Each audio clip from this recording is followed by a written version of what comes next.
please take your seats. Okay, the Delta Stewardship Council is called to order. Mr. Fiorini, Ms. Davis, thank you. Delta Stewardship Council is called to order for purposes of establishing a quorum. Let's call the roll, starting with Mr. Nordhoff. Present. Ms. Gray. Gray, present.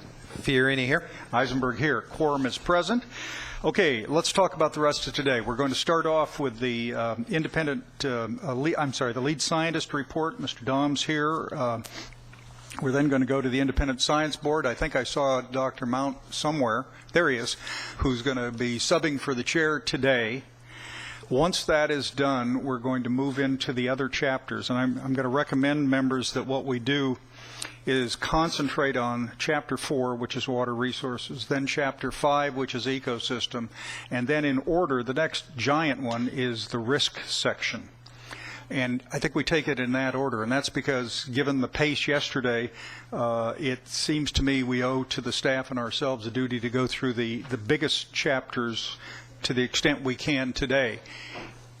If we have time left over, we'll start working through other chapters, but I know the water quality chapter is going to receive some revisions and critical look by the Delta Science program before our next meeting. I think it's likely that we'll be reserving something like 2 hours or so, maybe a bit more at the next workshop to complete the review of the chapters. Now, that's preliminary, and don't hold me to it, and hopefully we can get through everything today.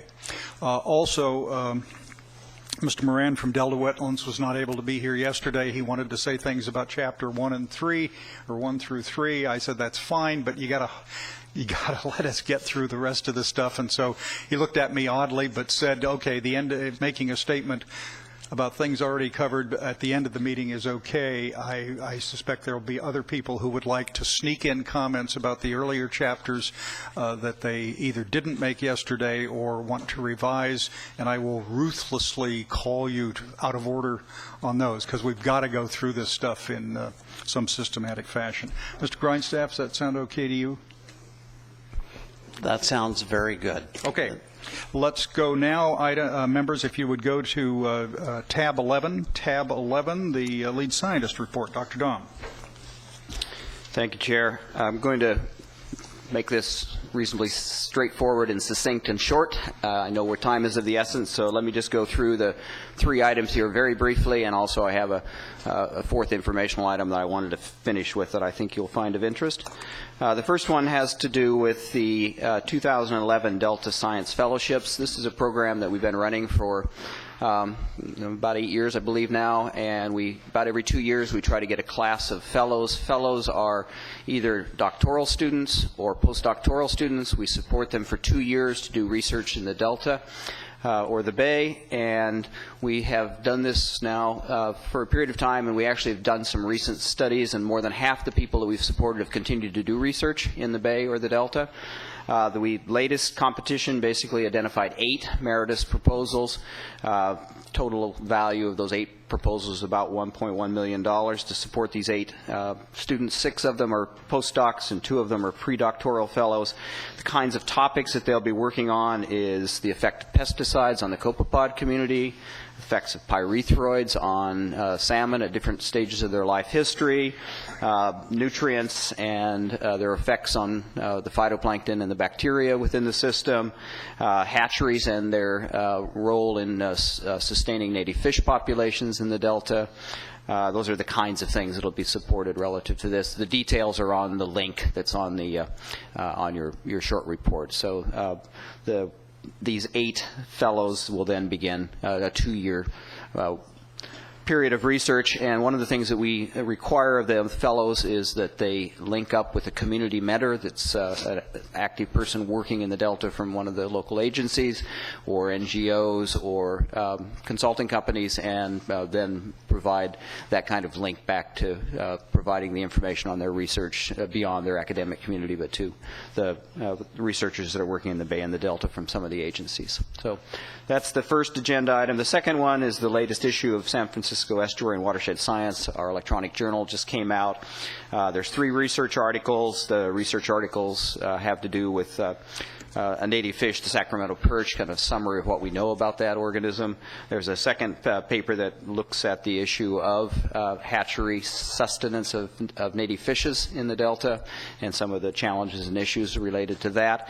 And then the third paper is a paper on using blue oak to actually reconstruct the salinity regimes within the Delta and the Bay over the last about 600 years, looking at conditions since it was channelized and then pre-channelization conditions, just to give it a better sense of what the salinity regime did look like historically within the Delta, and how basically long periods of drought and long periods of wet affect that interface, and where that interface exists between the salt water and the fresh water.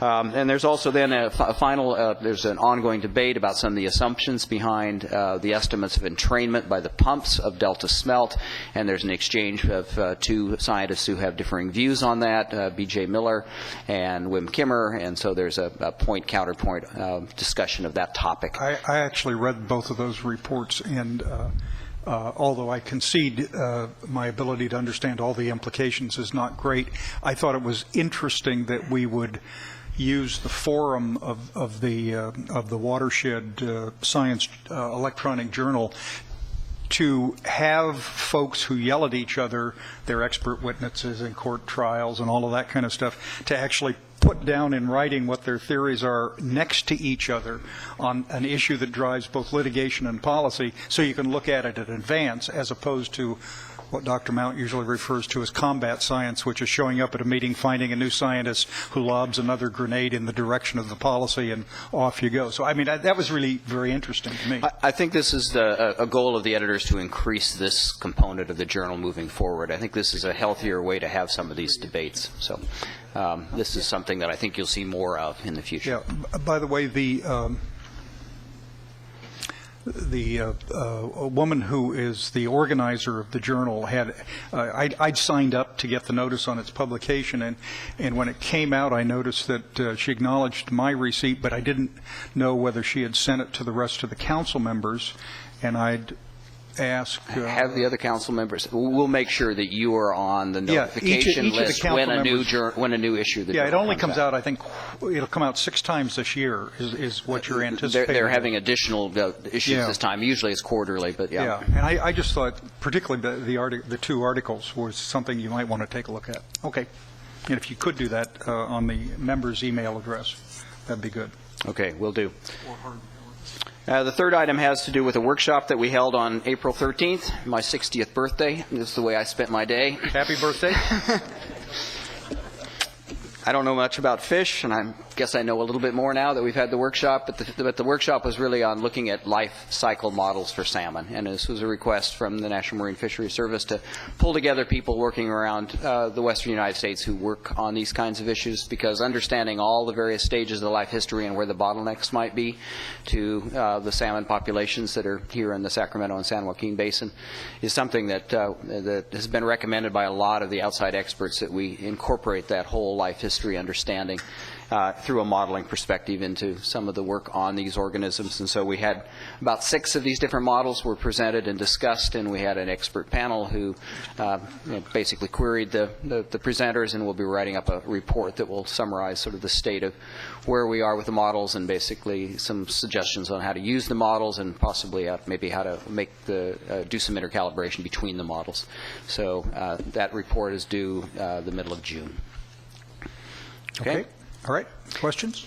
And I have one. Can I finish Yes, with one other? This is something that was not on your briefing, but it's something that actually happened last Friday that I thought you might be interested in. Some of you probably realize that we are 1 year since the Deepwater Horizon oil spill. I was back at my home institution, the University of New Mexico, for Easter weekend, and giving lectures on Friday and Monday. And on Friday, I was quite fortunate that the director of the U.S. Geological Survey, Marcia McNutt, was part of an endowed seminar series, and she was presenting 2 seminars. The first one was on the tsunami and earthquake in Japan, and the second one was on the Deepwater Horizon oil spill. And when she became, first of all, she's a Californian, I think as many of you probably know. She was the president and CEO of the Monterey Bay Aquarium Research Institute before she went to be the director of the USGS. The first, basically, 6 months of her tenure at the USGS was pretty tumultuous. She spent most of her time in the Gulf working with the Deepwater Horizon, and she had a very interesting seminar on sort of some of her experiences, and she basically shared some of the scientific issues that were being addressed, but she ended up with, I thought, a very interesting little vignette about one of the final days and final stages of the oil spill that I'd share with you. Basically, Marcia said that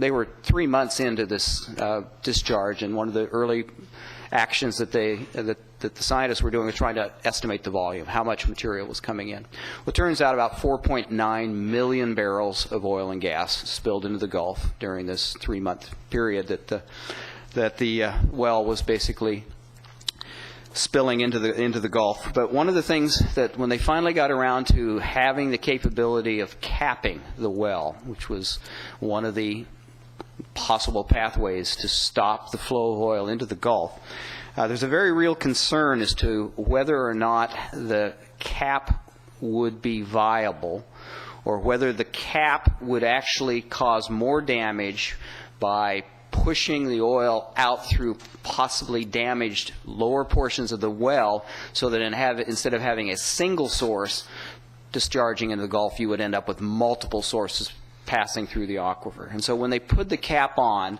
basically they had concerns that either the cap would pressurize up and they would get a clean seal and it would hit one level of pressure, or it would not pressurize up and most of the oil would then simply find other pathways into the Gulf, or whether it would hit a middle ground where it was, we don't know for sure what's going on.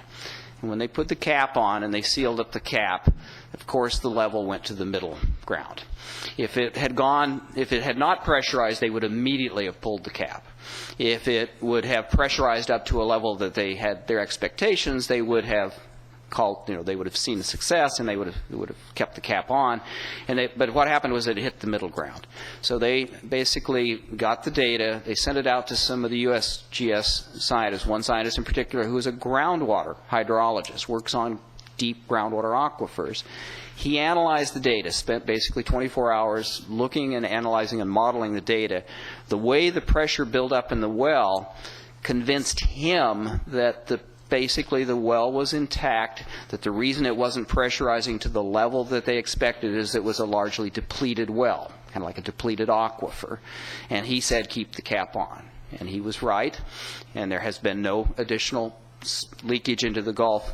And Marcia ended up her seminar by saying that decision, based on scientific input from some of the best scientists that they had in the USGS, was a $3 billion decision. Because if that well would have continued to discharge until they got a relief well in place, there would have probably been something on the order of $3 billion worth of additional damage. So as a $3 billion decision for an agency of which the total budget is $1 billion a year. So I thought it was a very interesting story of where science interfaces with some very important decision making. And she gave us a great overview about how this decision making was done and how experts helped them make a very tough call. Yeah. I think that's very helpful. A suggestion to the council and Joe, not to be done until after we have our draft Delta plan out for circulation, we have a hiatus.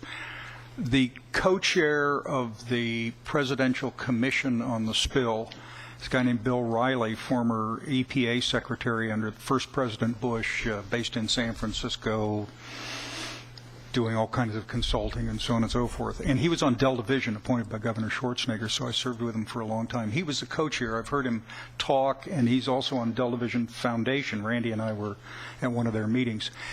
He is really interesting, not on the science, he's conscious of the science, but the public policy implications of this kind of interaction between infrastructure and ecosystem. And I wonder whether it wouldn't be helpful, because he also was involved in the Delta, at some time, June or July, to ask Bill to talk about public policy implications of trying to do this joint management, let him use his experience. I don't want to have a seminar for 50 hours on the spill, but I am interested in how somebody who does public policy, as we're struggling to do it, views these the complicated interplay between the issues. And just so I think he'd be willing to do it if he's in town. And Joe, what do you think?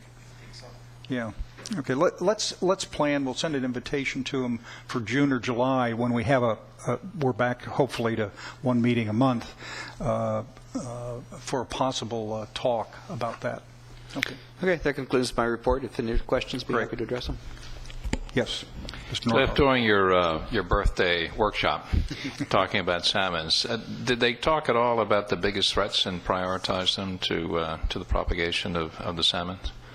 Well, I think there's a lot of discussion of things that we need to know more about, like ocean condition, the bottlenecks relative to getting through the delta, the predation pressure that seems to exist. The idea is that there's vulnerabilities at all stages of the life history. There's vulnerabilities when they're in the bed. There's vulnerabilities because of lack of spawning habitat. There's vulnerabilities in provisioning up enough food to be able to make the trip to the ocean. And then there's basically the gauntlet they have to swim through. They didn't really prioritize which of these are, but they basically gave us some ideas as to how you would actually then try to assess which of the bottlenecks are most likely to play the most problematic, and they differ from system to system. So, for example, the San Joaquin is a very different set of parameters they have to deal with than the ones in the Sacramento. Most of the models, however, have been developed in the Pacific Northwest. So what we're trying to do is figure out a way to use them more effectively here in our region. Certainly, a couple things that were clear. Predation is a big issue right now as the fish are moving through the delta, particularly during low flow years when there's not good flow through there. And of course, we've lost a substantial part of the habitat that they historically used to spawn in. So, but the other issue is that we're having a good run here. We have both high flows and we've had good ocean condition the last few years. So again, it's when you have a multi-year life cycle, it's hard to pinpoint one part. It's probably multiple parts that are playing. But a lot of the predation then takes place when they are exiting the river, and these predators are kind of lurking in the shadows and just kind of jump out at them? There's a lot of predation during particularly years when there's not a lot of flow, helping to assist their movement through the delta in both the San Joaquin, and there's some emerging information on the Sacramento, although we need a lot more information on what happens in the Sacramento system. Okay. Good. Randy? Was there any discussion about mark select fishery? No. Interesting. I would have thought that would have been at least touched on. Yeah, nothing that I can remember that was specifically addressing that issue. Okay. Other questions, members? We'll definitely share the report when it comes out from the panel, which will be they're working on ahead of the June 13th deadline. Great. Okay. Dr. Mount? Can I point out that Dr. Mount is an expert on levees, and I know that sick of levees. Go on. Or at least they're sick of me. maybe that's the wrong language to use. And he is someone who has written about the risks of levees it's the right language. and served on the State Reclamation Board, and actually was co-author of one of the seminal papers about the risk of earthquake failure. So I know that Hank Nordoff had questions at the last meeting. And so when he's done with the report, part of the PPIC team, in conjunction with his role at Davis, that has produced the reports over the last 3.5, 4 years. so when he's done with his report, I encourage you to use and abuse him. Sorry, Jeff. Why not? It's a pleasure to meet both of you, by the way, who I have Okay. not met before. Dr. Mount? Okay, so I want to be very efficient since I heard enough to know this morning you have a very, very large amount. Could you get a little closer to that mic, please? I know you have a tremendous Yeah. amount of work, so All right. I'll be very, very efficient. And it's easy for me to be efficient. The Independent Science Board met April 7th. You have, I think, in your binder a memo from Dick Norgard. I do want to highlight that we did not do an extensive review at that meeting because all we had was part two of the Delta Plan, and really the only new thing in there was the adaptive management chapter. So being your Independent Science Board, naturally we focused very closely on the adaptive management chapter. Again, to be efficient with your time, I won't go through the 12 different comments we had, but I do want to summarize overall the tone, and the tone was very positive. I mean, usually these days everybody's mad at you or yelling at you about something, and our notion was that this was a very good chapter. So what you see is a lot of what scientists naturally do is tinkering. Tinkering with the language, tinkering with the intent. There were a couple of things that I do want to highlight that came out of our tinkering, and I think staff responded very well to this. This is a good relationship that's developing between the science program and the Independent Science Board, as you would expect.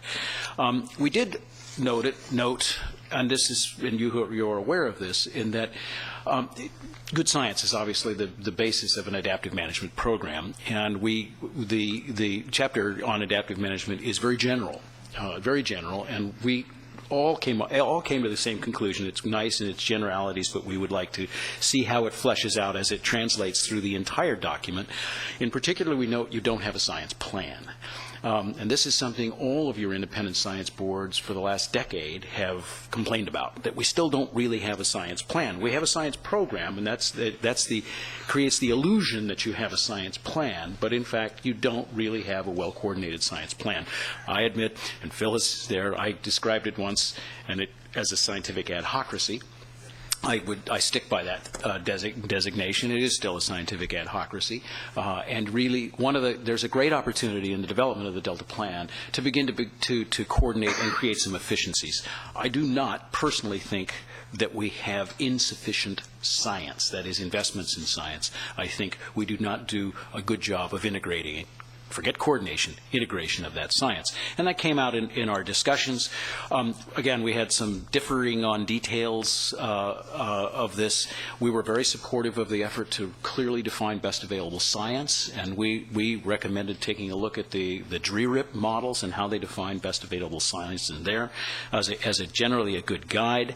As I say, that meeting, very supportive, okay, of the direction on adaptive management and the explicit incorporation of adaptive management within and throughout and recommendations of throughout the Delta Plan.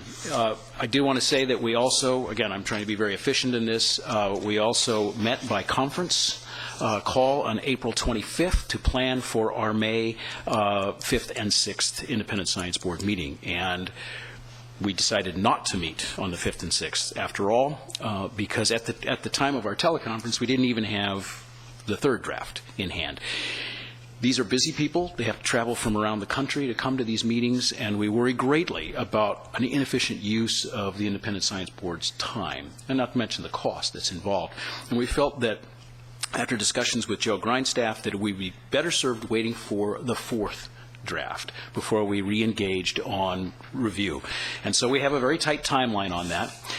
We anticipate that we're going to have a meeting on June 2nd and 3rd, which will be sufficient time for us to review the fourth edition as it comes out and get comments. And our goal is to design it so that we're able to give comments to you that next Monday so that they're in time for your meeting, so that you'll have them. And this will be, in the view of the members of the Independent Science Board, our last major review of this document. We can have a discussion about some concerns that members have about getting involved in the nuts and bolts and an iterative approach to review, because you lose independence if it's an iterative approach. So our goal is to do one large, big review, which will be helpful in your final document. So we will have our comments to you on Monday, June 6th for a final review of the fourth. So I and other members of the Independent Science Board, we have all agreed that we are going to make comments on draft 3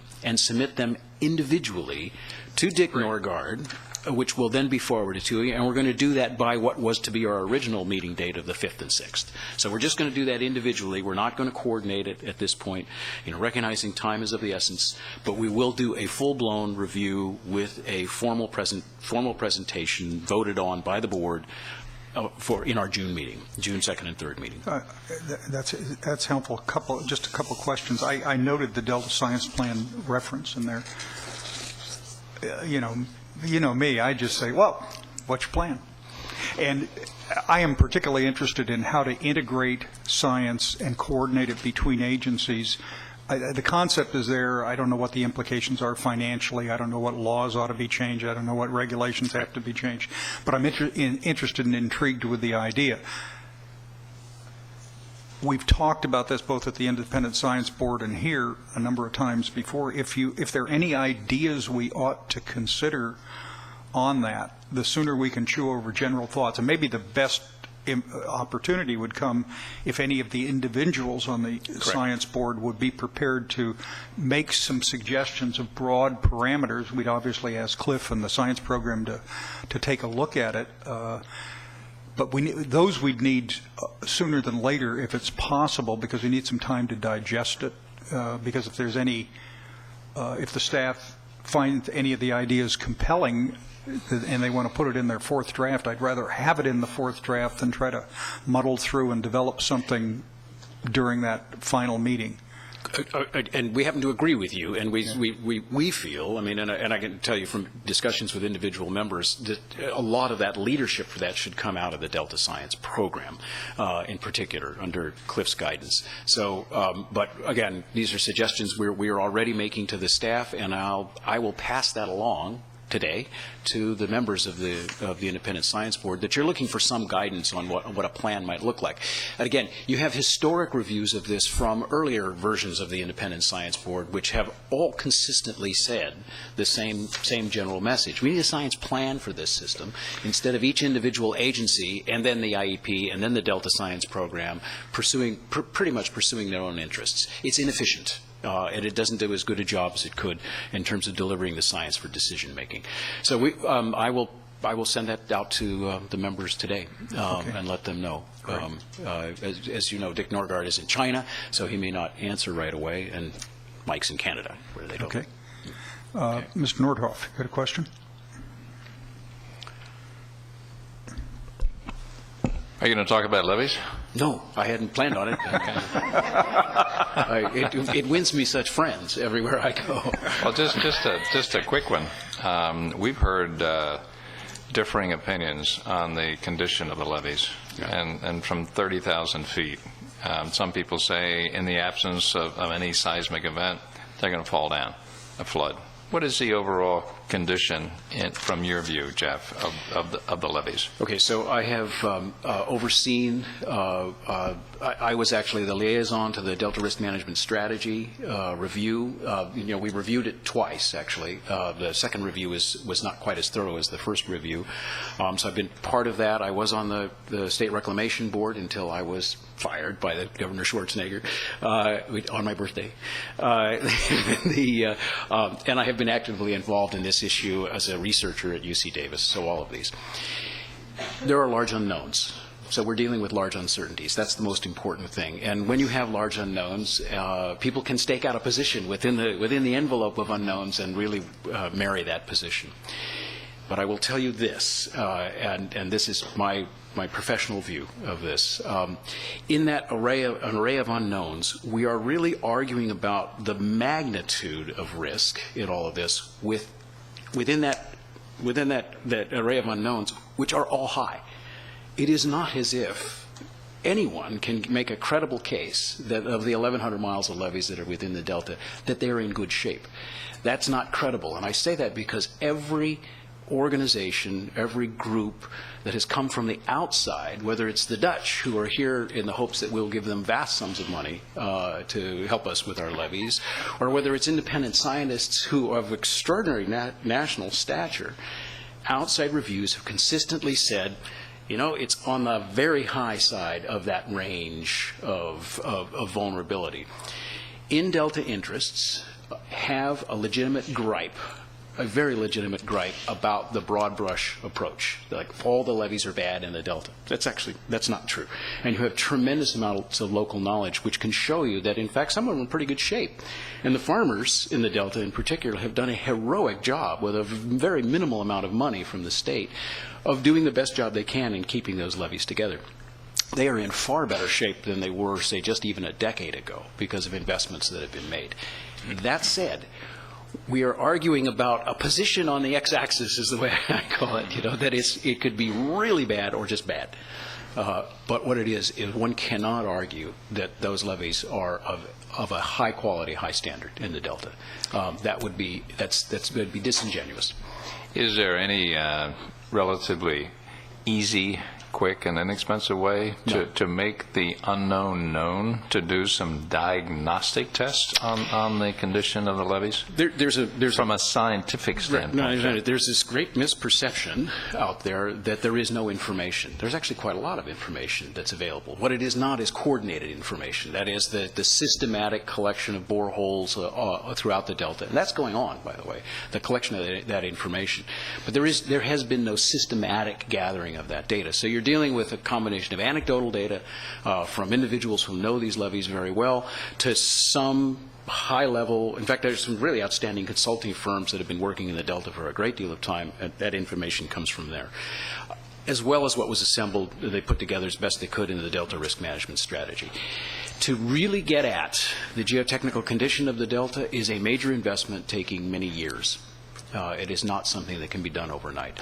So that is why you have to have, when you're dealing with risk and uncertainty, you have to have big error bars on that risk and uncertainty, and it lies somewhere in between there. But this notion that we know nothing about the levees of the Delta is not true. We actually know a great deal of that, but it isn't the sort of classic systematic and assembly of information that you would hope for. We know enough to make decisions, I think.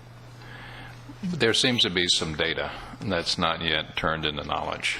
And I think that the bridge between those two is a systematic collection of those data, putting them together, doing an analysis, and going. And that doesn't sound like a real expensive thing to do. Well, we tried, and that was the Delta risk management strategy. That was both extremely expensive. Explain who tried. Okay, so DWR, so actually driven by legislation. So the legislature said just as you had your view, the legislature viewed this lack of knowledge as a major issue. Also, the lack of a risk assessment. There had never been a systematic risk assessment of the Delta levees, and since in Delta, it protects a great deal of infrastructure, as you've discovered in your time on this board, a great deal of infrastructure along with the water supply to 25 million people in the state. So they funded to the tune of around $15 million, and I have that number is stuck in my head for years. It's probably even more than that.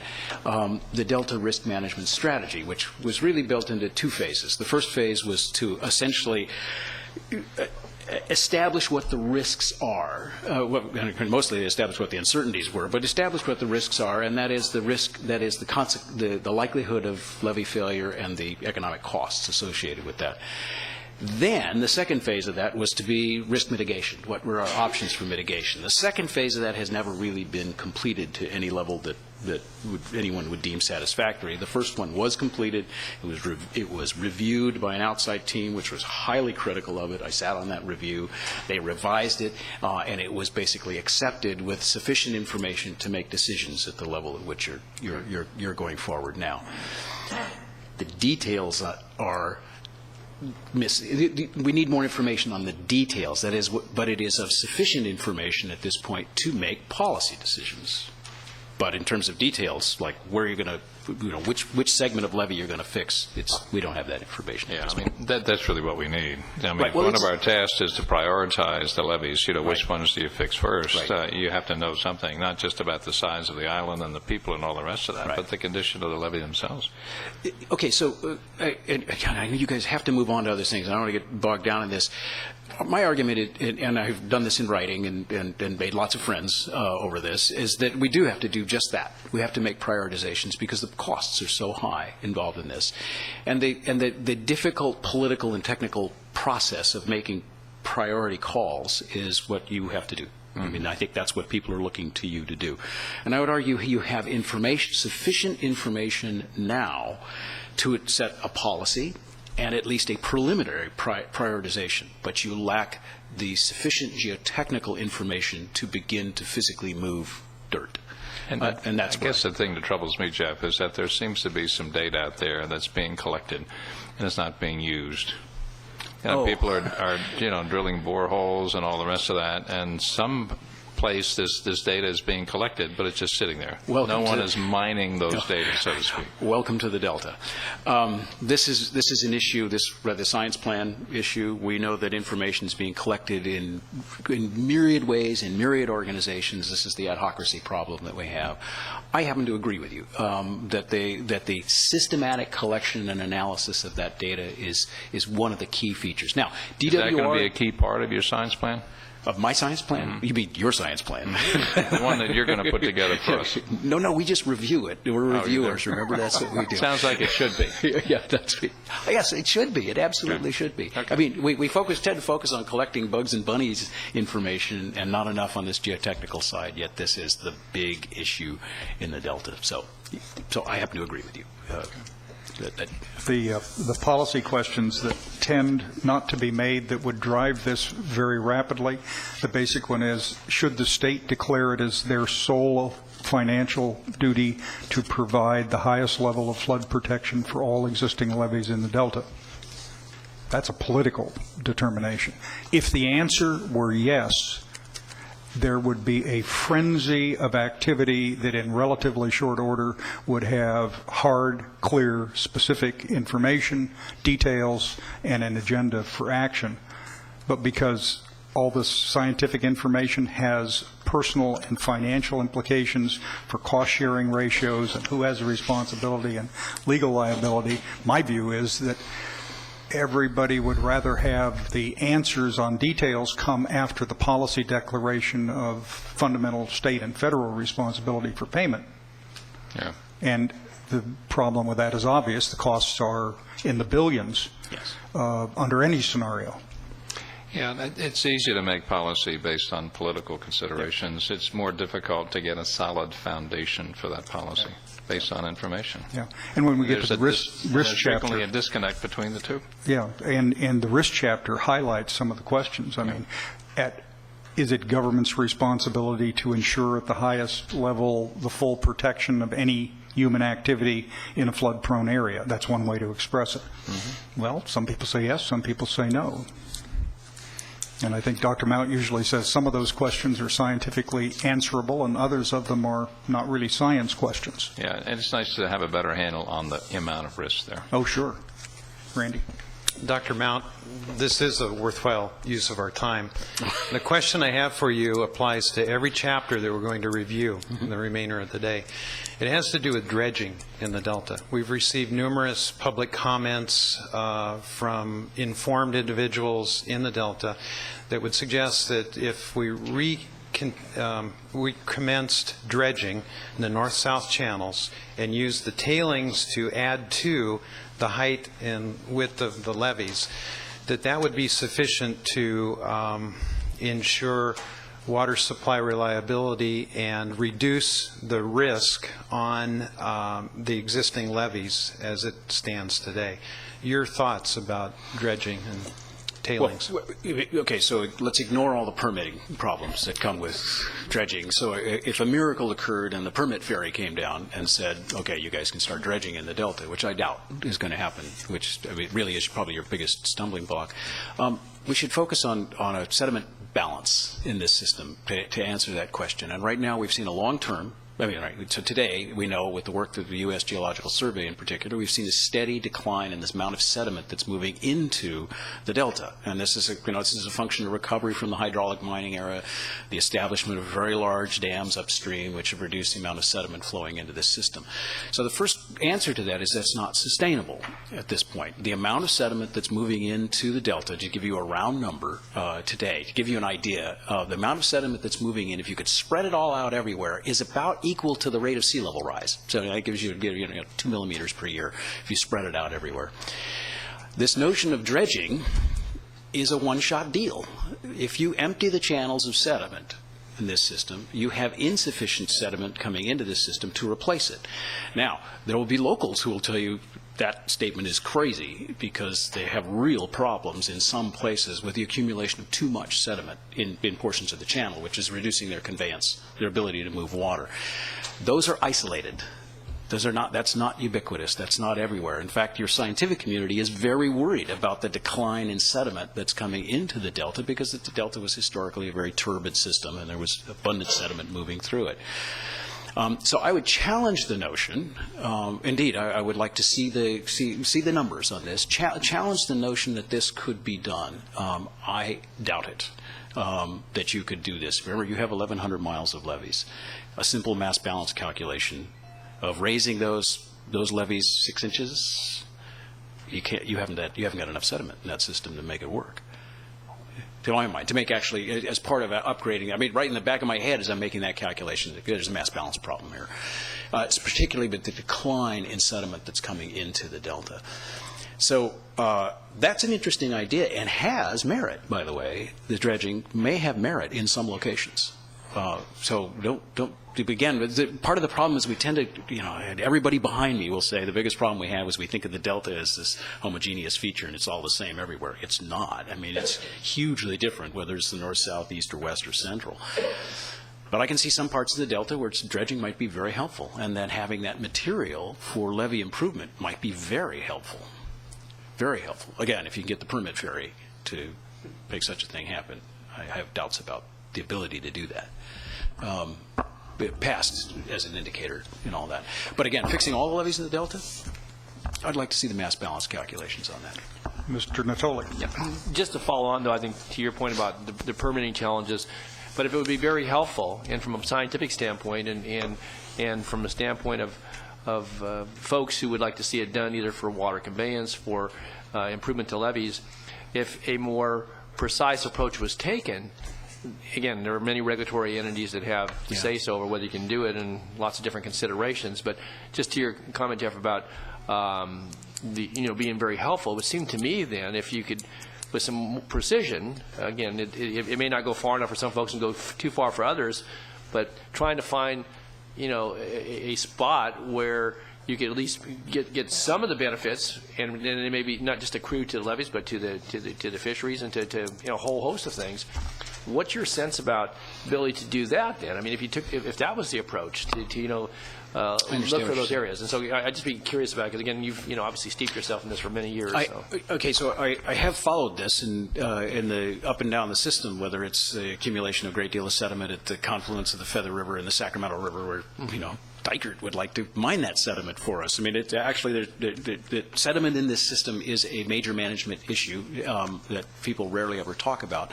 Places in the South Delta, for example, where you have a lot of loss of channel capacity in those systems due to sedimentation within them. To my knowledge, there hasn't been a systematic look at that. Do you understand? I mean, it's a place by place. Like, we have a crisis here, rather than sit down and look at the whole delta and say, there's a half a dozen places where some dredging, and that material which could then be used to enhance the levees.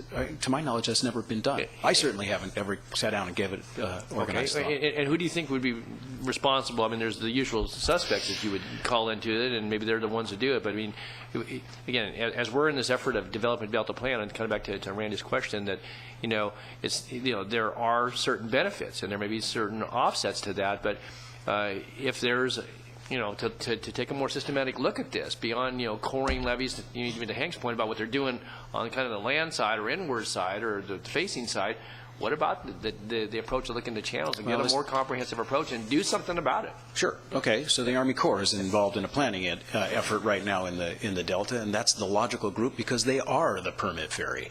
So I would go. I mean, so this is an obvious thing between DWR and the Army Corps. And the Army Corps, fits perfectly within their purview, their federally mandated purview. So that would be a logical one to go to. Mr. Grindstaff. And we will talk about this when we get to the risk management chapter, and we have, I think one of our recommendations is to continue with, there's a process that's underway to look at dredging in the Delta, with the goal being that we come out at the end of the process with a long-term strategy for how we do dredging, where we do it, how we get the permits, how we move ahead with it. And it's something that started, I think, 3 or 4 years ago when they did a similar effort in the Bay. Just to give you some idea, it took them 10 years. Yeah. to work through all of the issues. So it's not something that you can do in 1 or 2 years unless you have Phil Eisenberg as your chair pushing you. But it is something. Well, but one of the major issues on the dredging in the San Francisco Bay is they needed to do something with the material they have dredged. And no Tykert stepped forward to say, we'll take everything down there, because it apparently wasn't the right material. But they were proposing to bring that material to the Delta and restore levels of islands. There was a minor problem of accumulated toxic materials, as I understand it, in the sediment that caused everyone to say, whoops. I mean, you can't just dump anything in an area. And so this is, I think, Professor Mount's point is that you've got co-equal goals, and no project can simply serve one goal Exactly. without looking at the implications more broadly.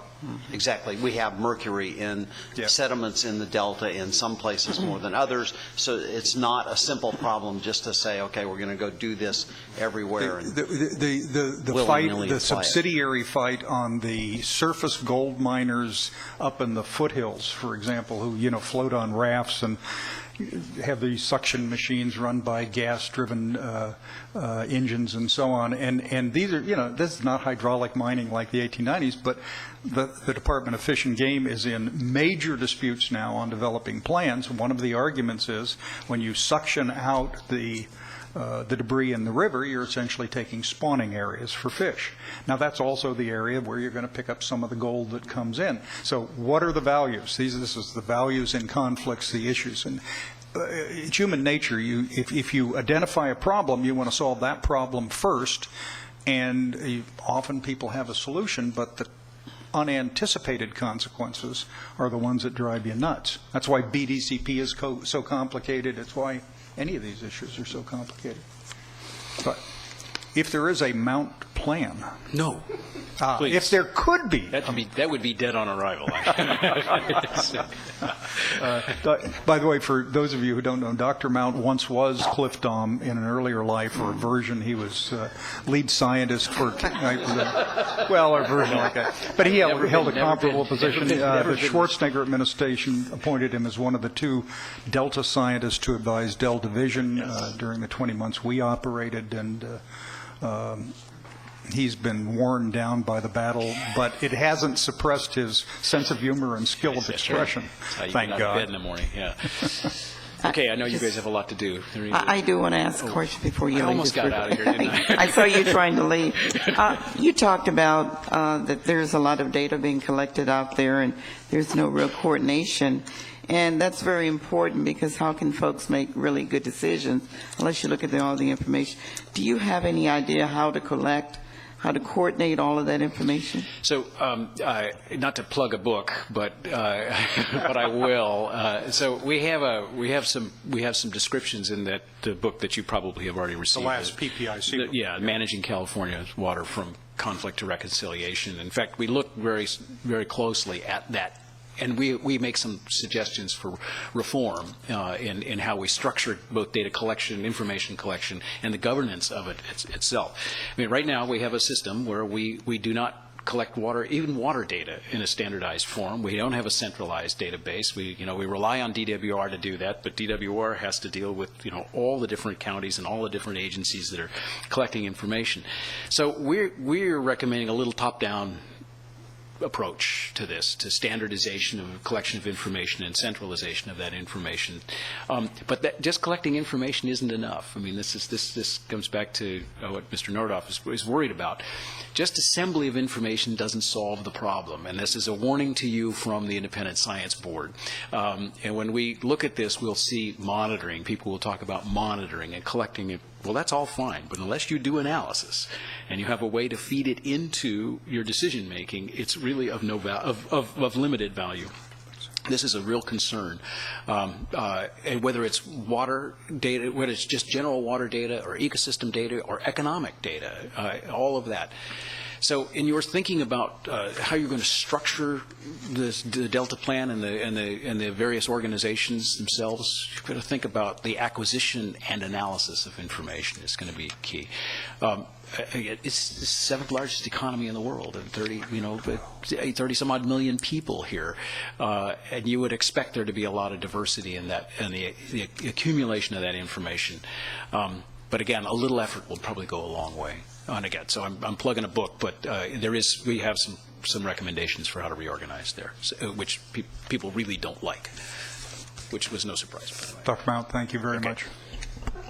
Okay, ladies and gentlemen, we're going to start on back on the Delta Plan. We were at Chapter 4, which is Reliable Water Supply for California. Ms. Davis, if you would come forward and let me see. I think we're going to get Gwen and Joe to weigh in on this at the same time. Ms. Buchholz, if we can grab you. Ms. McCauley. Again, for those of you who were not here yesterday, the practice is we're going to go through the chapter. The staff and consultants are going to explain the approach. They'll give us information that's relevant. The members will ask questions and express puzzlement or concerns or suggestions, and then we're going to turn it over to audience comment on that chapter. And just a reminder again, if you attempt to slide in another chapter, hoping we won't note, I'll try to catch on that. Ms. Grindstaff. I just wanted to note that we have Les Grover here with us today from the State Board, and this chapter is the one where we have the issue with setting flow standards by the State Board, and so we invited him to be here to talk about the issues involved with that. So welcome, Les. Great. Okay, Ms. Davis. I'll get started. Good morning. Just by way of background and a reference to Joe's cover memo for the plan, what we're doing in these chapters is presenting to you the revised policies and recommendations based on the input from this council and from the various comment letters that we've received, and we've reconnected them with a narrative of the problem statement that we're trying to address through the policies and the recommendations. I was laughing with Jessica yesterday because certainly as editors of these various chapters, you do the work, you put your pen down, you let the document sit for a couple of days, and you come back to it and you say, who wrote that? I promised to raise my right hand on the things in this document, but also just a recognition. I've already started making lots of edits and recognizing that there are some things here that are not as clear as we would want them to be. And we appreciate your patience and your help in going through it in detail to make sure that we're getting it right. So with that, I'd like to start with the introduction narrative, and I'd like to take us to the third paragraph, lines 20 through 30 on page 45, because this is the section, the language that starts to deal with the issue of the definition of reliability. And this was discussed a little bit yesterday, and we've discussed it generally in earlier council meetings.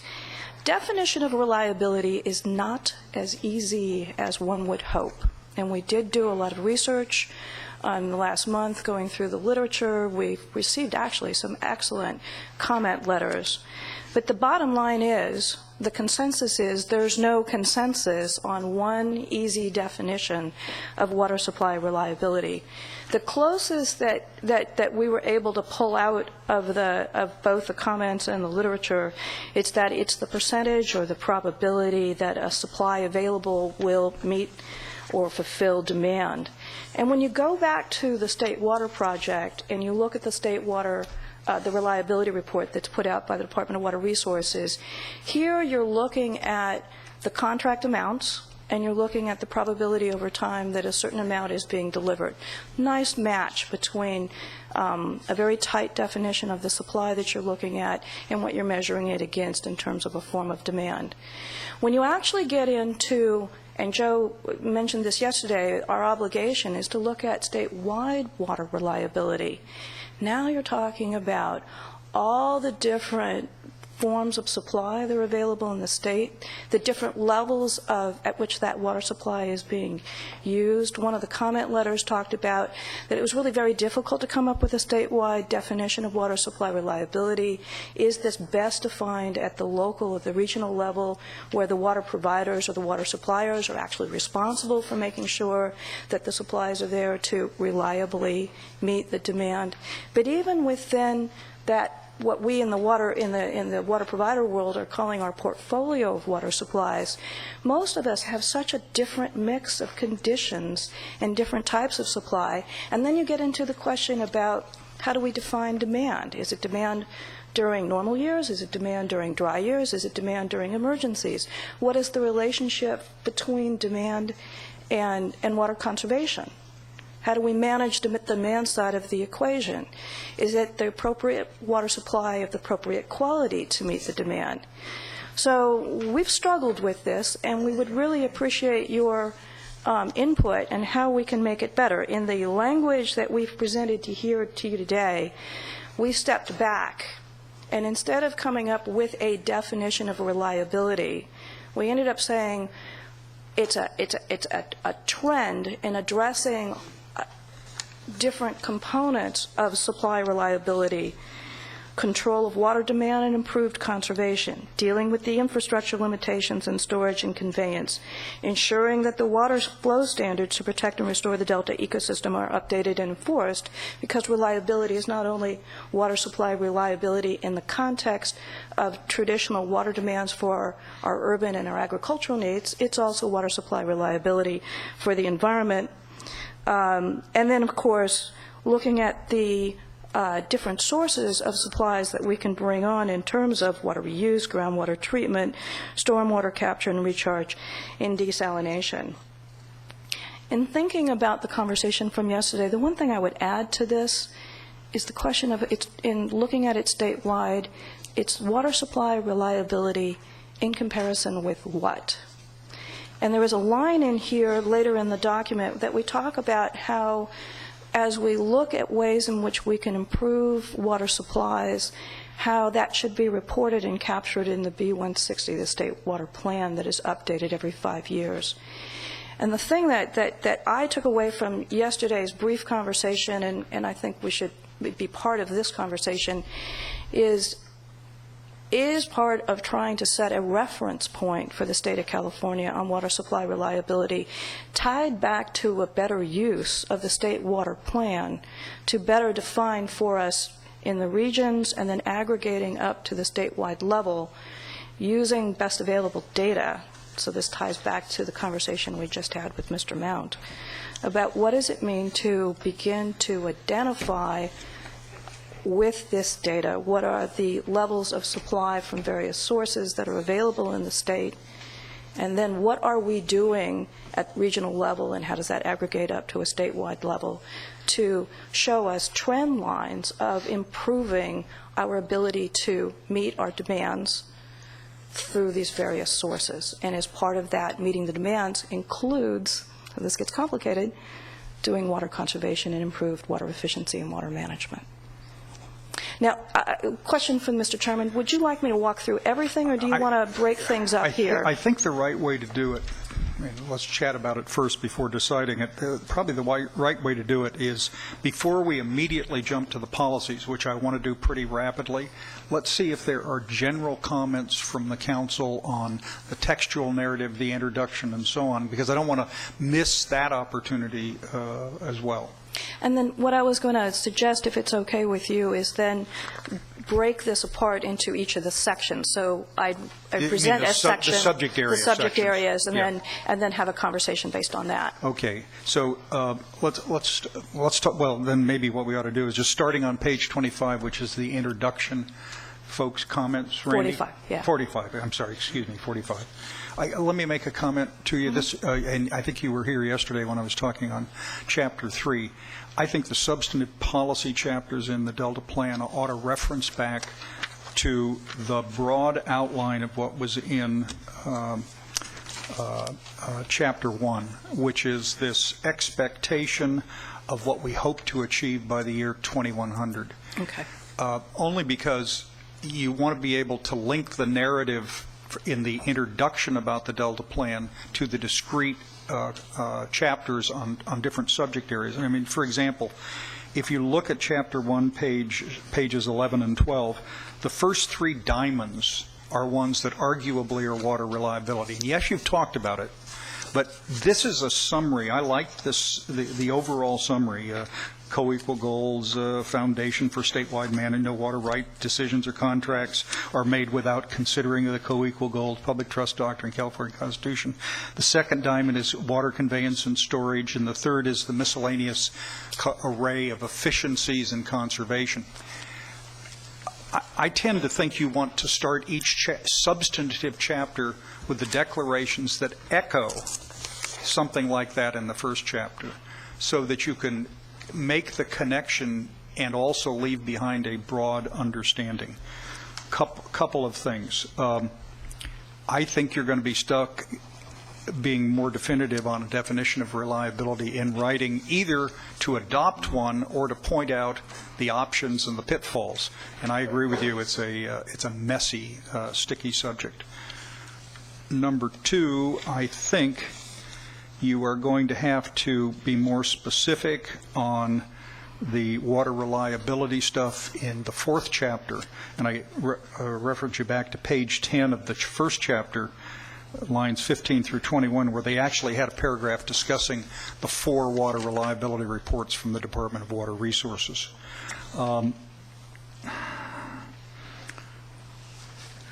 Just some other, the opening of this, I think you've got to be careful in language. I'll make a couple of suggestions. The first sentence in your draft has outstripped its capacity for its existing infrastructure, satisfying the economic, environmental, social demands for water, and then the state uses more groundwater than nature replenishes. Well, I understand why you want to say it that way, but the larger context, again, in water is what's the supply that's available. And, you know, we know what it is. It's precipitation, it's imported water, and it's miscellaneous collection, the little decel we have. It's also seeding clouds to the extent we seed clouds. But the vast proportion is precipitation. The precipitation is more variable now. You talk about variability. But I think you have to also say the basics, that the amount of water that comes into California is reduced by evaporation and evapotranspiration, so that even under the perfect environment, only roughly a third of the water that comes in is available for human purposes, agricultural purposes, or human designated environmental purposes. That's what the water plan does on the county. And if people do not understand the context of water supply, and then same point I'd make on how water is used, and thirdly, the demand for water, which is different and in addition to how water is used. You know, we have this, we sign water contracts to deliver water based on the assumption that the state water plan, state water project will be fully developed, which it hasn't been in 40 years and shows no signs of being developed, but we signed contracts to provide amounts based on that assumption. Okay. I mean, it's a little bit like making promises for retirement pension payments based on the assumption the market will always continue to go up and never go down, but I understand why we do it. I think, Martha, you've got to contextualize the discussion before. Having said that, I think the approach the chapter takes of emphasizing regional water self-sufficiency, by the way, that's the Department of Water Resources terminology. I just can't remember. And that's a statute, right? Self-sufficiency or self-reliance? Self-reliance. Okay. And you had caught, we'd used other phraseology before, so you're standardizing on self-reliance. I like that. I think you there need at least one historical note. California's water system started out as local individual efforts. It started out as localized government or non-government, and then it morphed into what all of us think is the only thing that's ever happened, federal and state. But the federal and state have been merely one of the manifestations. The historical trend, I believe, has been going back toward local activities, particularly on storage, in recent years. I agree with you completely. In fact, that's a note I made to myself. You know, in the beginning, we didn't start with infrastructure. We started with local water supply development. And can I just make one note on page 45, line 29, where you have the sentence, water supply reliability at the state will be achieved at the regional level. I think you want to say achieved primarily.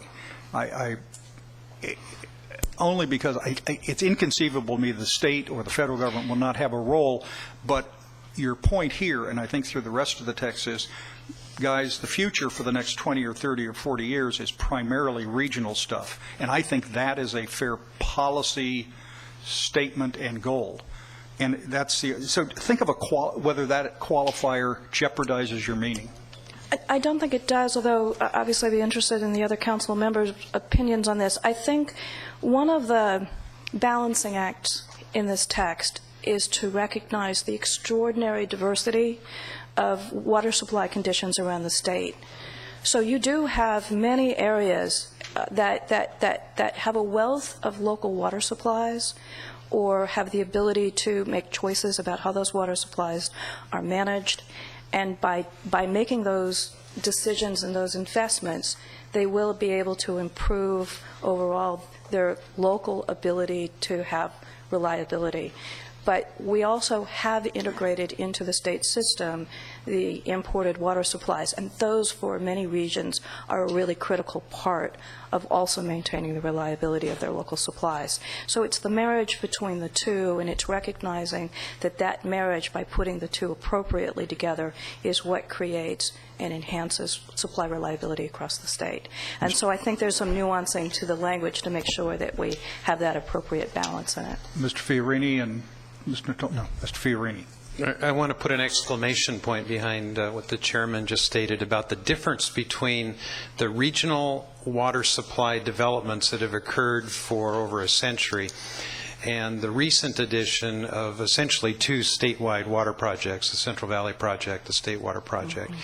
There's significant differences in when we talk about a statewide water system, whether we're talking about the accumulation of regional suppliers that largely are limiting their local water supply to their local area versus the two big projects. And I think in the policies and even the introduction, we need to differentiate better between the two.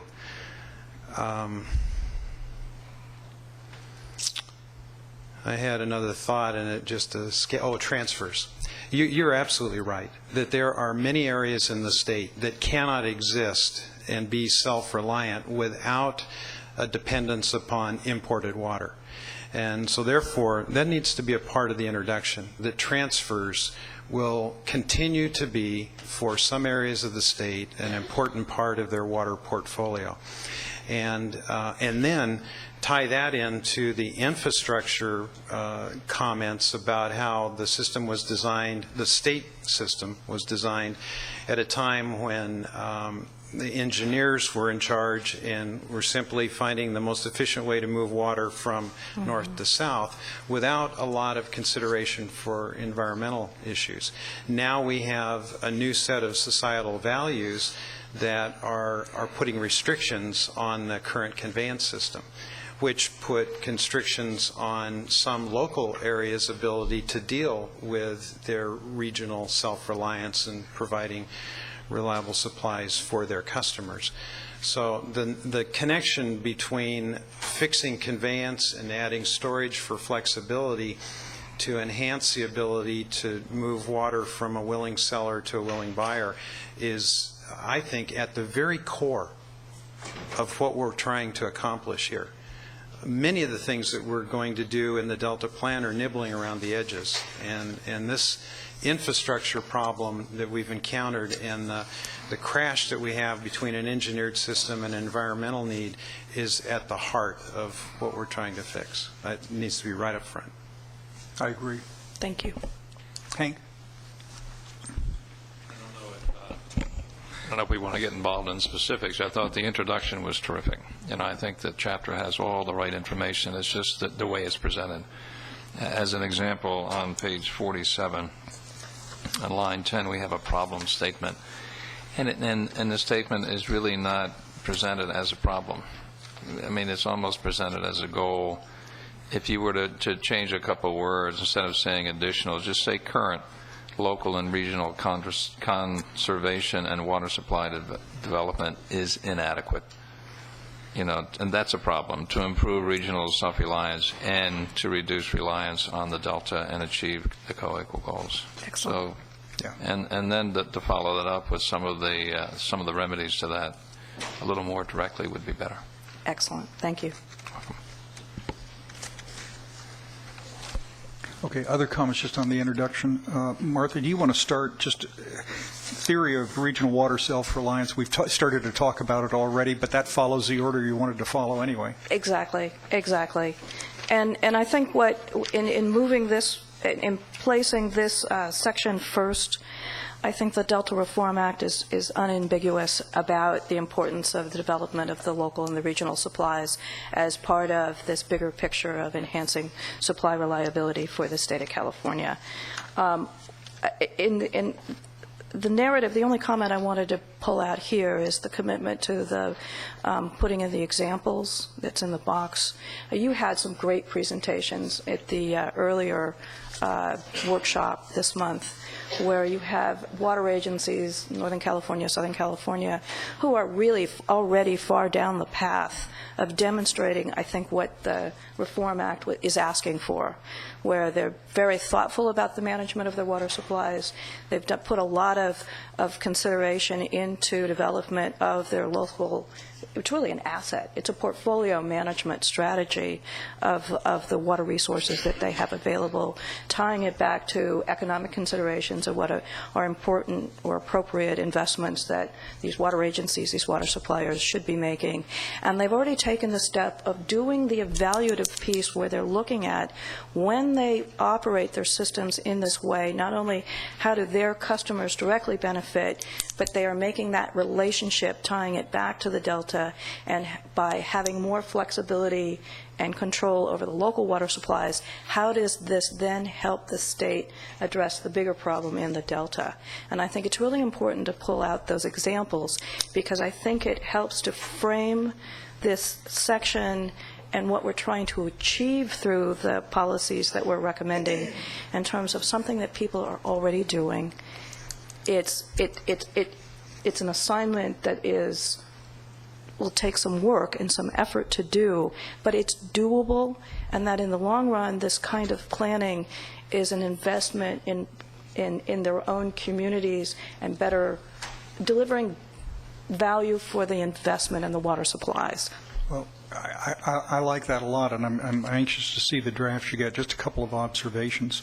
I want you to be at least careful enough not to get us in the trap that existed in that the highly amusing State Water Board activity on the Russian River, where essentially the interest, and I think it was the city of Santa Rosa, but don't hold me to that, was said, reduce your reliance on the Russian River water. It's affecting the fisheries. And they touted in a press release they'd reduced their reliance by 15%. But, of course, they simply substituted underground water, which had its own problems, and claimed that they had appeared to reduce their use. Now, having that get the light of day has prevented it from being, it's tying it into the decreased reliance on the Delta in the future that to me gives meaning and definition.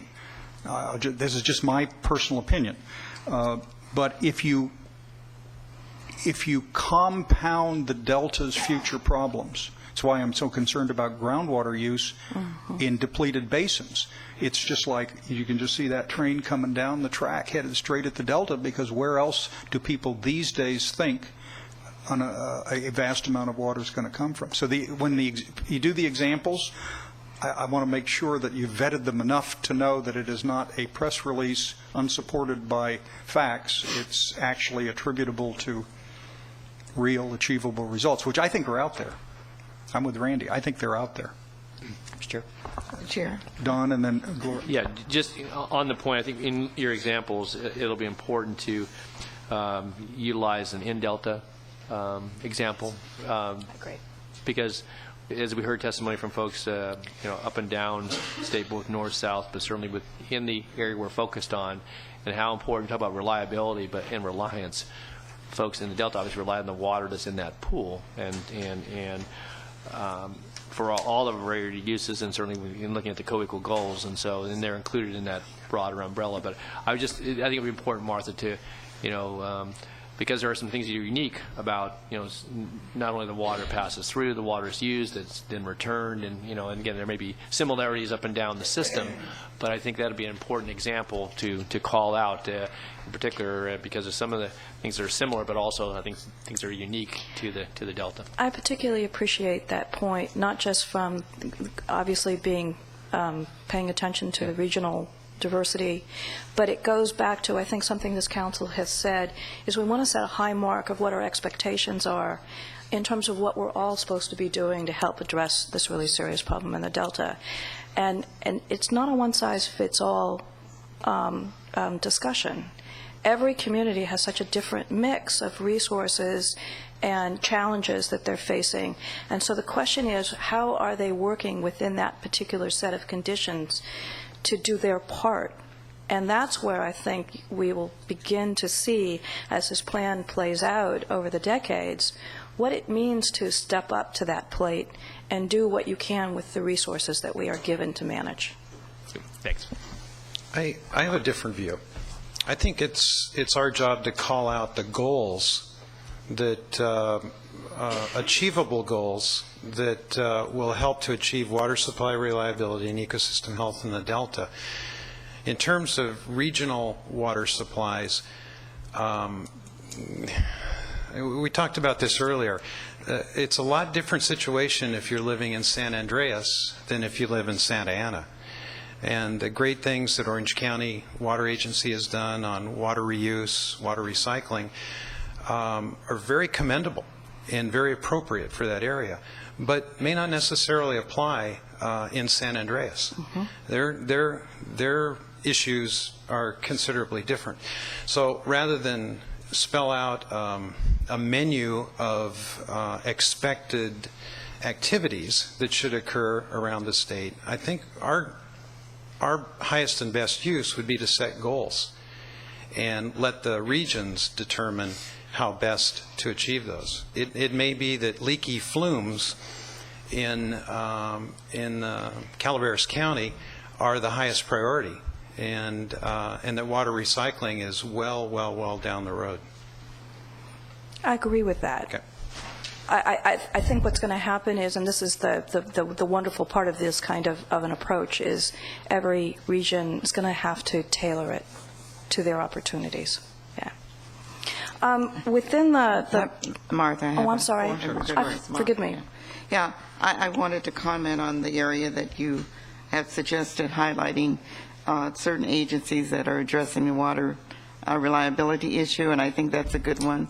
I think that's good to do that, because I think we should recognize the efforts of those agencies. And for example, West Basin certainly has addressed that issue very seriously in terms of reducing its dependence on the Delta. So I think that's a good area to do that. And there are other agencies who have addressed it also. So I think you should put examples here of what is currently going on.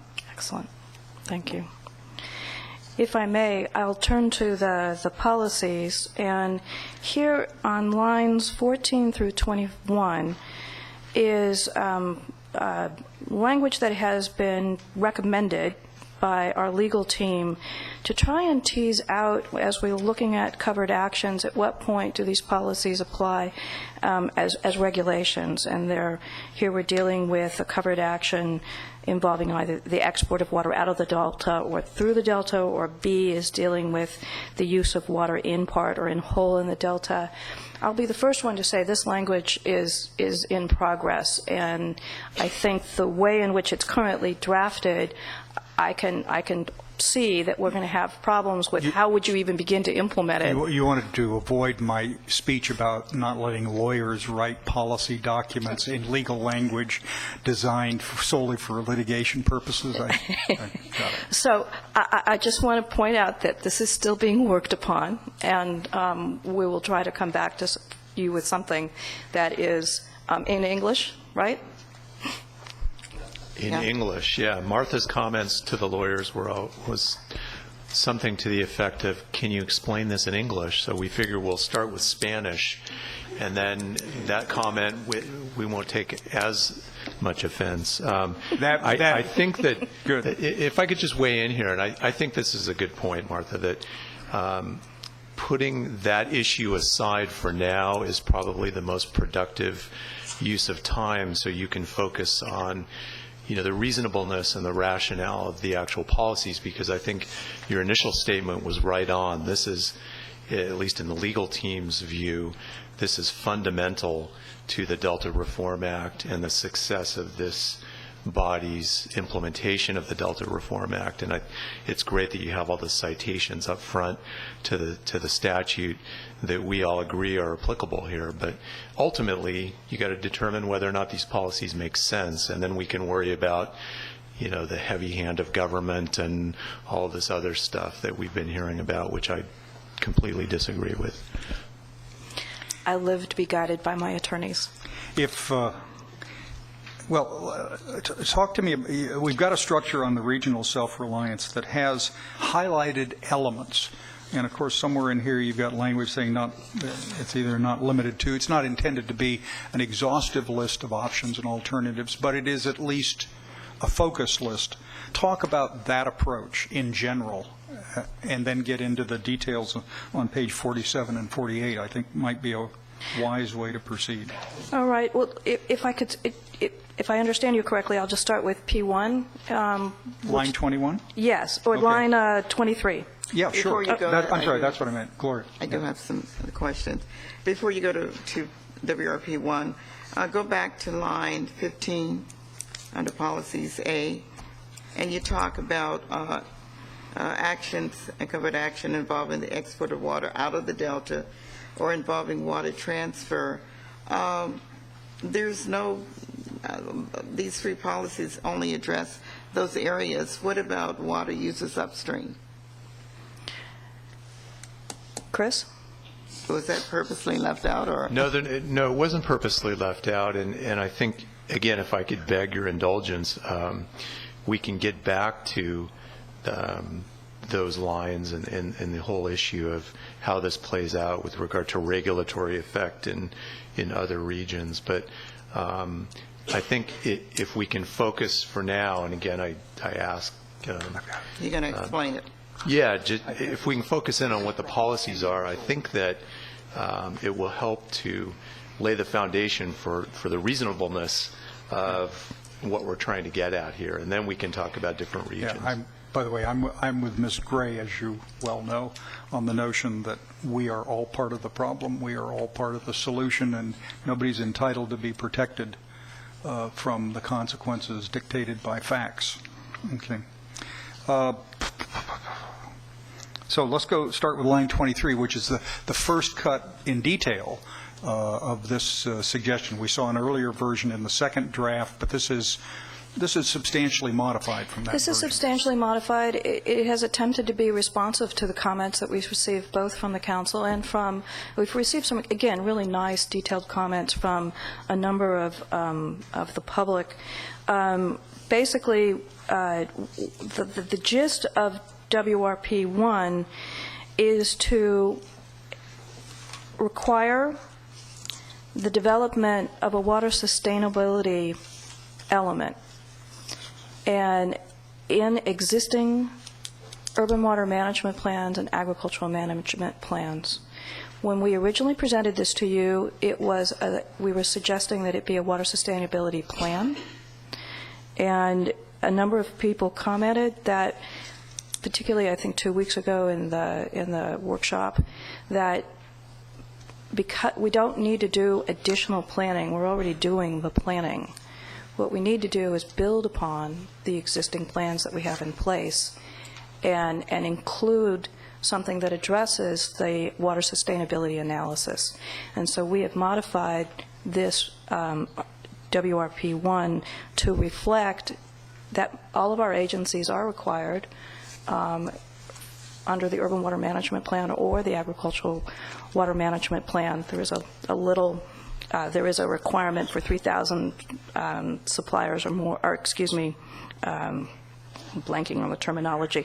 There is, not everybody in the state has to do one. It's everybody above a certain level of service provider has to do these kinds of plans. I'm not saying that very well, but we'll get there.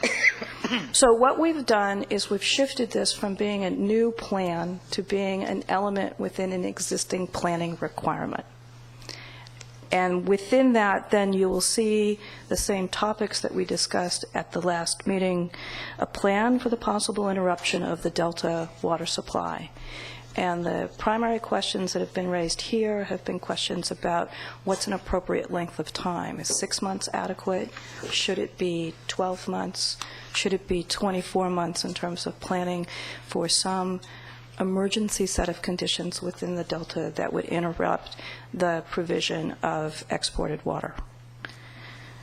That's at line 30. At line 34, we talk about what would be included in the sustainability element. Do you want to take questions on the ideas as they come up?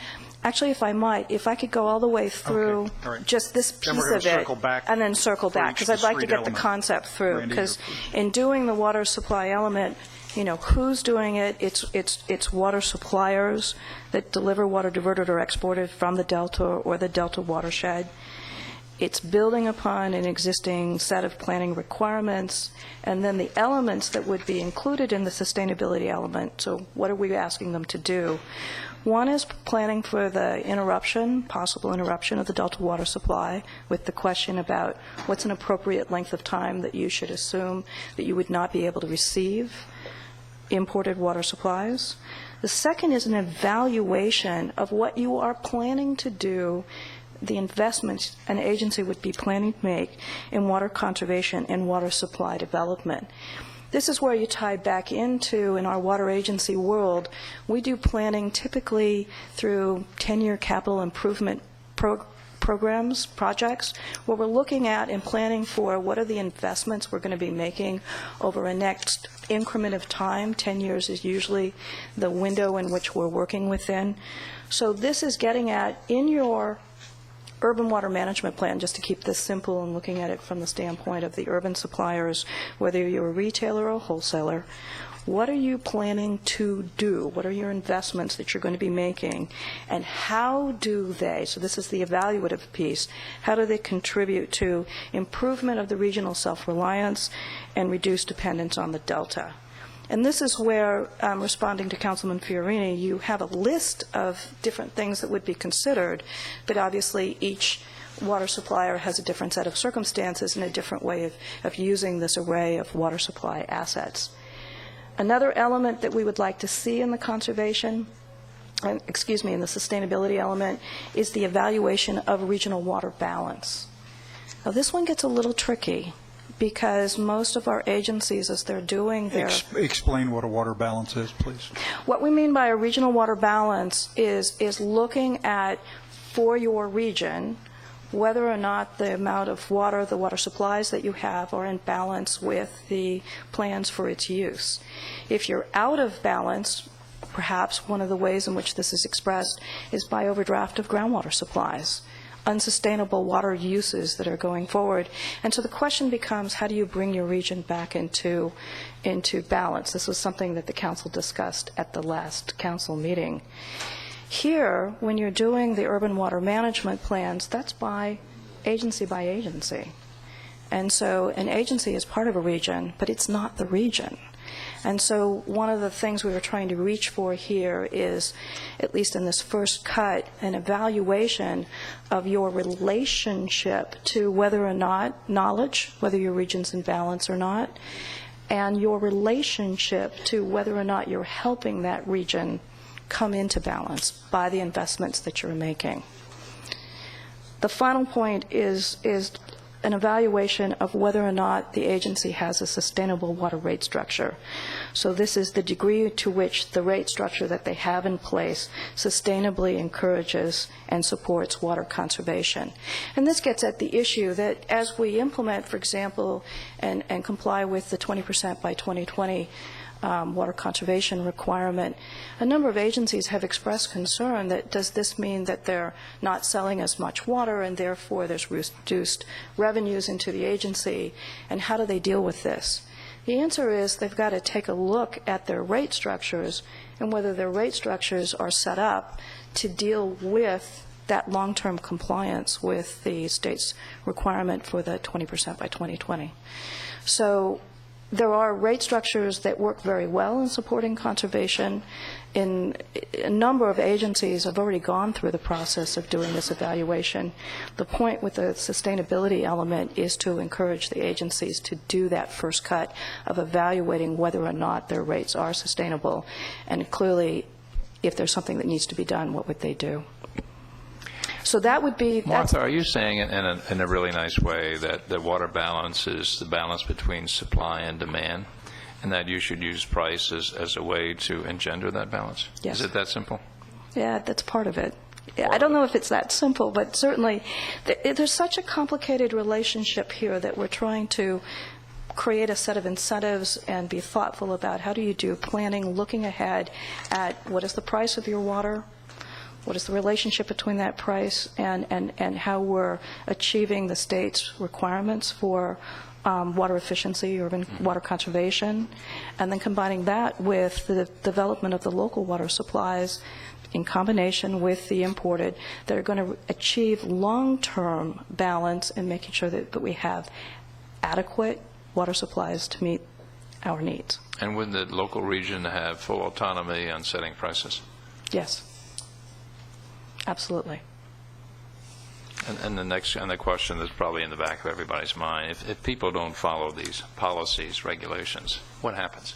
Well, currently, certainly in terms of, for example, the requirement on the urban water management plan or the requirement on the 20% by 2020, agencies are not able to access state grants or state loan, state funding. Is that a big deal?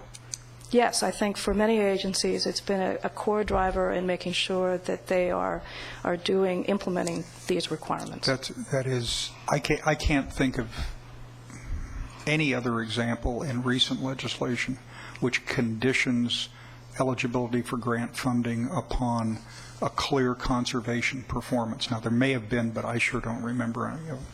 And it was of substantial controversy, as you might imagine. But that's the 2020. What about all these other policies that we're putting in here? If they don't comply with that, is it the same penalty? Currently, no. We would. Actually, we haven't made the connection with that particular. We had talked in the issue. second draft about declaring that agencies that failed to meet the standards of water management plan or something else would be declared inconsistent with the Delta plan. That language doesn't quite appear here, although there's an alternative for consideration. Mr. Stevens? Yeah, this is the issue that I think we'll get to, Hank. Right. And absolutely, you're right on. That's the question. What happens if they don't comply? And again, going back to just to preview, I think, our discussion, going back to the statutory scheme in the Delta Reform Act and your unique mission to create a plan that achieves these lofty goals, we think that you have authority to actually make sure that some of these policies do get implemented through your regulatory jurisdiction over covered actions. So we're not losing focus of covered actions, but as part of the evaluation of certain types of covered actions, in effect, if the violation of these lofty policies that Martha's laying out actually causes the need for the covered action, and the covered action perhaps is detrimental to the ecosystem co-equal goal, for instance, an example of increased pumping capacity, for instance, as a covered action. If the violation of one of these policies that Martha's laying out by one of these water suppliers with regard to conservation or pricing is actually forcing the need to do the covered action in the Delta over which you have jurisdiction, we think you have authority then to make sure that that covered action doesn't go forward. So it's not a blanket approval of covered actions with blinders on with regard to the ultimate use of that water. So That is correct, although I will say that I can see one, little loophole here that we didn't think about, and that is in suggesting that there would be a water sustainability element in an urban water management plan or an agricultural water management plan. We did not tie it back to the requirement that's currently in law that those plans are a prerequisite to be candidates for state funding. And so that may be something else that we want to add in, which is separate and apart from the consideration about how this ties back into covered actions and consistency with the Delta Plan. Randy? Is that a stretch to tie it back? Well, I think it's probably fair to say for all the affected water agencies, anything we do is a stretch, and they'd prefer that we simply make recommendations of no regulatory effect. I believe that's a fair summary of their position, except in those cases where we're inclined to support their particular goals where they'd like us to fully regulate. These are untested questions. I mean, we're a new agency, and so it's inevitable that these kinds of questions arise. Yeah, absolutely. These questions will arise. I don't think we would be putting these before you if we didn't think that you did have authority. Now, we'll probably hear alternate ways of going about the problem, perhaps making these all recommendations. And that's within your discretion if you think that that's the approach that fits the bill here. But I just want you to know that there are probably other tools that you can go about achieving the co-equal goals, and it's tied to the Delta Reform Act, and it's actually tied directly to the jurisdiction that you have over covered actions. Martha's correct, and Phil points out that the language, the prefatory language that we've included, we're trying to hit a moving target as well, and admittedly it isn't clear, but we can talk about, at least in theory, what we're trying to achieve, and with a promise that we'll come back and with some clear language. But again, this is really important. This is what we think is fundamental to you being able to achieve what your ultimate mission is. And we can call them regulations or policies, but without any teeth, they become recommendations and guidelines. Well, that and compliance is very doubtful. Yeah, and we'll hear from Randy. I'm sure I'm not trying to weigh in on the policy, but from a legal perspective, we just want you to know that we think that this is an approach that you can use. And as Phil points out, we're in untested waters. You'll hear, I'm anticipating that you will hear from public commenters that the language of the statute talks only of promoting, and promoting is something that is far from regulations. Well, I'll say right now that there are various ways of promoting things. Granted, you can promote by prodding people and by using your bully pulpit, but you can also promote by regulating. And there are examples in statute and consistent in case law about promoting by regulating. So Could we hector people? You can hector. No. Okay. Anyway, there are various ways you can go about this. Okay, Randy. Okay, let's talk practicality, using the policies as presented. We have a water quality problem in many parts of the state, groundwater quality problem. We have a groundwater overdraft problem in many parts of the state. Those are all spelled out, and we're called to do something about that or address that in the Delta Plan. We also have the call to reduce dependency upon the Delta in the future. So let's look to the watershed. Let's say we have a city who develops an urban water management plan that will easily meet the 20 by 2020 considerations. But part of their long-range plan is shifting from groundwater dependency to surface water supplies. Okay. How would that urban water management plan be viewed through these policies? I think that part of the evaluation of that shift would be a consideration of, in doing the shift, two things. First is, what are the implications in terms of, are they increasing reliance on the delta or not? So that would be a discussion item. Well, the answer would be they would be going from zero dependency upon the delta to something. So the answer is yes. All right.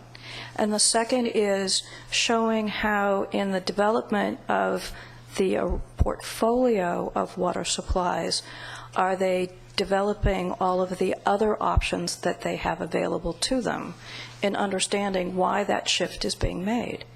So, for example, in my basin, in the Chino Basin, we've got a serious water quality problem.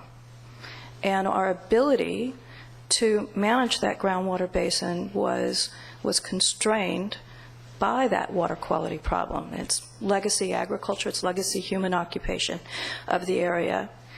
So in putting together a management plan for that basin, we had to reach pretty hard. We couldn't just say, oh, we're going to become more dependent on surface water supplies from whether it's local surface or external surface. What we had to do was take another cut at evaluating what were the different investments that we could make in an integrated fashion that would improve the management of that basin. And we did. We're doing desalters. We're using recycled water as part of the groundwater replenishment in order to have a sustainable, safe yield within that basin. We're managing our demand and doing substantially more than the 20% by 2020. All of that came together as an investment package that ended up improving our local water supply reliability, improving the local water quality, taking an asset that we could have been in danger of losing or throwing away, and in turning it into a long-term reliable water supply that makes us a better partner with use of exported water from the Delta. We still need water from the Delta, but we can manage our basin in such a way that we're not taking more. And when we do take it, it's more in sync when the water is available from the Delta. And so it's without trying to pigeonhole there's a right answer here, I think the value of an element like this is the quality of the evaluation and the planning that's going into looking at integrated water supply management, that each agency has a set of assets that it either has direct control over or working within a region, that region has control over, that in the end, those investments end up with the sum being greater than the individual parts. That's what we're reaching for. I don't think this is easy, but that's what we should be reaching for. Yeah, well, and do you differentiate at all between an export area, such as you just described, and a watershed area in terms of best management practices, best achievement of water supply reliability? That's a good question, and I've been thinking about it in terms of just my own personal experiences in different parts of the state. I admire very much, for example, what Plumas County has been doing in trying to improve their groundwater management through investments in places where they have head cuts in their meadows, and they're dewatering their meadows, and that actually deprives up in the upper watershed some of the colder late spring runoff that could go into the Feather River. Really interesting set of watershed discussions about how they can better manage. It's really a marriage between land resources and their water supplies.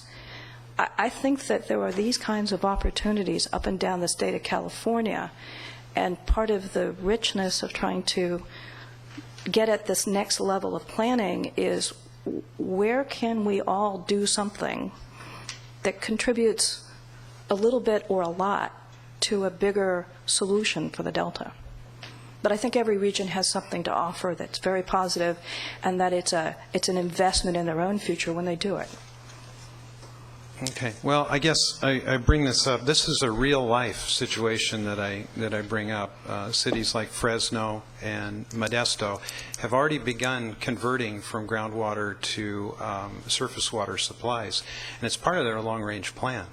Now, one could argue that it does not have an impact on the Delta, probably successfully. Others could argue that it does have an impact, and probably successfully.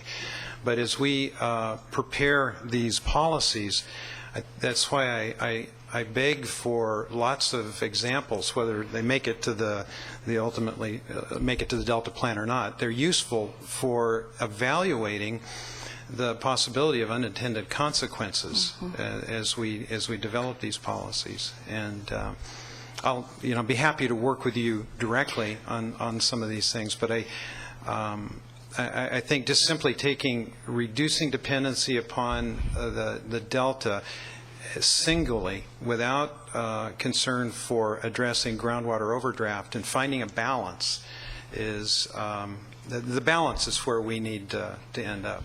Councilman Fiorini, I'd like to work with you and maybe come up with a couple of examples from different parts of the state, just hypotheticals. Randy, Martha went through some examples in her region. Do you know what Fresno's doing in addition to planning to move from groundwater to surface water? I can't speak intelligently about the steps they've taken to move towards conservation measures. I know they're required to install water meters as every other city in the state, and they've obviously been moving towards that goal. They're moving towards achieving the 20 by 2020. But I don't know the specifics. They entered into an agreement with water coming out of Friant years ago and built a surface water treatment plant on the northeast end of Fresno, and have begun delivering treated surface water. I believe that began about 10 years ago. Obviously, in that part of the country, groundwater overdraft is a significant problem. Groundwater quality is a significant problem, and they obviously chose surface water treatment as a more economical way to meet their system or their customers' demands. Right. But I think Martha was saying there are other strategies, some of them costly, perhaps, that might be added to the plan rather than just a one-for-one swap out of groundwater to surface water. And valley cities may not have considered some of those. There's a very slow implementation, I think, in the city of Lodi for water meters. Still very controversial. But it is the law. Right. And someday it'll be achieved. Ms. Davis, I want to run through a couple of these things. Sure.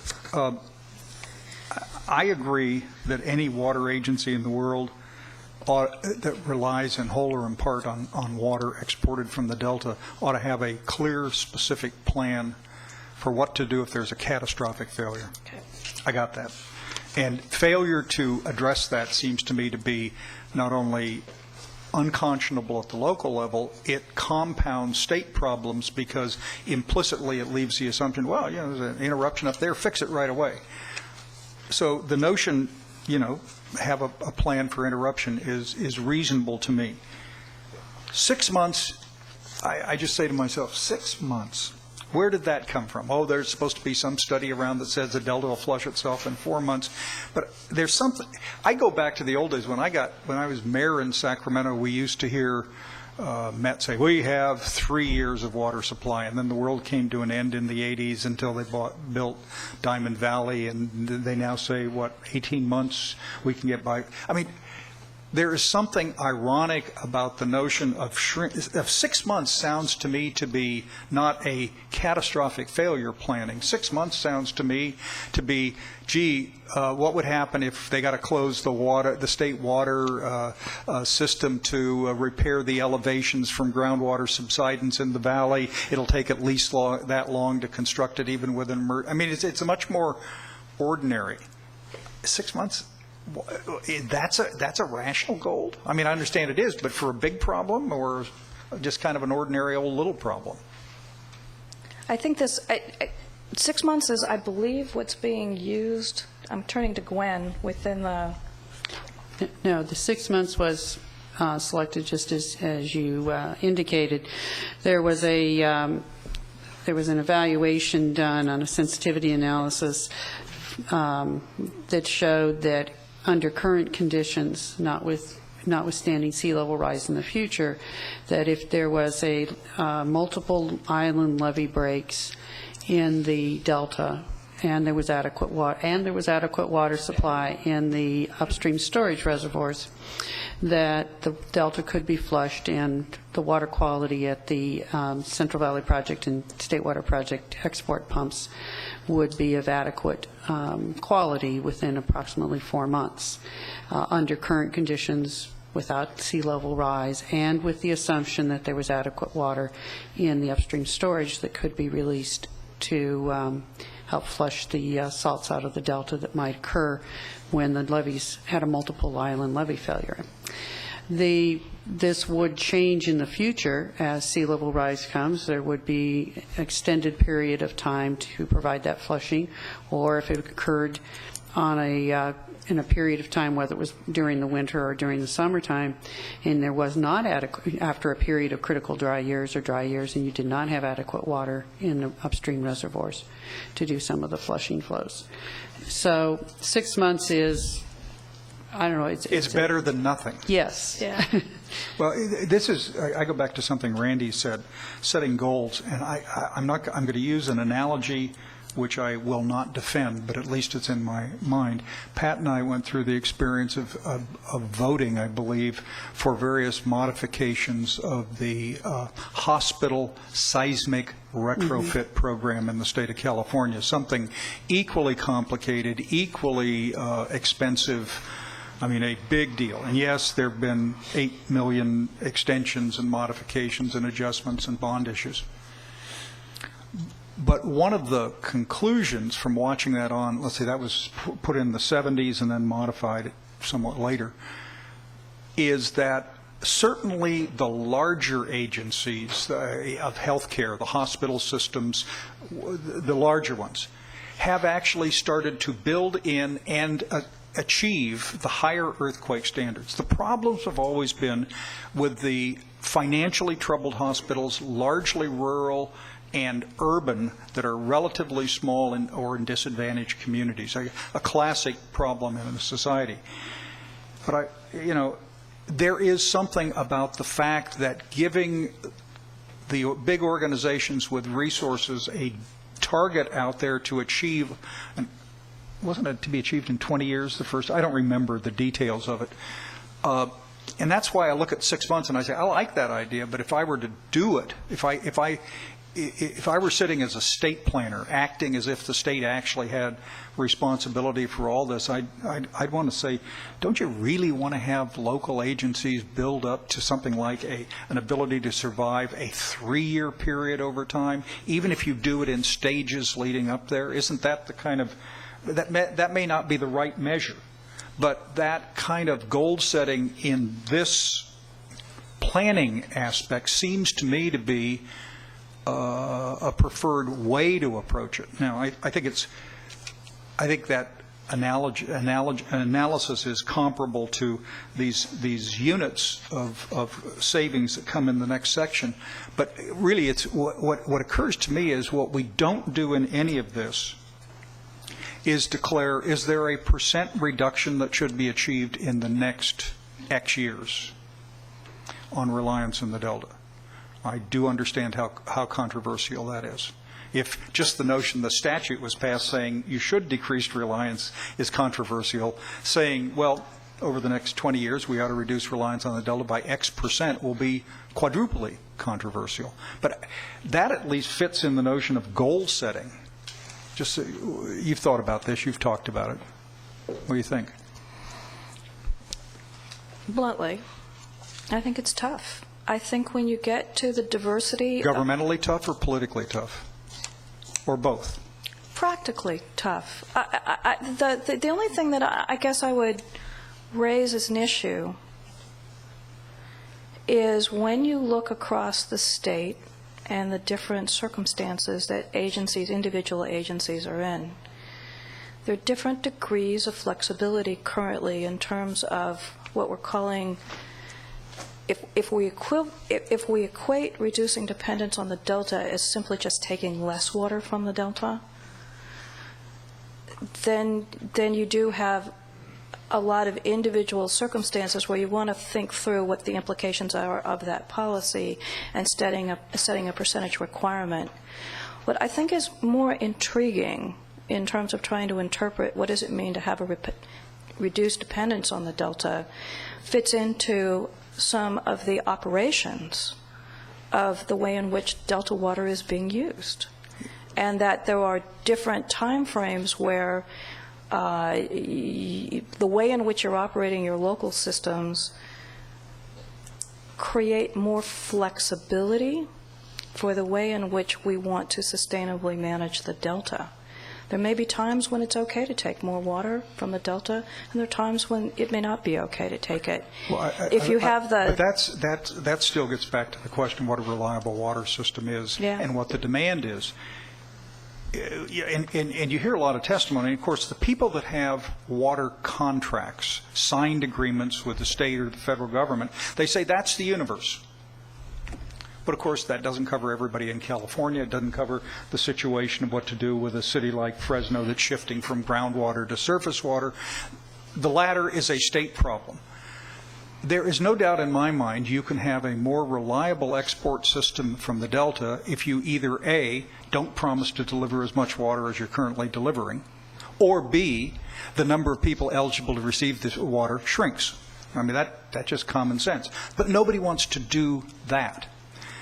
And so every once in a while I say, well, is it the policy of California that the Delta is the source of water of last resort for everyone in the state and everything?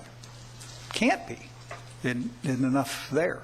So if we can't find whatever limits exist on the supply, we don't really know what the demand is. We anticipate problems on increasing demand, not from population growth. Well, Woodland and Davis, having messed up their groundwater supply, are now got agreement from the water board to divert 40,000 acre feet of water. Okay, I understand why that's a good deal for them.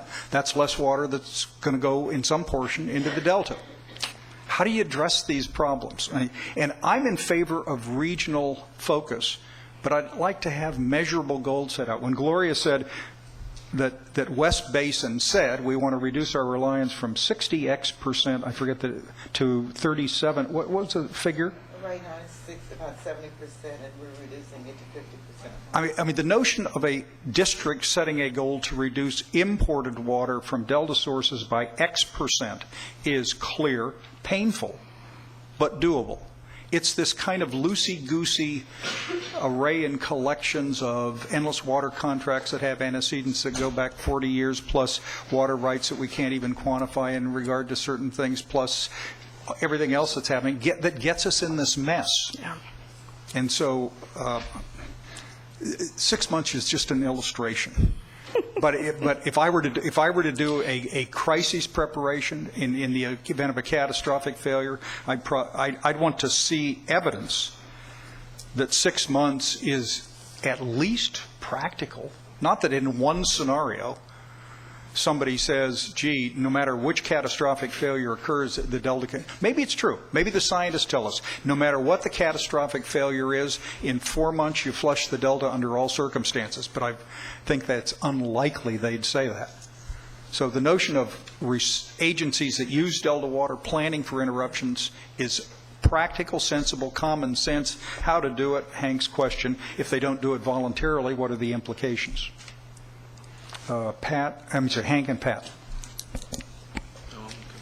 Martha, assuming that it is a good thing to reduce one's reliance on Delta water, and I think overall most people would agree it is good because it gives you more flexibility to the Delta to do things from an environmental standpoint.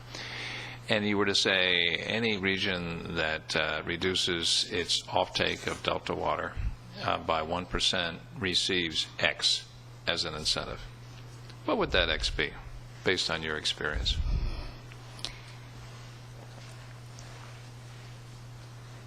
I have to think about the answer to this question. I think that your first issue is, are we talking about the current dependence, or are we talking about growth into the future? You're talking about current. If they're able to reduce the amount of water in a given year by a certain percentage compared to the previous year, regardless of you know, whether it's drought and all the rest of that, trying to simplify it. Basically, I'm looking for some sort of a reward that would incentivize people to do that. Then I would tie it back to the conservation obligation. I would say that if you're reducing your demand, then why not correlate that? So we are achieving the 20% reduction by 2020. Can you correlate that back to your reduction on reliance on the delta? Whatever base number you've got for so you're trying to say, if I'm improving my management of my demand, the place in which I'm looking to see. However you do it, however you calculate it, what would be the prize? What would be the carrot? We try to address that on page 48 under B, where we were looking at if currently it's a prerequisite to complete the urban water management plans, agricultural management water plans, in order to obtain state funding, grants, loans.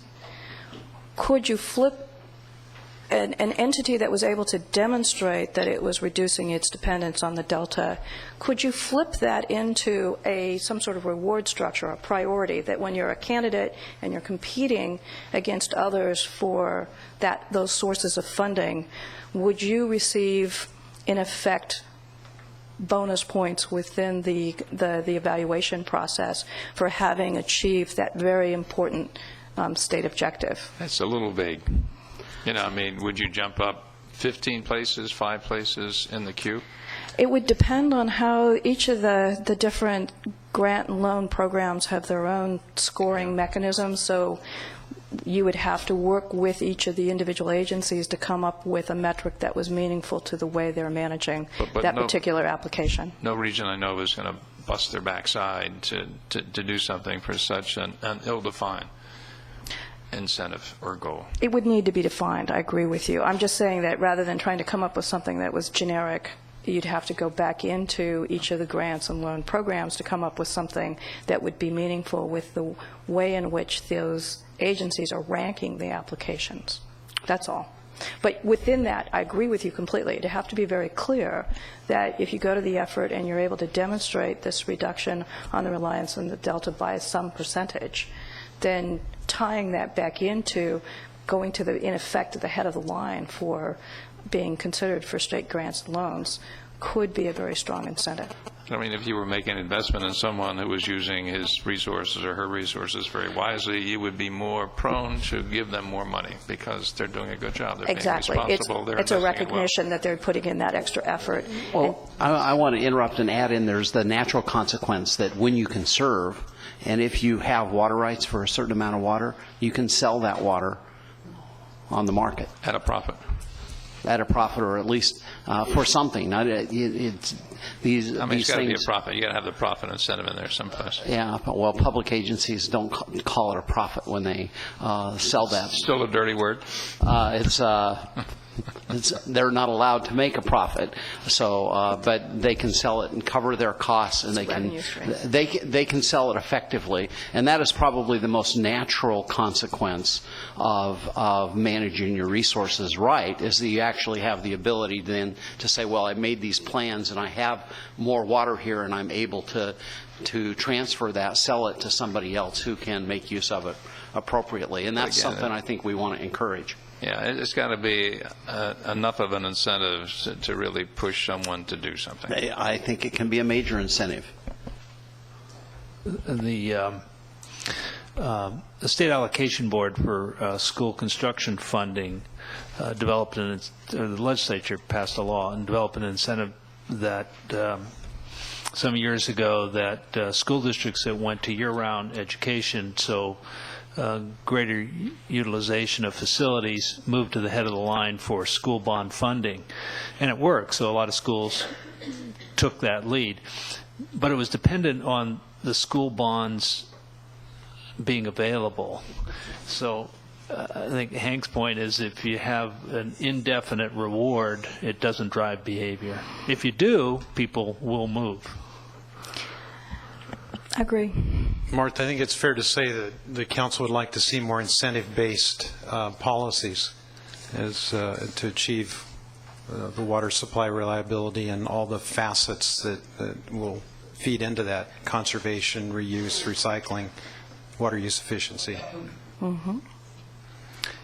And I guess on the downside, if we are considered unworthy to regulate and only suggest without incentives, the possibility of or probability of getting any of these things established and followed are about zip. That's about zero. I agree. Want to proceed on through the next section? Just to wrap up this section, we did, we've actually covered on page 48, B, which was a cut at trying to create an incentive-based approach. Just to touch on A, one of the questions was, we're so focused on urban water management plan, the existing requirement for planning.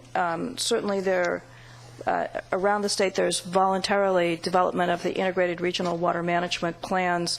Why wouldn't we want to include something like this long-term sustainability water element in the regional plans? And so A addresses that point.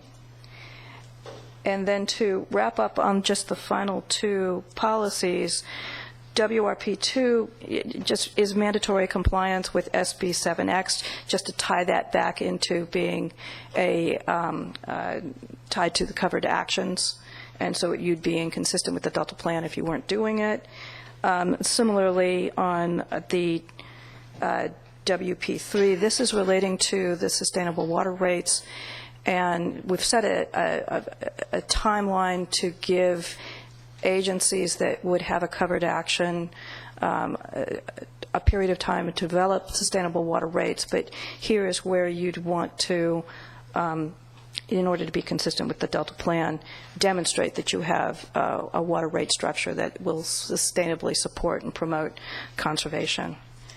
The final elements in this, I'm sorry. Just one element to that. I think that we have a role to play in informing the public that water conservation costs more money. I think it's difficult for city councils and local water agency officials to allow themselves to vote for a lot of conservation measures that they know are going to increase costs to their constituents, and that they would run the risk of not getting reelected. I mean, that's just a political reality that exists in every part of the state. We know that to conserve 15 to 20% of water use will require those local agencies to somehow either reduce costs, which are very difficult to do, their fixed costs are pretty much what they operate at, or to increase rates. So I think somewhere in the Delta Plan we need to say, just as we have said that we may not be able to save all the species, we need to say that water conservation will increase rates, or likely increase rates, or something like that. If I might, just a thought on this. I was going to talk with Joe later about this, about the idea of perhaps bringing in a couple of agencies that have been dealing with water rate issues. I think one of the great examples is the Irvine Ranch Water District, in the way that they've created a budget-based rate structure that actually has been very successful in their community. Particularly, it's an understandable rate. The public views it as fair, but the really important part of what they did is they combined a very strong message about what was the right amount of water that people should be using, and that's built into their billing structure, so this is at the retail level. But they also were able to recalibrate the rate structure, so instead of having the revenue being tied to the volumetric side of the charges, they can put much more of the revenue stream to cover the fixed costs. And it's one of the reasons why that particular approach to a rate structure actually busts through the problem that many water agencies have, where their water rates are really tied to the volumetric side of their rate structure, and they have insufficient revenue tied to covering the fixed costs.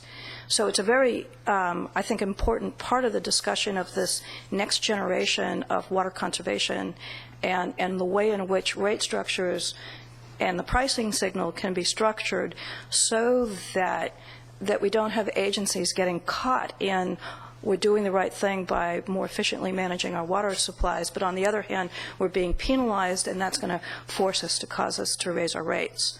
I think there's a number of agencies that have been really taking another look at this and are really finding a way to thread that economic needle in a way that is actually comes out with a very positive message about why conservation is actually a very cost-effective approach for managing water supplies long term. Martha, are you saying that the rate increase should be given selectively to those individual households that do not meet that conservation rate rather than use a broad brush around a region? Well, again, I think that this is where it would be helpful to have the folks that are the experts in the background on the rate structure.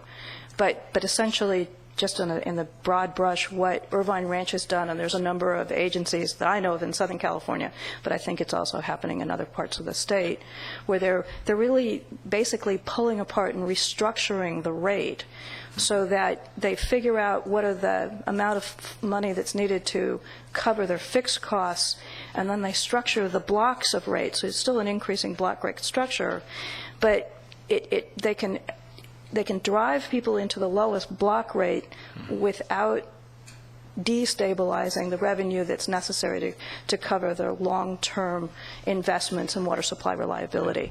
And it's been a very effective rate structure approach that has started to break through this problem that many other agencies have had with when they're so dependent on the revenue on the volumetric side.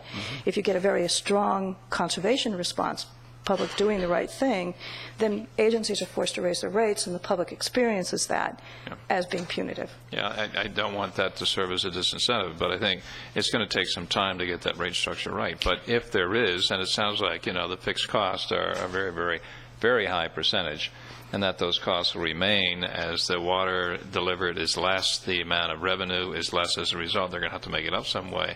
If they can take that and then just selectively apportion that to the people who haven't reduced their That's consumption. correct. That's the increasing block rate structure. That would be fantastic. I mean, that's an incentive and a disincentive. And the people who do reduce consumption will be incentivized because they will not be paying more. Right? Exactly. And maybe even less, and really hurt the people who are not conserving. And within the way they've been able to tie it back into their billing structure, the consumer actually gets the message. This is the block rate. This is the conservation block rate. We want you here. And if you're not in that, then you're in these higher rates that... Yeah, and probably it's a situation that the wealthier people value a beautiful garden more than, and have larger gardens, and should be paying more money and are willing to pay more money for that water. Okay. Martha, before you move on to the recommendations, is that where you're moving to? Yes, ma'am. I still did not get a clear understanding why the water users upstream were left out of these three policies. I don't think the water users upstream were left out of anything. They were not mentioned. Well, in that neither section. were. I think that the idea here was that we were going to set forth some policies, which we did in P1, P2, and P3. And the idea was to keep our focus on the covered actions, which is the jurisdiction that you have.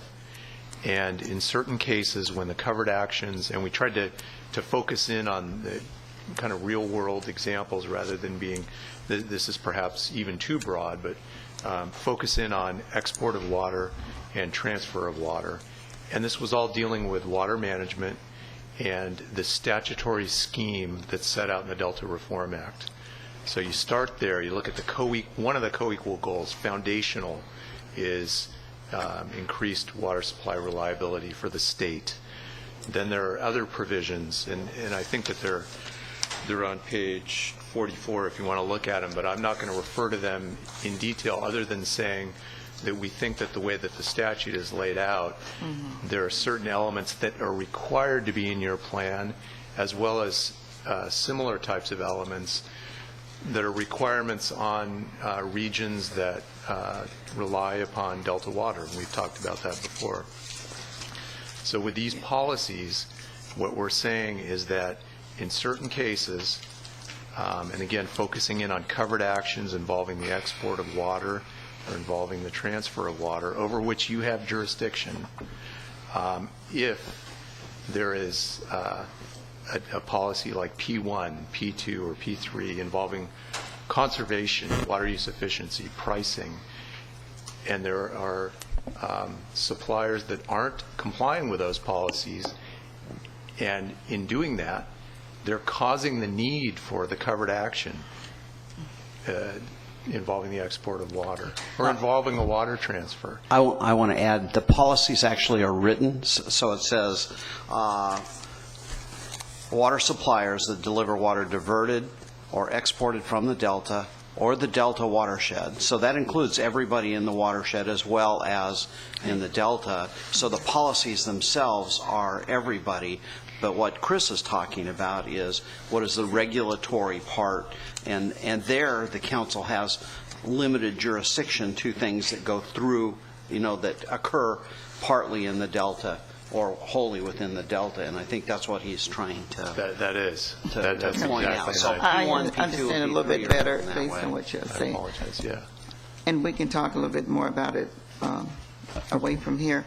But just clarification on page 48 in line 24, that section, will that be included in the next version? No, these two additional options for council are suggestions from staff, because there's always a point on some of these things. Some people, and I can't remember who said it, but a couple people said, well, you got to get a different alternative to your suggested policy number one.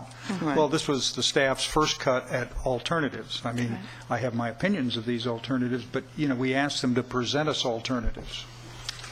What I heard from the discussion today was that you would like to incorporate into this policy an addition of the incentives, but I heard that you want them actually better fleshed out, more detail, to the extent that we can do that. I'm not sure that we can really do that. So I think that's what I kind of gathered from the discussion. Add those in, not take away the other stuff, but add that in, and to the extent possible, try and make it more specific. Well, I like the idea of recommendations with incentives. That was the point I wanted to make about that option. Don. Yeah. Just a question on policy 3, where you say you shall by such and such date develop and implement. So what happens if you don't? I apologize, I was talking to that's fine. I guess my question is, so... Water rate structure date to establish shall. What happens if they don't? Yeah, what if they don't? Number 3 would be water recommendation. Policy 3. P3 and 48. Oh, right. And that's the issue that we were talking about. One of the, there's an option that we think that you have the authority through your jurisdiction over covered actions, that if, for instance, a retail water supplier doesn't do policy 3, and there's a direct nexus and there's a cause for the covered action, say it's an export of water out of the Delta, that you have jurisdiction through that covered action to say, no, the covered action's not consistent with the Delta plan. There's another way of achieving the co-equal goals that you've laid out in P3, and the water supplier hasn't done it. There's a clear nexus, and it's really, Don, it's looking at the use of the water. There's a clear reference in the Delta Reform Act that talks about reasonable use under the Constitution of the state of California, that's especially applicable in the Delta. Talks about statewide as well. So the focus here could be, and again, this could be, this is up to you as the council as to one tool to go about forcing compliance. Again, it's a different way of promoting, but it's a way that you should consider. Well, yeah, and I guess just kind of the practical application, and this is some years out, and I'm sure, if it stays in, there'll be, different potential iterations as you go along, or subject to what may be happening in complying with this. But would an outcome be that the council could find that the export of a certain amount of water you weren't achieving, you didn't do this, so we'd hold up the export of the water, potentially? Or or you go to some other administrative action to force them to prove to the council? Well, it would be over your jurisdiction, over the covered action. So if it was an export project and there was a nexus. So they'd have to have a project before there was a coverage. So if they had an ongoing component of water, that's all covered because that's all pre-planned. But anything beyond this date that would require covered action, some further improvements, something like that, then we could the council could weigh in. And even after this date, as Joe points out to me incorrectly, is that a lot of this stuff, there may not even be a covered action that's applicable coming before this board for say years. 20 or 30 years. Yeah. And you wouldn't focus in on this stuff. And this would, in effect, be a recommendation. Important. And I want to emphasize that whether it's a recommendation or a policy that potentially has regulatory effect, it should make sense in either case. I mean, this is a good conversation to go through this. But it may not actually come before this board. But if it does, I'm saying that we think that you have, in certain circumstances, the authority to look at that. That helps. Thanks. Maybe another action would be, as well as trying to get a list of incentives to incentivize people to do the right thing, is a list of disincentives to disincentivize them from not following the regulations. Okay, Ms. Davis, why don't you plow through I want to complete the very first section of this chapter as soon as we can and get into the flow stuff. Exactly. On the recommendations, so we're This now is on page 49. Correct. The first two, so WR1 at line 2 and WR2 at line 6, these are more administrative to the coordination with the other agencies. The first one, WR1, addresses working with Department of Water Resources, the other water agencies, to develop the guidelines for how the water sustainability element the specifics of what we would require and incorporating that into the guidelines for the urban water management plans and the agricultural water management plans. WR2 just goes to this issue of recognizing that if the State Water Resources Control Board and the SRF loans, or you're talking about various grant programs to the extent that they were available, working with the agencies to figure out what would be a meaningful incentive that would be a reward, that if they were complying with the sustainability element and showing that they were decreasing their dependence on the Delta, how the funding credit would work, the reward of the funding. WR3 at line 10, the final one, has bounced back and forth between being a policy and being a recommendation. At this time, we've got it in here as a recommendation, and it's specific that a new proposed point of delivery from the State Water Project that it results in increased demand for diversions from the Delta or the Delta watershed should demonstrate that the project proponents have evaluated and implemented all other feasible water supply alternatives. So this is an effort to address, before we add another point of dependence on the Delta, have we really gone through the due diligence of developing the alternative water supplies? Yeah, I'll just tell you, I think this should be regulatory. I don't think it should be a recommendation. I understand you've gone through a couple of modifications of it, but this goes to Hank's first question, what happens if they don't do it? And it really doesn't even go that far. It goes, do they have to show that they have examined feasible alternatives and that they have done the ones that are feasible? And if you say, well, no, that's just a recommendation, we don't really mean it, what you're then saying is we've set up a process that prompts the careful examination, but they don't have to do anything once they've concluded. And there's something inherently inconsistent about that. I can agree. Yeah. Okay, members, we got to get on the flows. Any further questions on the 3 pages here? 4 pages, 5 pages. Okay, Ms. Davis, kick us off on flows, please. I'm going to do this very quickly. I think we've all commented on the importance of completing the public trust delta and tributary flows to the achievement of the co-equal goals. We have written this we have this recommendation in various places in the plan. We've specifically written the lead-in to this recommendation from the perspective of the importance on water supply reliability and the ability to develop appropriate infrastructure in the Delta to have it framed around what those flows really need to be. And so...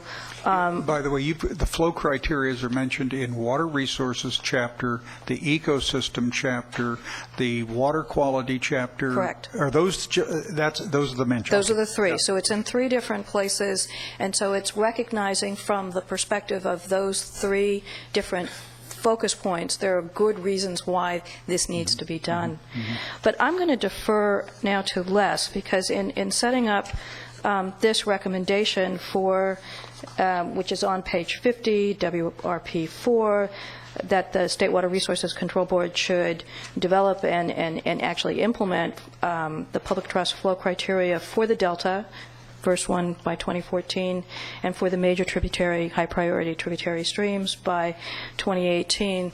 The State Board is in the process of doing this and have a work plan, and so I'd like to turn to you and talk about the status of where you are and our collaboration and trying to work out the specific language that should be included in the plan. Mr. Grober. Thank you. Hi, my name is Les Grober. I'm the manager of the hearings and special... Sound up on his mic, please. I'm the manager of the hearings and special programs section in the Division of Water Rights. So I'm responsible, among other things, for development of the Water Quality Control Plan for the Bay Delta and other flow-related things in the Delta. So I'm happy here, and I'm also happy that the Council has already, we've had some discussions, and the Council has already been responsive to some of the comments that the State Water Board has provided. And I'd like to start in discussing this question. I think it's important to just define some terms, just so that we understand what would be involved, because, of course, much of what this Council is doing in this area in particular is of great interest to the Water Board, because it really strikes at some of the Water Board's core functions. It has to do with planning, and in your parlance, the co-equal goals, for us, the balancing of the public trust and public interest needs for water. So to define some terms, perhaps I'll even start with giving some examples of what the Board has done, what it is doing, and what still remains to be done. The last time that I appeared before you, I presented a summary of a report that the State Water Board had prepared in response to the legislature, the package of water bills in 2009. That was the Delta Flow Criteria report. So perhaps that's the first term to define. That was criteria, because that report was directed at determining what are the flows that would protect public trust resources in the Delta, and specifically, as we interpreted, fishery flows in the Delta. So those were criteria, and as I had indicated to you at that time, they had no regulatory basis. So that was at least in part why we were able to successfully pull that information together in a relatively short period of time, because among other things, it didn't require us to do CEQA, and it was really just a compilation and synthesis of a lot of technical information that was already out there into a report, and just looking at that one use of water and one portion of that use of water, the fishery element of the public trust. So that is distinct from what we normally do when we do our standard setting, when we go through our regulatory process, say as part of the Water Quality Control Plan for the San Francisco Bay and Sacramento and San Joaquin River Delta, or the Bay Delta Plan. As part of that standard setting process, a regulatory process, and that's a regulatory process that is certified as equivalent to CEQA, so we can do, in order to conform with CEQA, we can prepare, in that example, a substitute environmental document. We don't have to produce generally an entire CEQA document, an EIR. So as part of that regulatory process, we would establish flows, and we would also, and set them as flow objectives and other things, other water quality metrics, and also identify a program of implementation to achieve those flows. And that is distinct from the actual implementation, because the Water Quality Control Plan, the Bay Delta Plan, is not self-implementing. So what we have typically done in the past, for those of you that have tracked it, for example, we had the 1995 Water Quality Control Plan that was then implemented in large part by decision, water right decision D-1641, about 5 years later, at the end of 1999-2000, and that implemented the water right component of the Bay Delta Plan. And that's, to a large extent, those are the rules that much of the Delta is being operated under today, in addition to various biological opinions. So there we went through a two-step process where we developed the water quality objectives and a CEQA document prepared for that, and also followed by the adjudicative process where the specific implementation of the flows by apportioning responsibility was done as part of D-1641. So all of that is important context for really the words so that the council understands in terms of the efforts. And I'll describe then for you also now, so what are we doing right now? It's been recognized. Part of that, part of what falls out of that, the report that was prepared this last summer, and even prior to that, it was understood that we need to take another look at the objectives that we have in the Water Quality Control Plan. So in many ways, what we did this last summer was just one element of looking at that. It says, well, that suggested that for the public trust side, we need, more water is perhaps needed. It didn't at all look at the public interest side. We had about 2 years ago noticed a process to update the Water Quality Control Plan. We did a notice of preparation, had a scoping meeting where we said, well, we're going to comprehensively look at now an update to the Water Quality Control Plan. This is back in 2009. But because there's many other things going on in the Delta, and also just to stage what we're looking at, we're going to focus on the San Joaquin River flows and also Southern Delta salinity, and also focus on just the standard setting part of it, just the water quality control planning.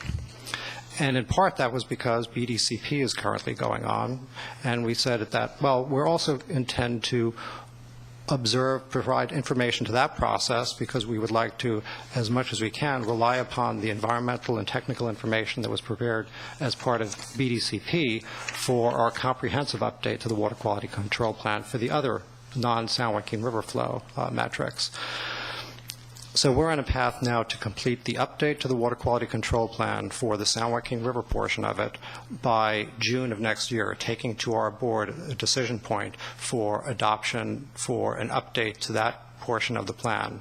We intend to complete the CEQA document for that portion of the plan by the end of this calendar year.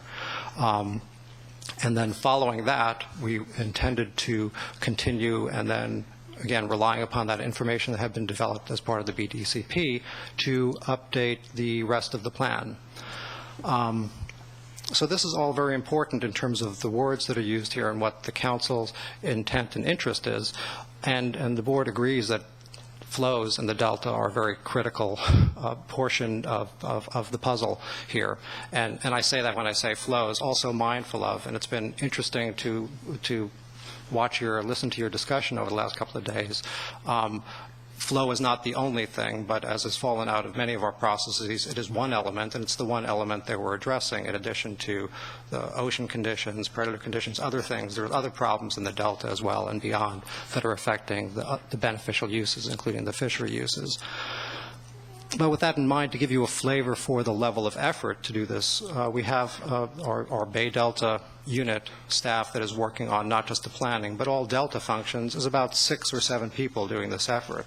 So this is what we're planning to do and to follow with the next update of the plan for the Sacramento and Delta outflow component. That is something that we feel, given the current level of effort, we could be achieving with the timelines indicated here. But if you're asking for implementation of the plan, that would involve some redirection of effort, and it could be significant redirection of effort. The water boards, as you know, and just to give you a flavor for the water boards, the Division of Water Rights has just a little over 100 staff now, and that's been augmented just in the last year with, because also as part of the package of water bills last year, an augmentation of about 25 new staff and another 5 staff to assist in the development of water quality certifications.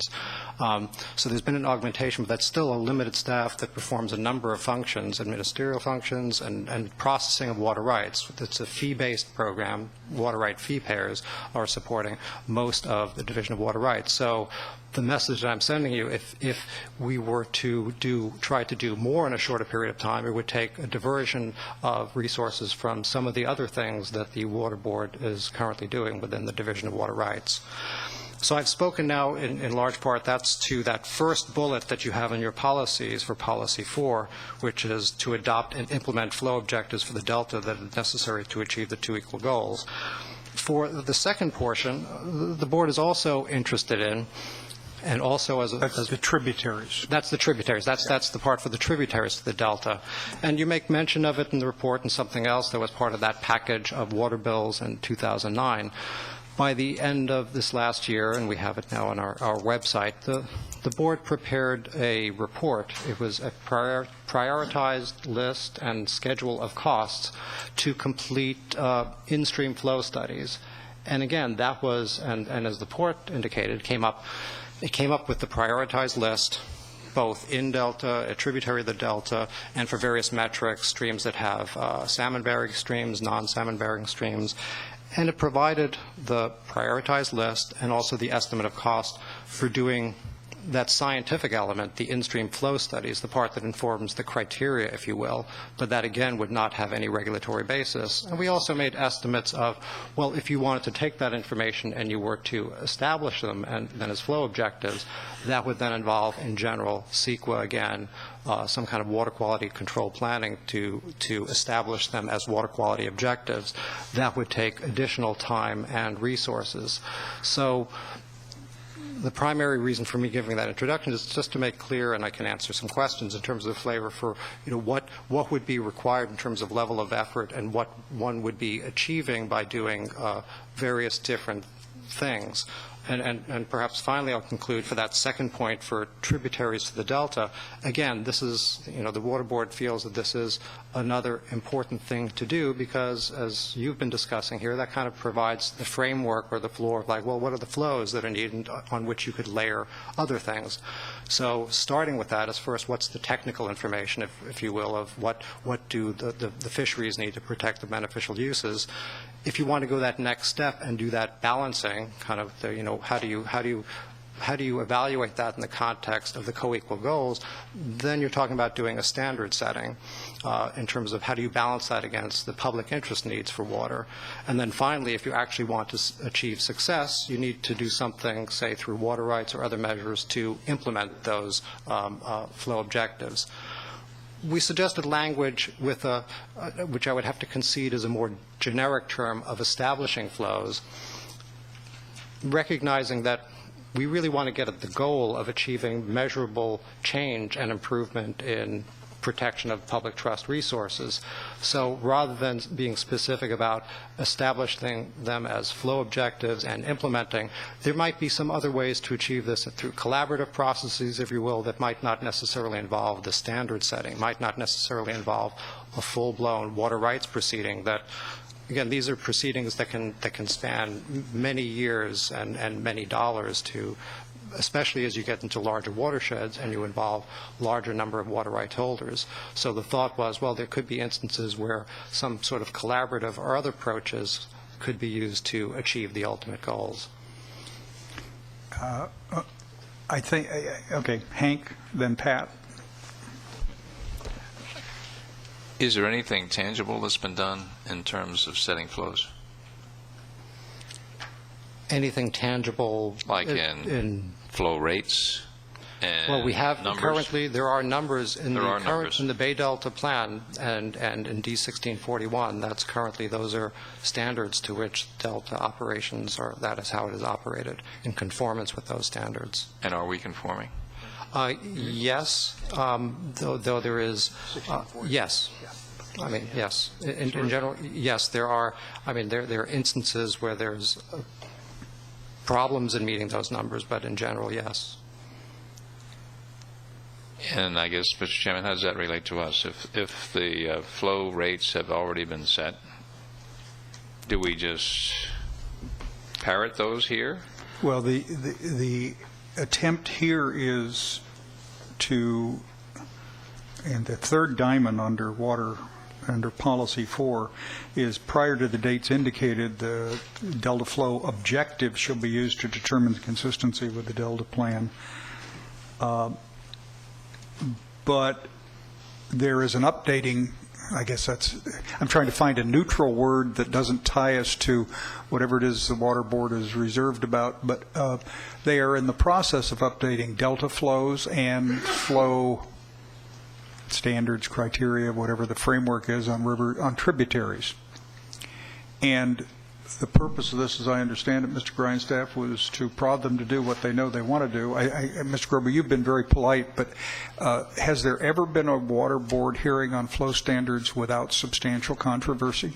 No, it's quite a hot topic. But I do want to punch that as part of our processes, and that's where we are now, we're required under both Port of Cologne and the Clean Water Act to periodically review the water quality control plan. So that is what we are doing. And as part of that process, we've identified all of the flow metrics really are ripe for reevaluation, and that in the context of the proceeding that we had this last summer, though there was no regulatory effect tied to that further suggested the need for reevaluating the current flow objectives. So though we have those objectives in place, they're in flux at this time.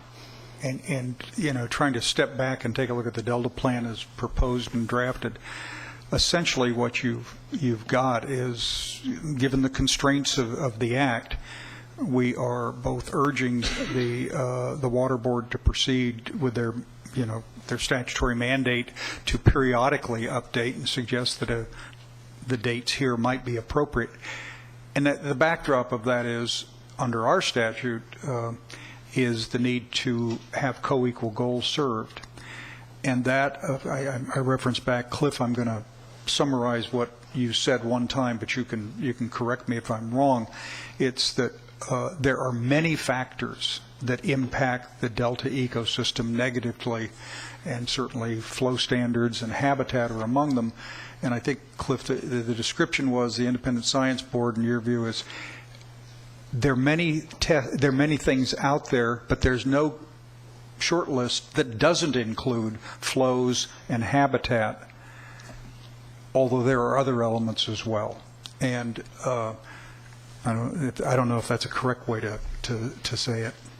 Well, let me make just one point. I mean, we keep using this word flows, and I think it's important that we realize that flows have many facets. It's not just the amount of water. It's the timing of when that water comes in, the rate at which flows change, the frequency of certain types of events, the duration of certain kinds of flows, low, medium, and high. And it's the attempt to get a better handle on the full panoply of flow characteristics that I think you're trying to address. It's not just an amount or a flow total. That's correct. And to give a flavor and to drill down, to give as an example where we are now with the San Joaquin River flow proceeding, just in the beginning of this month, we sent out a revised notice of preparation, and we included at this time, we included attachments that had the draft proposed regulation, so the draft standards, so if you will. So as an illustrative example, and again, this is draft and out for public comment, we've currently had for the San Joaquin River flow standards that varied by water year type and also by season, and they were numeric objectives that were prescriptive by water year type and month and season. Recognizing much of the work that was done as part of our Delta flow criteria proceeding, in which Dr. Cliff Dahm was, participated, provided great information. Our board heard a couple of things that were terribly important, is that any single flow prescription you come up with is going to be wrong, quite frankly. It's going to be, it's difficult to come up with a single number because you never have enough information in real time without uncertainty to be completely prescriptive. So that's why I'm happy to see the discussion that's been going on here with regard to adaptive management, because that's something that we struggle with as well. So in our attempt to resolve that for the proposed regulation, we're proposing for the San Joaquin River narrative flow objectives that speak to really what is the goal in terms of increasing salmon populations, doubling of salmon, things like that. And then in the program implementation, being more prescriptive, but still within an adaptive management framework to say, for example, well, and this flow objective means that you need to provide in general 20% or some X% of unimpaired flow, because there's been science to suggest that that's an important metric. We haven't determined what that number should be, because again, that number is tied to, it's not just the criteria, it's not just what is protective of fish, but how do you balance that number with the other public interest needs for water. So that is still a number that is going to be just an X value for now, if you will, until the board makes its determination. But then the other adaptive component is recognizing, well, even with that prescription, you need to have some flexibility to adjust it based on real-time information that you get from fishery organizations, and also how do you best use the water when weighed against other public interest needs. Randy, Pat, Joe. Les, could you describe for the council some of the activities that have occurred under the FERC relicensing process since the D1641 was adopted in 1995? And then also share with us your thoughts about the tension that exists between the responsibility that upstream diverters have for their section of that tributary or that river in terms of their licensing and habitat and flows versus Federal Energy Regulatory Agency. And so all the hydro dams up there go through this painful process on licensing. And that tension that exists between their responsibility for their tributary versus the concerns about the amount of water in the delta. I think that would be a useful conversation. That's a great question, and that's another one of those special programs that I'm responsible for, so I can speak to. And for good reason, because it's special in large part, and again, because there's a very large flow metric in all of those projects. Of course, they're hydropower projects. They greatly affect flow regimes. We have a unique opportunity now in terms of the schedule of relicensing that's going on. And for those of you not familiar with it, as part of the license for Federal Energy Regulatory Commission hydropower projects, they require a certification that the project is going to meet water quality standards, and that function, that responsibility falls on the state of California, and it's performed also within the Division of Water Rights of the State Water Board, again, because there's that large flow metric. And these hydropower projects, when they first came online, they were issued 30, 40, 50-year licenses, which means many of these big projects, the rim dams now in throughout the state, are coming up now for relicensing. So that means the State Water Board, along with fishery agencies, are participating in the process for the relicensings, where studies are being conducted to determine, well, what needs to be done so that this project can meet a current, and that was, again, some of the discussion that's going on here. We have new values to a large extent that when these projects first came in, so how do you now license the project and condition operation of the project so that it will meet current water quality goals? So the State Water Board has responsibility for issuing the water quality certification. A couple of the projects that are coming up for relicensing, the licenses expire in 2014 and 2016 respectively on the major projects on the Merced River and the Tuolumne River. So the State Water Board, understanding that, at the same time that we're looking at an update to the water quality control plan for the Bay Delta, also understand, and this is consistent with the science, the connectedness of flow is very important. So it's going to be important also to consider, well, what are the effects on these projects on the tributary streams, and how is that connected to, and throughout the system, how does that connect to really the comprehensive protection of beneficial uses throughout the system? So this is highly controversial, of course, particularly these hydropower projects, because as for any project, there tends to be kind of a narrow view of, well, this is the effects on the project just in this limited area. But as we know, water flows downstream and kind of connects from the Merced, from the Tuolumne to the San Joaquin River and to the Delta.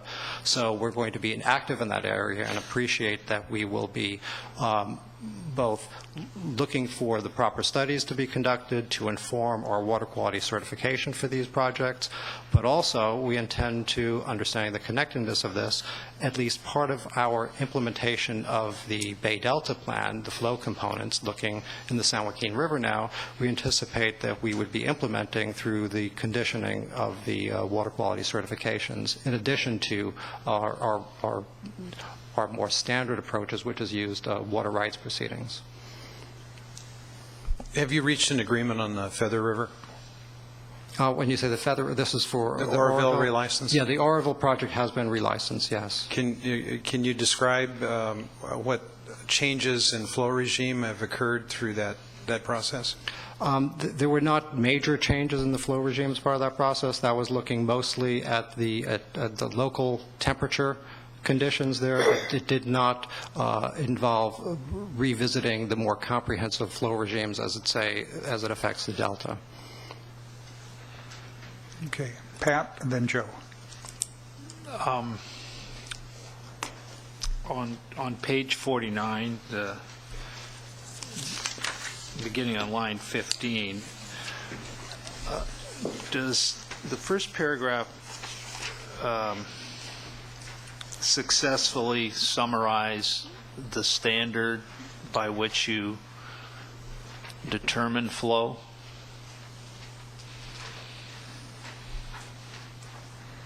You're talking about line 15 Yeah. through 19? Yeah.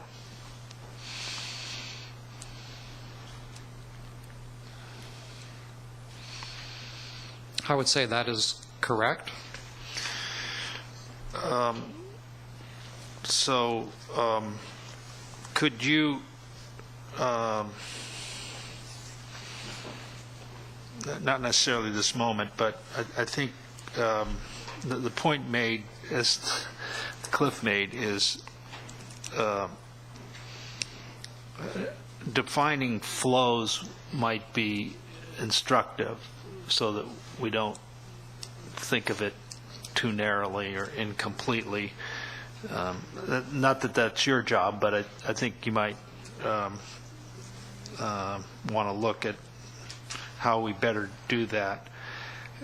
Could you describe what the provisions of the Constitution are that are relevant here to setting flow criteria? Well, the Article 10 California Constitution referring to waste and unreasonable use provisions.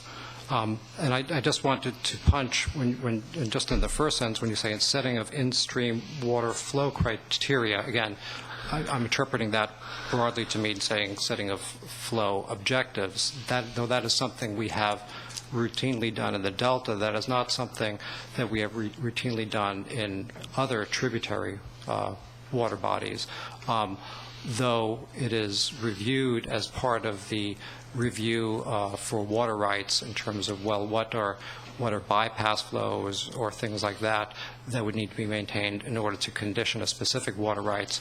There hasn't been a standard setting in tributaries other than the Delta.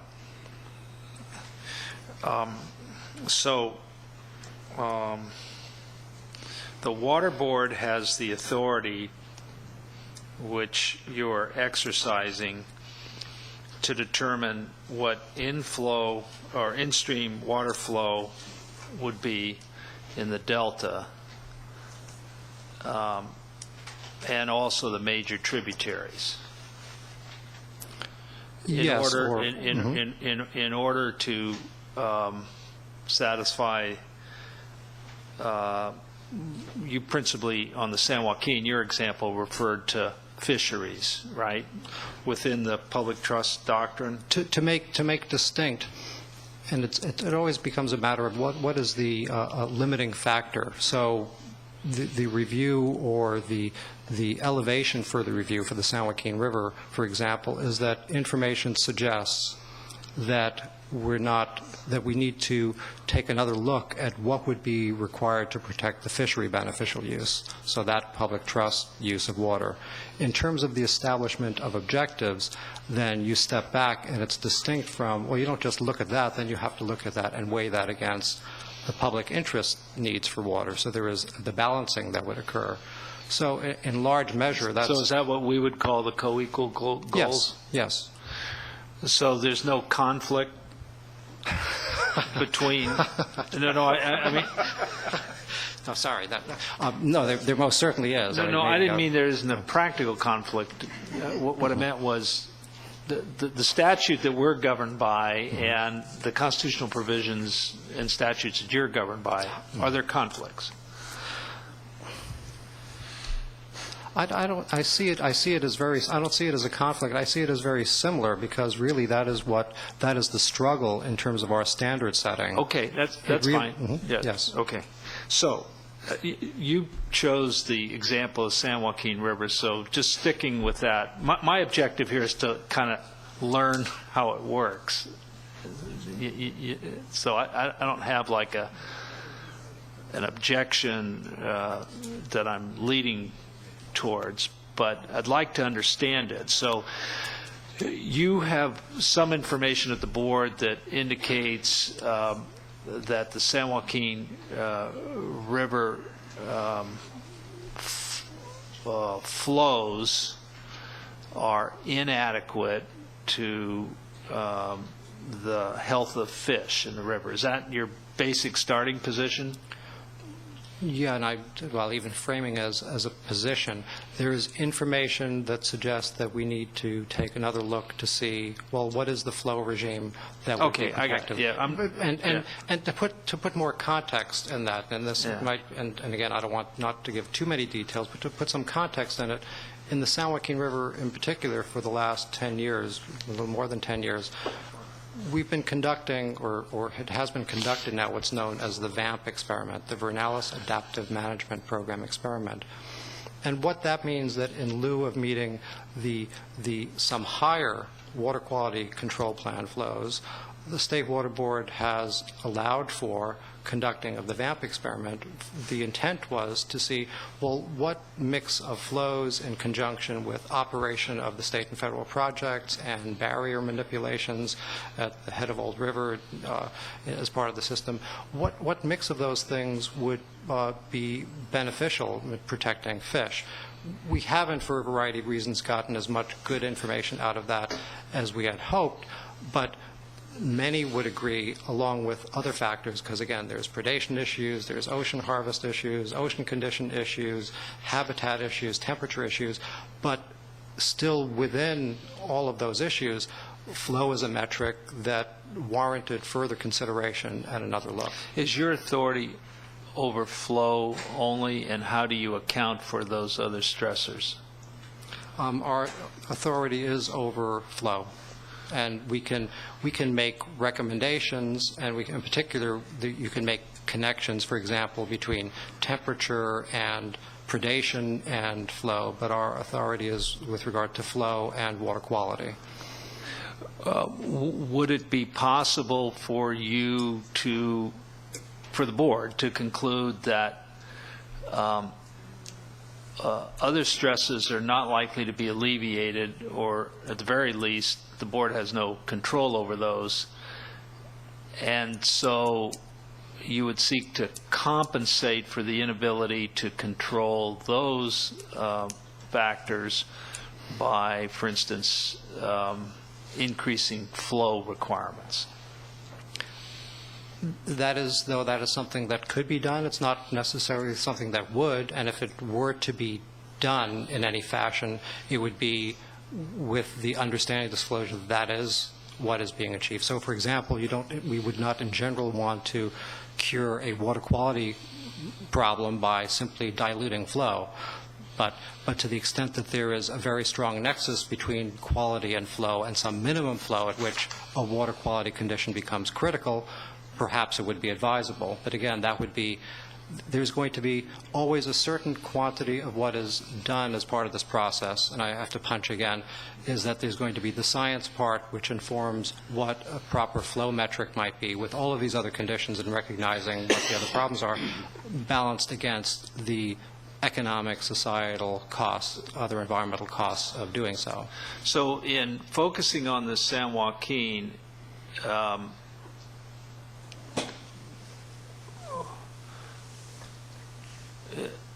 is it the objective to restore the fishery or contribute to improve fishery, and that will necessarily assist the co-equal goals as we would describe them? In this example, one of the things that we refer to in our narrative, in the proposed narrative objective, and we already have a narrative objective for this, is a fish doubling goal, to double the population of anadromous fish. So, Where yes, did that would goal, be. where did that goal come from? Well, that actually goes back a decade or more, and it's currently in our water quality control plan, and we're referring to it now as so. In order to get away from a numeric goal, something that as well, this is consistent with that public trust protection, that if you were to achieve that, then it would be an improvement of the condition for fisheries. So when we say on page 50 in the document that the State Water Resource Control Board shall develop flow criteria and establish flows as follows, and then there are deadlines in order to achieve the co-equal goals, and similarly for high priority tributaries.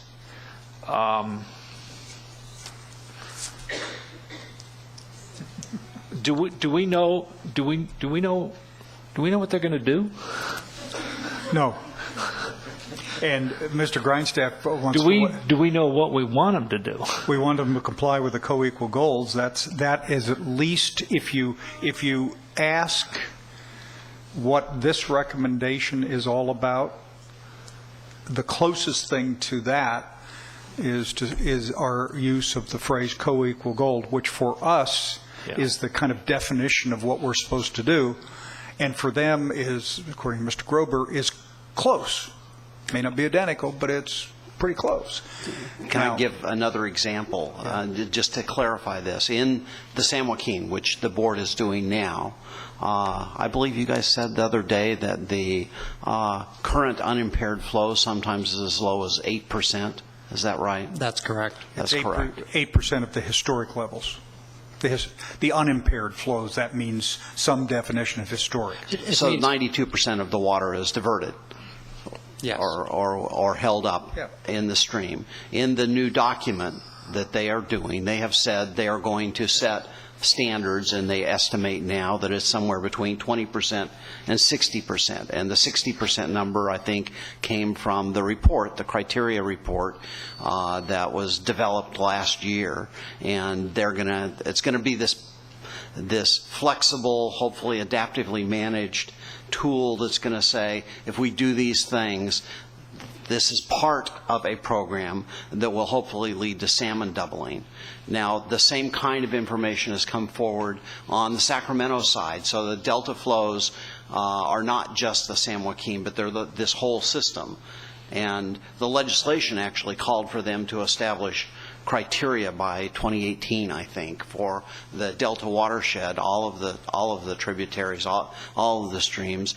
What we're saying is that in order to move ahead, and I think they agree with this, it's really key, first of all, that you establish what the right flows are into the Delta from the major rivers coming directly into the Delta, and set those standards. And one of the things that's in this that's different, I think, than they would have originally done, and less alluded to it, is it says that that we believe they should develop the objectives and implement them. So we're saying, don't just tell us what the right thing is, but actually use your authority as the state board to implement those flows.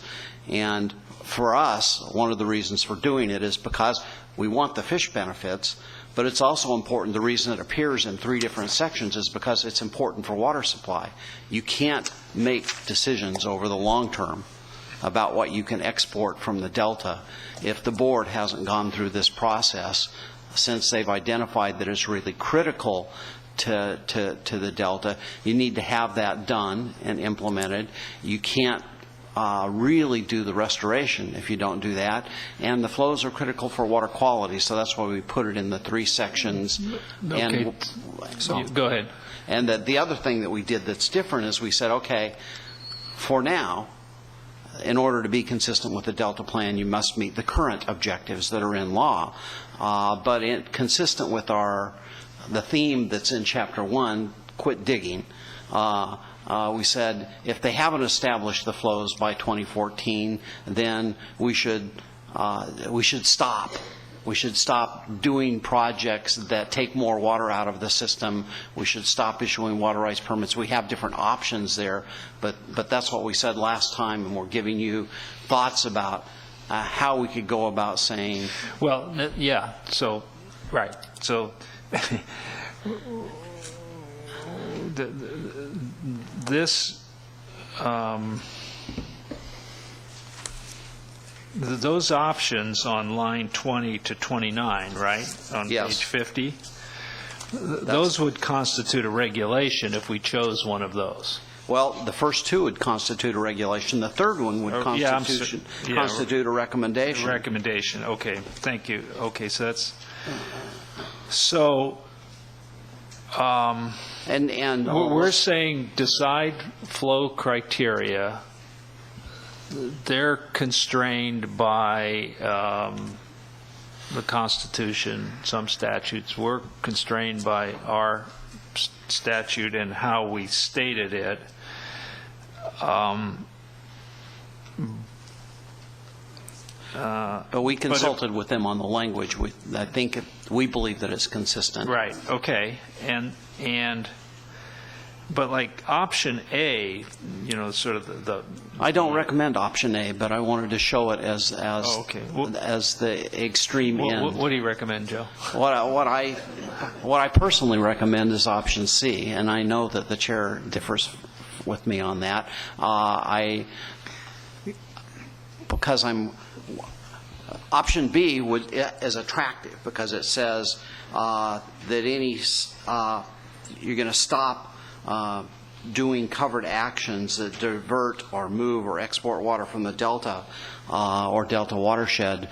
But there are so many, I'm worried about the unintended consequences for B. So for example, if you do tidal marsh restoration, it typically takes water. And we don't think about it that way when we do that. So one of the things I'm concerned about with B, and the vice chair last time was fairly insistent that we really think about this carefully. And so in the end, I think if we really want to have a significant impact, and by the way, I believe that the state board would follow through on this. If we make this a recommendation, I believe that the state board would say. Okay, so I'm just by 2014, they'd have to adopt and implement, so impose those flow objectives for the Delta to achieve the co-equal goals. Yes. Right. And then 4 years later, they'd have to do it for major tributaries. Except I want to point out, the 2018 is not implementing. It is not enforceable. It is setting developing the standards or the criteria, if you will. But they have told us that if they had to do by 2018, that they essentially would have to divert all of their staff and their entire resources. Actually, that's what I wanted to get to on both those. So your budget's dependent on fees? Yeah, we're paid, and for the most part, based on water right fees. This is fees that are paid for water right holders, annual fees, and also petition fees. And so is that a stable fees. Funding source, or is there a general fund contribution here? We have some, but very limited general fund, but it is mostly fees. And those fees are tied to generally performing those actions, to administering the water rights and processing applications and change petitions. That we should recommend, which is more general fund support, so that their activities aren't dependent upon things that aren't the priority of either them or us? The answer is that the financing chapter probably ought to make more expansive recommendations that are there now. All recommendations are controversial, but in general, we had some earlier draft language that was more clearly focused on full and adequate funding for water board activity, among others. And I can't remember. I think part of it's still in the financing chapter, but that's purely recommendatory. Because we could create a moral hazard here. Let me see, they got to shut down permitting anything, at which point they'll reduce their income, at which point they can't do what we want them to do. Absolutely, and that's one of the reasons why we tempered this policy recommendation to try and say, okay, can they do this? Is it reasonable? And what is the most critical thing? From our perspective, staff's recommendation is the most critical thing is they actually establish those standards for the delta itself. I mean, the backdrop to this discussion on flows, it was mentioned yesterday. The Water Board sent a fascinating little letter off to BDCP saying, gee, you ought to have one of your options, $1.5 million increase, or acre feet increase in various stages and all that for delta flows. You ought to examine that as one of your options. Now, that's not as big as some people want. It's not as tiny as others prefer. But it is a volume of water that, at least in general terms, is less than was suggested by the flow criteria report required by the legislature for ecosystem purposes earlier, the one we saw last year. I think that's interesting because a public trust balancing, which is inherent in the Water Board's authority, obviously implies things. Their discussion on the San Joaquin River about a range, Les's discussion of the range, 20% maybe to 60%. I mean, it suggests where everyone are headed, which all the players in the water world know, but they prefer that those decisions be done in the sequence that best advantages them. For our purposes, can the co-equal goals be achieved without updated flow standards? Hard to imagine.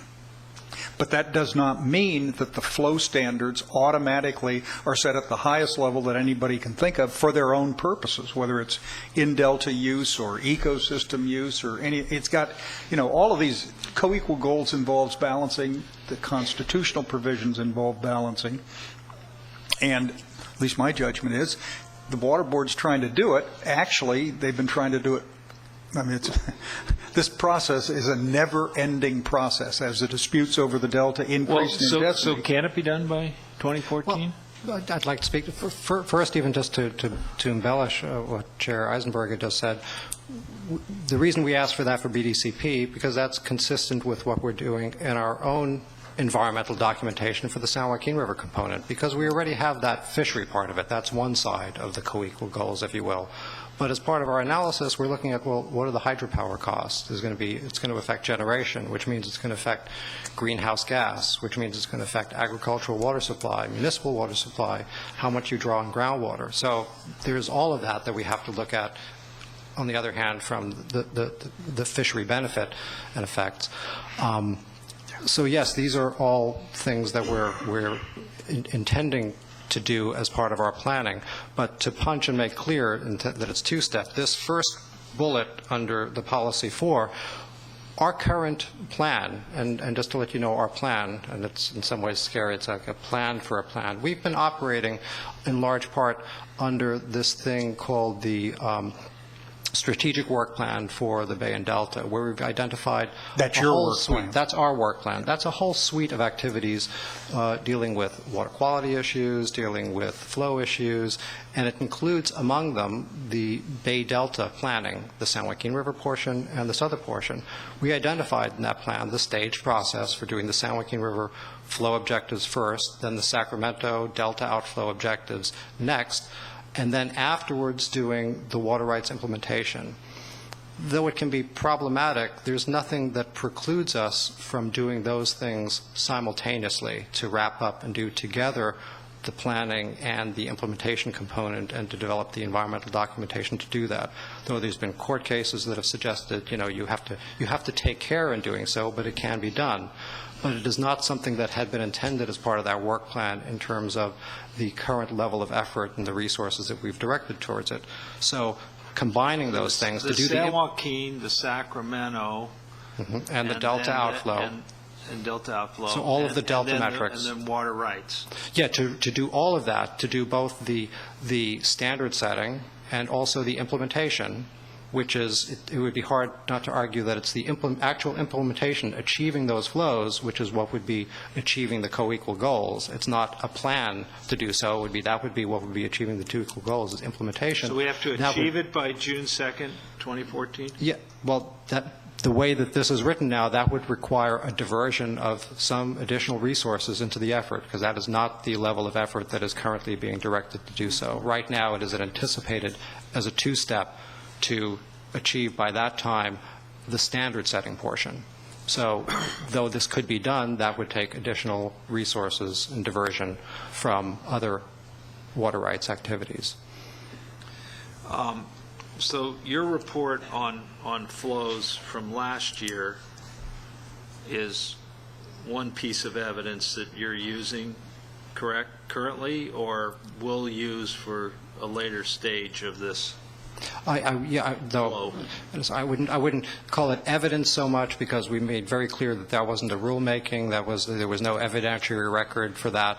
We would be considering that as another piece of information as part of the rulemaking that we're going through now. Yes. Randy, then Hank.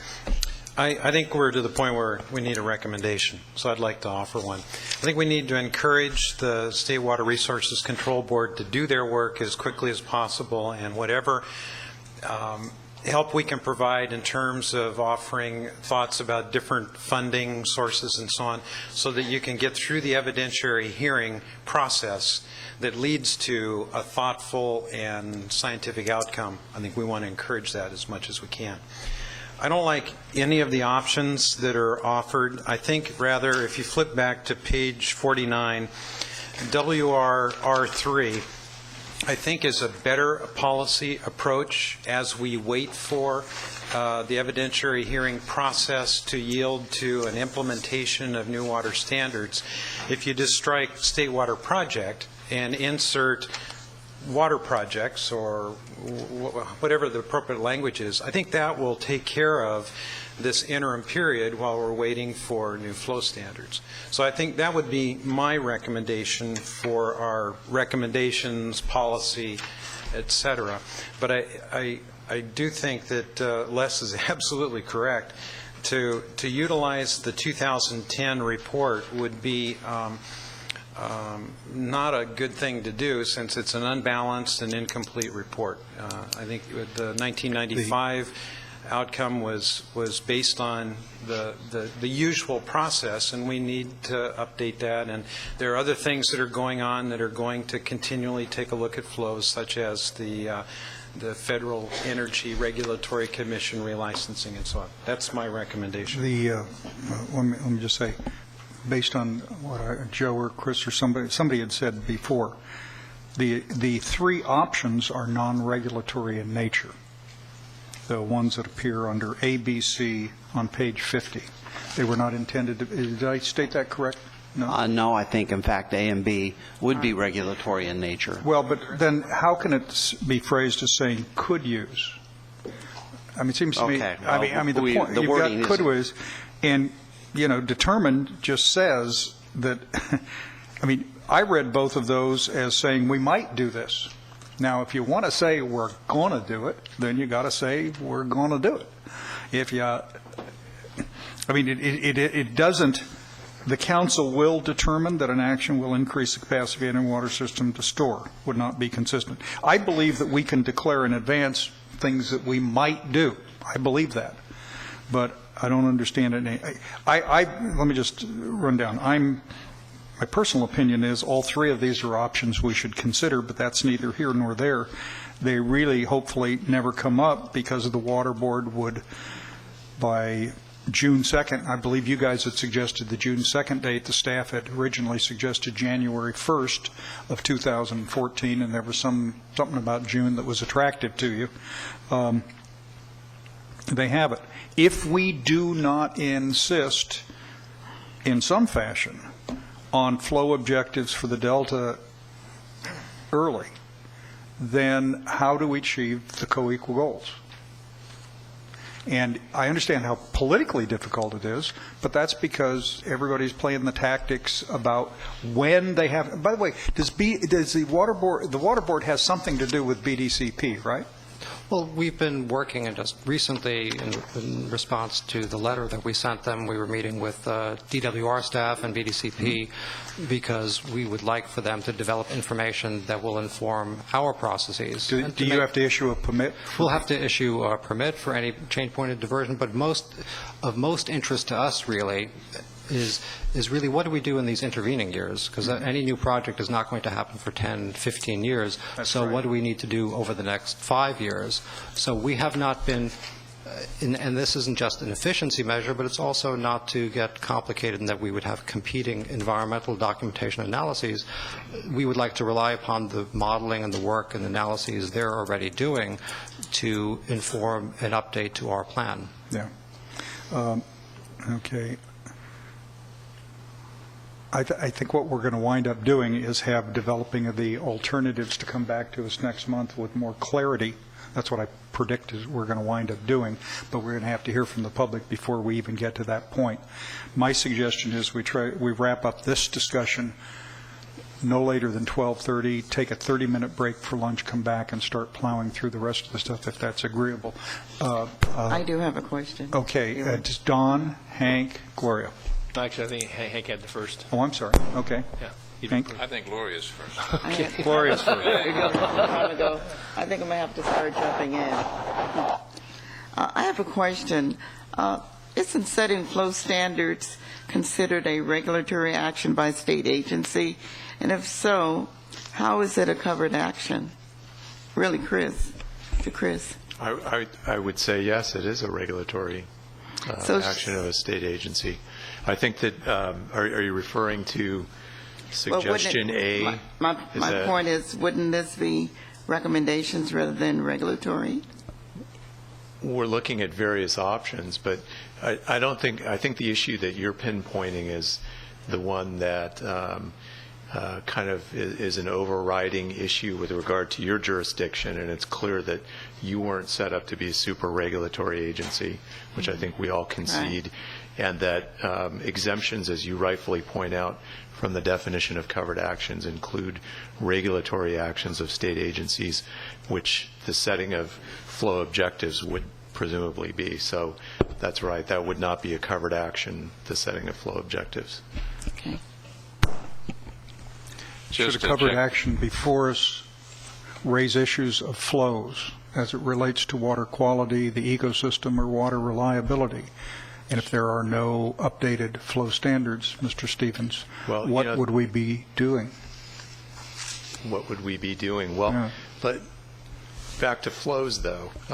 The flow criteria that the state board did produce in record time and that got rave reviews, but was obviously focused. Well, they got rave reviews with respect to the focus, but it was conceitedly not balanced the way that they would normally set flow objectives. In the statute, it said that the state board was supposed to submit those flow criteria, which they did on time, to this body, to inform our judgment, as well as to BDCP, to inform each of our planning processes. Mm-hmm. So to say that, taking the extreme, that we have nothing to do with flow criteria or flow objectives is wrong. I mean, the legislation is clear that we were supposed to receive that and somehow take that into account in putting together the Delta plan. And I'm not certain how BDCP is incorporating that into their planning process. But Les may have some more information on that. But I think that your initial point is correct. We're not trying to second guess the flow objectives. There are currently in existence flow objectives. We're not trying to second guess those. We're not acting as a super regulatory agency. But I think that we recognize, based on the best available science, that it's important and critical to us meeting the co-equal goals. Who was first? I'll make it quick. Thanks, Don. Just to check my understanding, there are flow standards in place now. These flow standards do not satisfy the co-equal goals. We're asking you to change these flow standards, and then we're thinking about putting them in here to make them regulation. Stop me where I'm wrong. Well, I'll defer. We have existing flow objectives, and presumably they did do a balancing, and they are in effect now. I think what Les was alluding to was that it perhaps is time to reevaluate those based on new information, including the fact that we have flow criteria that suggested that there may be a need to look again. So I think maybe it was the way I stated. I'm not a politician, and then sometimes I speak the way I think. Well, I shouldn't be speaking. Not great, but I mean, the essence is that these flow standards are not adequate in satisfying the standards. Well, I'll defer the to co-equal Les goals. on that. That's correct, and I would just add, and then as one part of the puzzle, we developed the flow criteria, but that has not yet been balanced against the other competing uses of water. So it's neither one of them. We have the existing standards in the plan, and now there's information to suggest we need to take another look at that and rebalance. Okay. So we're really talking about a rebalancing. Yep. And you will do that within what period of time, you and your colleagues? And that gets to the rub, and none of this is to suggest what is a good idea or a bad idea. But I work, as this is a council, I work for a board that will ultimately be deciding how we should best proceed based on all the information presented to it. The current plan, based on apportioning of resources, was to do a two-step. And the dates that we've been discussing here, and even what we had suggested in terms of this June date, was that is what we thought, given the current level of effort, the current plans, that we could do to get to that first level, which was the standard setting. But that, I would agree, the setting of standards does not implement them. That does not achieve the goal. That does not immediately provide the fishery protection, depending on how they were rebalanced. That would require the implementation component.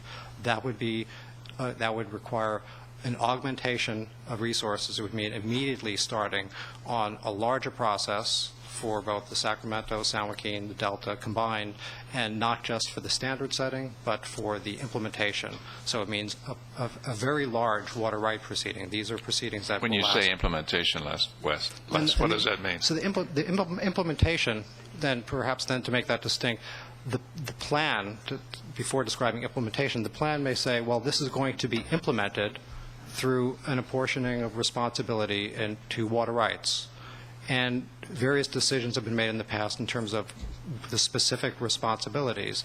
And in large part now, those specific responsibilities fall on junior water right holders, the state and federal projects. The water rights proceeding, though, the apportioning of responsibility, won't necessarily line up with that again.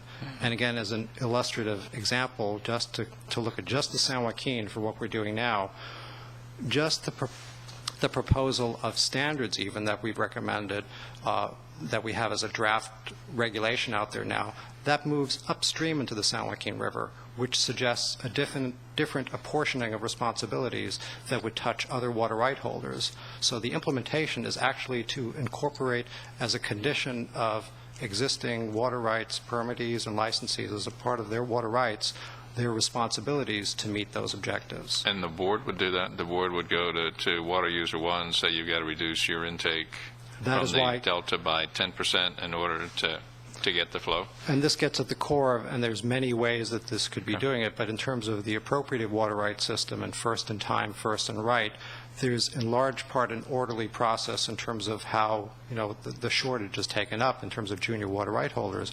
But when you're looking at something as big as the Delta plan in terms of who would be touched by that, this would involve many major water right holders. That would include the Department of Water Resources, United States Bureau of Reclamation, and many other water right holders tributary to the Delta and those that receive water from the Delta. And how long would that ordinarily take? That can take well, easily it can be, I think for D1641, it was at least a solid year of water right hearings, just for the hearing component of it, meeting 3 or 4 days a And the week. hearings are used to... And these are evidentiary hearings.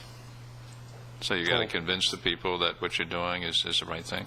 Well, we have to convince the board that we'll be making the decision based on the evidence that is presented. The current standards, are they then going to be recognized, or are they basically suspended until the new standards are put in? That's a very interesting question, that if you do this as a two-step process, you may very well have the water quality control plan, which would establish new standards, if you will, objectives, and you would have the existing implementation structure, a water right decision, which apportions responsibility. That would have to be updated to be reflective of the new water quality control plan. So typically in a plan, because we've also, in terms of legal challenges, once you put it in the plan, we have to duly implement the plan and follow through. That would require doing it in some period of time. But yeah, there would be some period of time when you might have a disconnect between these are the new benchmark goals in terms of water quality standards, flow standards, if you will, and now we have to specifically implement them. And this is, again, as an example, because the question came up as to the water quality certifications and the FERC relicensing. We would intend to incorporate into those new water quality certifications and in those licenses then requirements to meet certain flows. But that's not happening for 4, 5, 6, 7 years out. So then it becomes a question, regardless of what this council would like to see, do we want to wait that time, or do we have some other interim water right decision to implement those flows?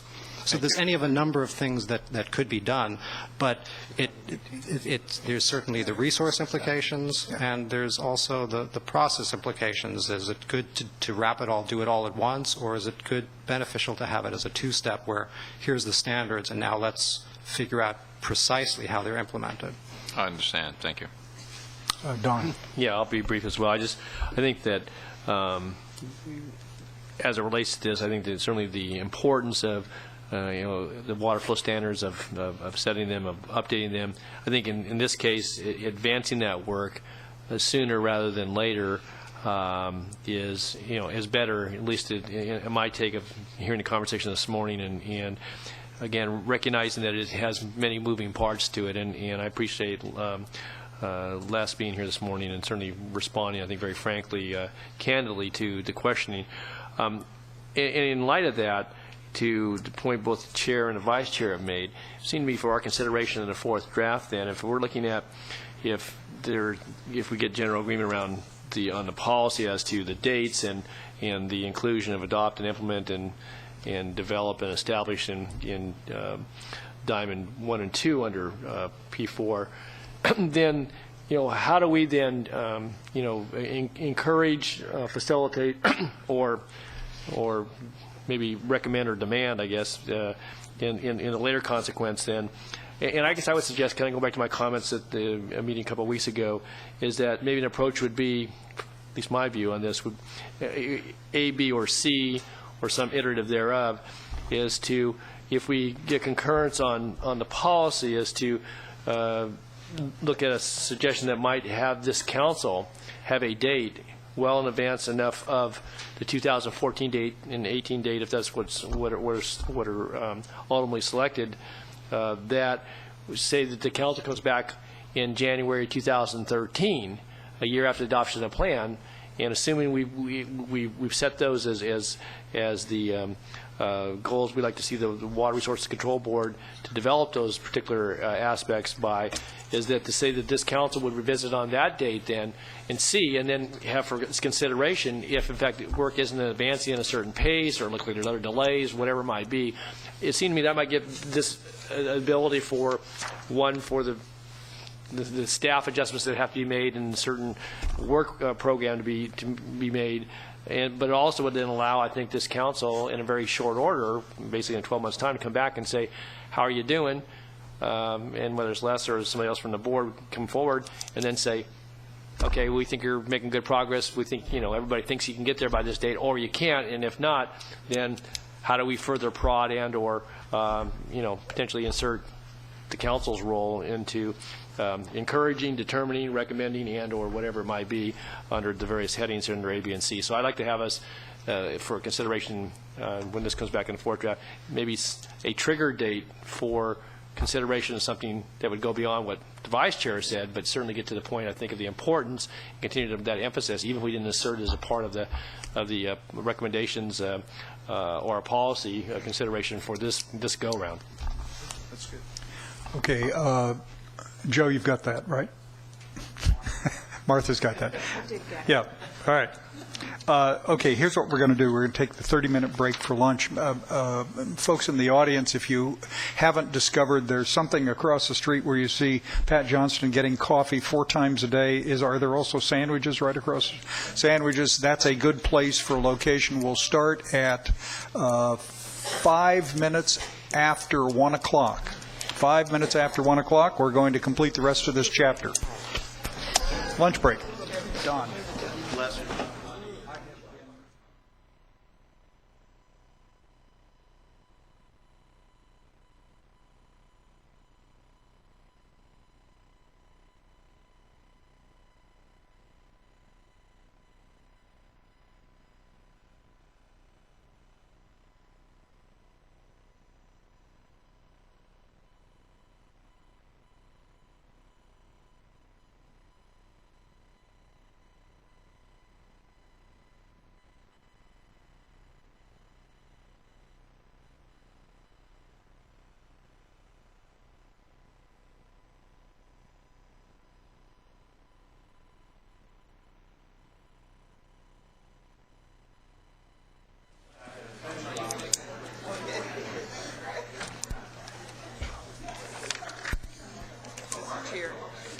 I have to leave about 1:30.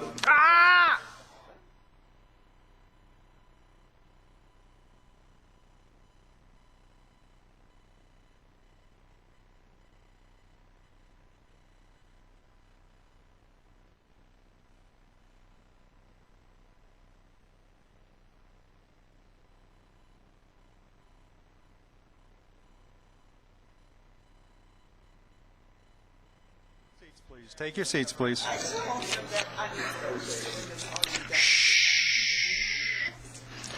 Okay, ladies and gentlemen, as we go on, Mr. Grindstaff and I have been chatting about the possibility that given the speed with which we're going through these issues, it is entirely possible that we will not complete our review of the draft Delta plan today. Matter of fact, somewhere between a certainty level of 196%, I think. So we're going to push through today as best we can, but I think we're going to wind up reserving all or most of the first day of our workshop 2 weeks from now for completing the review.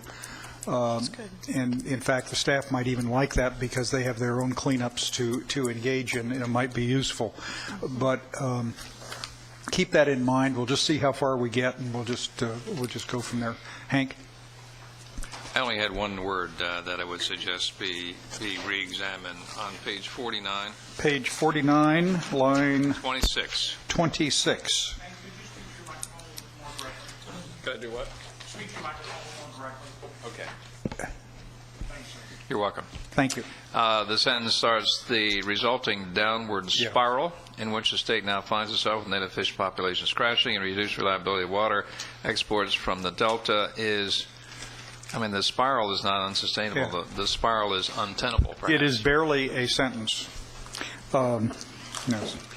It's a sentence. There's a subject, a verb, and an object, and a period at the end of it. Does the law require that? My English professor did. Thank you, Martha. Okay. All right. Overview statement on storage and conveyance and how you deal with it. Please. Very simply, we tried to... Are you, get a little closer to the mic. Am I not close enough? Yeah, I'll perch a little bit more. They jacked up the volume. That's there good. There we go. Keeping this simple, I think we tried to key off of the council's last discussion of this item.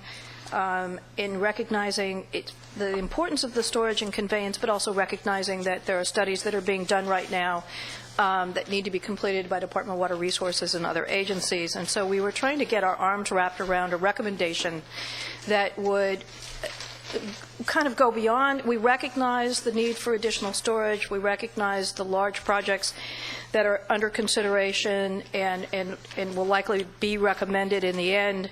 But in the meantime, how do we make improvements to storage and even to conveyance over the next 5 to 10 years? And so this is where we landed on a recommendation to the California Water Commission, which will be receiving the report from Department of Water Resources and the recommendations on storage, to also follow up the receipt of that report with an evaluation of how incremental improvements to surface and groundwater storage infrastructure and operations could be made in the Delta watershed. So it's time-bounded to the next 5 to 10 years. I actually, based on some feedback from Department of Water Resources, they reminded me that there was a recommendation, and I think they put it together, a recommendation for a system reoperation task force that was supposed to be looking at ways to make incremental improvements to the way the state conveyance and storage work together, that would address this concept of trying to figure out incremental improvements, system reoperation, working with, for example, with the Army Corps of Engineers on their operational guidelines for the rule curves for the Central Valley reservoirs. There's kind of a host of smaller things that we don't have to wait to really implement, and could we encourage the state California Water Commission to move forward with that kind of an evaluation? I'll leave it there. Okay. There are no, oops. This is only a recommendation. There are no policies at this point. Yeah, there are no regulatory policies in this statement. Just one couple of comments. I still like the little diamond in Chapter 1 as a way to frame the discussion, yes, because in some sense, these elements you're using and the order in which you use them are ways in which we see we can meet water reliability and other goals in the short and long-term future, which means I think you've got to give a more clear statement of storage. I mean, everybody says, oh, yes, storage, as if saying storage means something. You know, what is our goal? Is it to require additional capacity? I think the recommendation is sure, but we don't have the power to build a facility, don't have statutory duty to do that. And I'm looking for a handle on storage, and I didn't find it in the state water plan either. Is there a way of saying that the goal statewide is to achieve an increased capacity of X percent of storage over the next 100 years? I've never seen anything quite like that. It may not work. Randy? I think we ought to recommend some modeling as to how to achieve the co-equal goals with additional storage with and without improved conveyance. I understand that some of that work is underway, but that should be in part of this. I think the statewide storage and conveyance, just in terms of priorities, this ought to be pushed up to be the first discussion point under this chapter. Whether you want to or not, I don't care, but I just think it's at the, again, I repeat myself, it's at the heart of the matter of the ecosystem problems that we have. We have a system that wasn't designed to accommodate ecosystem health to a large degree. I think that needs to be up front. You could ask the Water Commission to not only hold hearings and look at the suitability of additional storage sites, both above and below ground, but also call upon them to perhaps do some modeling on how additional storage could be utilized to achieve the co-equal goals. Okay. Martha, I don't know. We don't hear, but it isn't fundamentally the problem of storage, apart from the fact there are no longer cheap, easy sites around. the costs, as much as anything, defer construction, and the battle is about who pays, and it either gets resolved in a political deal or it's done regionally. At least that's been the recent experience. If I could step back, I'm kind of hearing two messages. I want to make sure I'm hearing this correctly. One part of this is really modifying, I think, some of the text going into this section with the linkage back to the Chapter 1, really the emphasis on the importance of storage. I think in the first paragraph we tried to get at your point, Councilman Fiorini, about the way the system was built, and it really hampers. Then you in terms of the way the text is flowing, where staff was trying to take this was the recognition that there's been a huge investment in studying storage scenarios with how we can reoperate and the systems. And we've got a moment in time when the Department of Water Resources is supposed to be coming up with some very concrete recommendations at the end of this year. We don't want to prejudge that, certainly want to presage it in the text itself. But the other part that I heard, and I think this is the second piece where this is going, is at the last council meeting, we talked about, well, you've got these big projects and they're going to make a big difference in the way the system operates in terms of the recommendations that the Department of Water Resources, the Commission, is going to be making about what dam sites should be constructed. And I thought it was actually Councilmember Marcus who said, well, okay, that's important, but in the next 5 to 10 years, while all of this, once the decisions are made and you've got all the process for implementing them, do we do nothing about storage?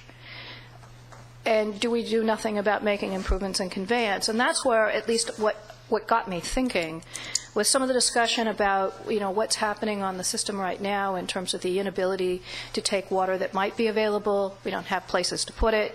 I know we're having a discussion down in Southern California about whether or not the replenishment rate water is going to be made available to member agencies within the Metropolitan Water District system, so that water would then be going into more aggressive purchases, maybe up to 200,000 acre-feet could be put into groundwater basins in Southern California.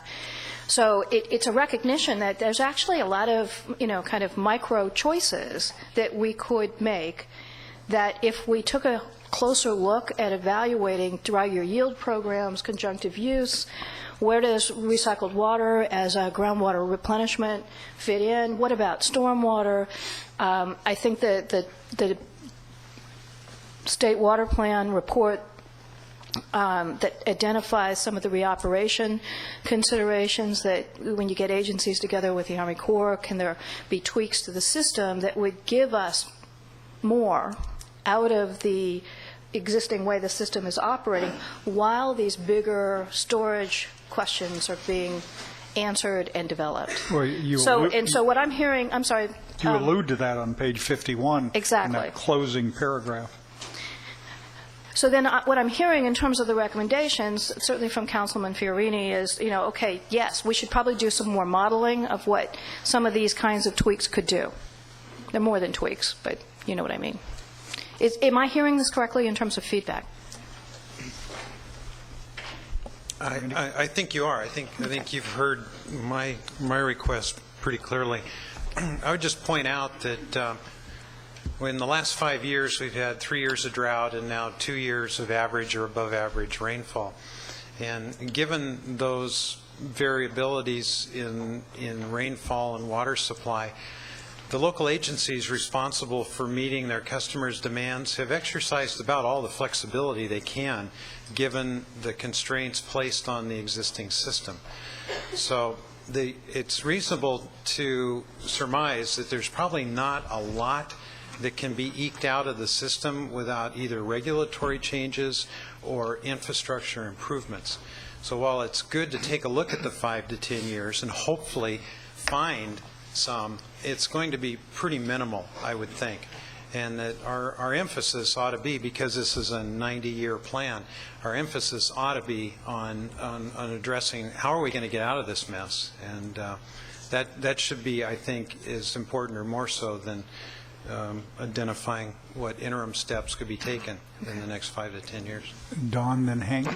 Yeah, just as it relates, though, to incremental improvements, I guess I'm curious as to whether or not, again, kind of keeping the Stewardship Council and the plan in the mix on this beyond a recommendation, is there anything in the statute that would prohibit, say, a joint convening of the Water Commission and the Stewardship Council around the issue of discussion of storage and recognizing the respective responsibilities and roles? But it would seem to me that might be one way to approach this too, is that whether it would be at a later stage to visit the modeling and some of the to Mr. Fiorini's point about what are we going to do over the course of the life of the plan, but certainly as we're advancing the conversation and with the level of importance that storage plays in the overall picture of this, that it would seem to me that might be an approach too, that where we can make an affirmative statement that, and you even put a date, do it in 2012 or 2000, whenever it might be, give people time to do the appropriate workup, and to basically state again affirmatively the Stewardship Council, assuming that the Commission was willing and there wasn't anything that prohibited it, to jointly convene and to not only engender the conversation, but then I think to put some emphasis towards seeking some solutions, whether they be small ones, the problems obviously be sure is clearly identified, and bring into that though the two bodies, and again I see that as being a potential way to advance the discussion, conversation, as well as hopefully some implementation. Hank? Martha, have they used in-ground water storage in Southern California, San Diego, as an example?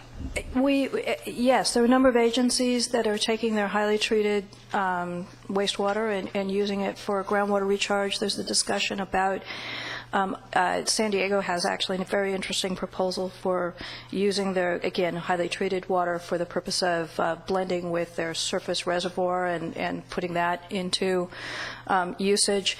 And actually, I think that the thing that might be amenable to this discussion, that again, this is Southern California conversation, but I think there are other regions that are doing this. It's the role of stormwater capture. Certainly in Southern California, and I can speak feelingly from the Chino Basin, that we actually designed our flood control systems to push water as fast as we could out to the ocean. And so literally we were creating a condition where we were taking water away from the groundwater basins that would have historically replenished them, and then purchasing imported water to replace the water that we were losing because we were pushing it to the ocean. And so there is a new initiative in Southern California through the Southern California Water Committee, actually looking across the entire coastal plain at what do we need to do to modify the way in which we're managing stormwater and doing it on an integrated basis so we can get it into the ground. That kind of approach, I think, are the kinds of conversations that clearly complement what we're trying to do on the bigger picture of storage and conveyance, and kind of fit in with this, how do we enhance the flexibility of the system and do a better job of using these resources that we do have available. Would it cause an uproar if Delta water were to be placed in in-ground storage? If Delta water would be placed in ground storage? No, we... In San Diego? No. No problem. Okay. Well, there might be no problem in placing it there if you could get past existing water contracts, promises of delivery, water right. I'm just saying use in-ground storage. Yeah, well, the statute, in fact, calls on us to encourage storage of water and is agnostic on the question of whether it's groundwater or surface, and most people say a little combination of both is likely over the long run. I guess my question is, if you put it in the ground, you put X million gallons in the ground, can you get X million gallons out? Depends on the groundwater basin, whether or not it has a sustainable groundwater plan, whether you're managing it for sustained yield, But and that some of can the all be determined, and some of the right? characteristics of the Okay. basin itself. But yes, that would be the goal. And in fact, I think probably we could do a better job of acknowledging it here. We do talk about it in the groundwater section later on. But groundwater is the huge resource within the state of California. And you could use that same groundwater to collect stormwater runoff. That would be terrific. and relinking our surface and our groundwater supplies, which I think we've talked about in other contexts. Stormwater is really a key piece that we've lost control over. It'd be nice to get some control back. On that page we're on, when you use storage, could we say specifically in-ground and above-ground? Yes. Just to point it out. Yes. Just some comments regarding the basins in Southern California, Martha. The Water Replenishment District, which you're aware of, has a contract and agreement with West Basin where we will eventually furnish 100% of recycled water to replenish the West Coast Basin, which obviously lessens the dependence on imported water to replenish that basin. So that's a good thing. Another great example. Yeah, that's a good, and I agree with some kind of modeling to show that those kinds of things are going on within the district. Also, I agree with Don, if it's possible to convene a joint meeting with the Water Commission so that we can exchange ideas and see what their charge is as it relates to this, and perhaps coordinate some kind of effort, joint effort. I want you folks who want to have a joint meeting, I want you to answer the question of whether all the taxpayers of California should pay for all of the storage that we're going to promote, or part, or none. Because a conversation on facilities of any kind always winds up being about money. And I'm even open to the notion the state would build and maintain for public purposes statewide storage facilities. But it's got to be a coherent plan, and the worst discussion is the one that just everybody comes in and they say, oh yeah, we need more storage, and you line up all the sources, and everybody waits for somebody else to pay for it. We got to have a way to pay for it. If we don't have a way to pay for it, we can talk about the desirability till hell freezes over. But we've got to have a coordinated effort with ideas. Well, I understand, but we've got the Department of Water Resources. What do they call it? The storage. What is it, Gwen? The array. Integrated storage investigation. Integrated storage investigation that's gone on for the last 8 years or 6 years or 5 years or whatever in the dickens it is. They're all Los Vaqueros, in Contra Costa County, was of the list the only one where the work was completed.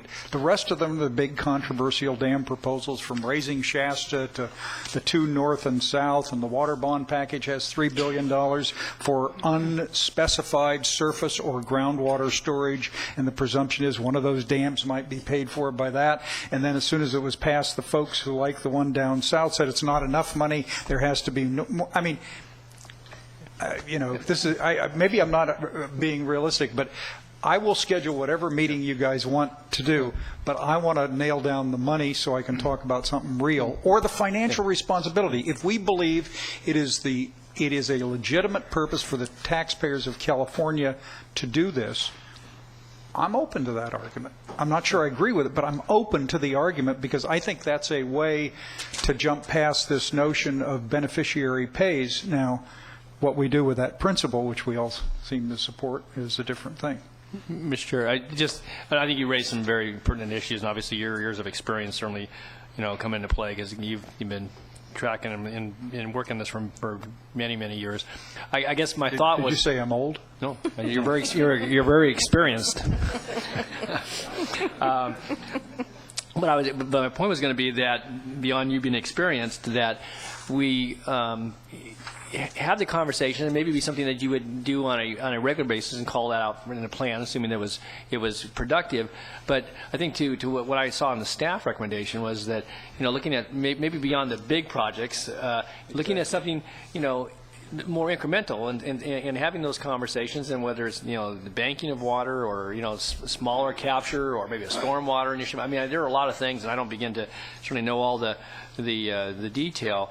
But I think it could prove valuable, and I think the conversation about, well, is there a statewide interest in the financing of it? I think you look at lots of things, and you look at the co-equal goals and the beneficiary pays, but if storage is a key piece, and it helps get from the standpoint of where we want to be with none of the goals and the delta and the impacts there, but statewide, if it maintains a quality of life, the prosperity for the state. There may be a whole lot of things that could tie back to certainly storage, but lots of aspects of water. And so I guess I don't want to be so naive as to think that just by pulling people together in a room and having a conversation that gets it done. But I was going off the recommendation the staff was bringing us and trying to build off of that in my thought process that maybe be some value, and then really tracking that and pushing it, and maybe you take one or two smaller projects and begin to encourage that and find the partners in the regions who are actually the ones who are the agencies delivering the water, taking the initiatives to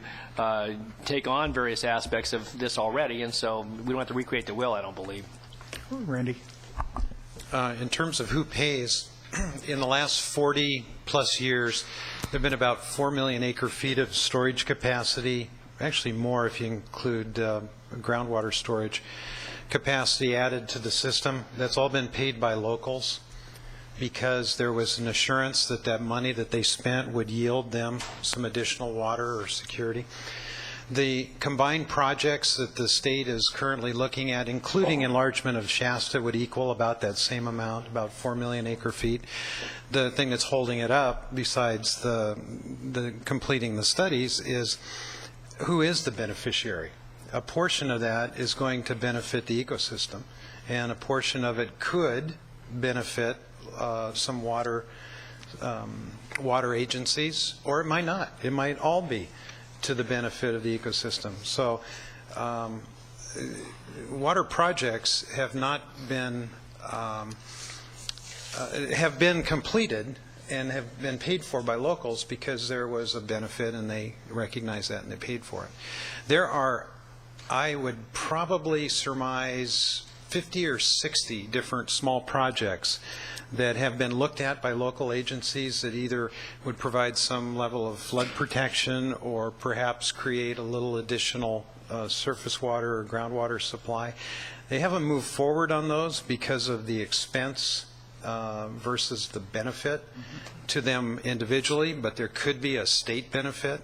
So to try and I think Don is onto something that may be a joint meeting with the State Water Commission, or even some correspondence going back to try and determine what are those smaller local projects that aren't even on anyone's radar screen that might potentially lead to a reduced reliance on the Delta. But to me, the finance issue, when somebody says, well, we can't build more storage because nobody wants to pay for it, that's not true. I think the fact of the matter is that if you write a check to pay for something, you want some degree of assurance that you're going to get something in return. And that's the unknown at this point on these larger projects. Los Vaqueros, an exception, they determined the direct benefit. They're paying for it. They're not waiting for somebody else to pay for it. They're moving forward.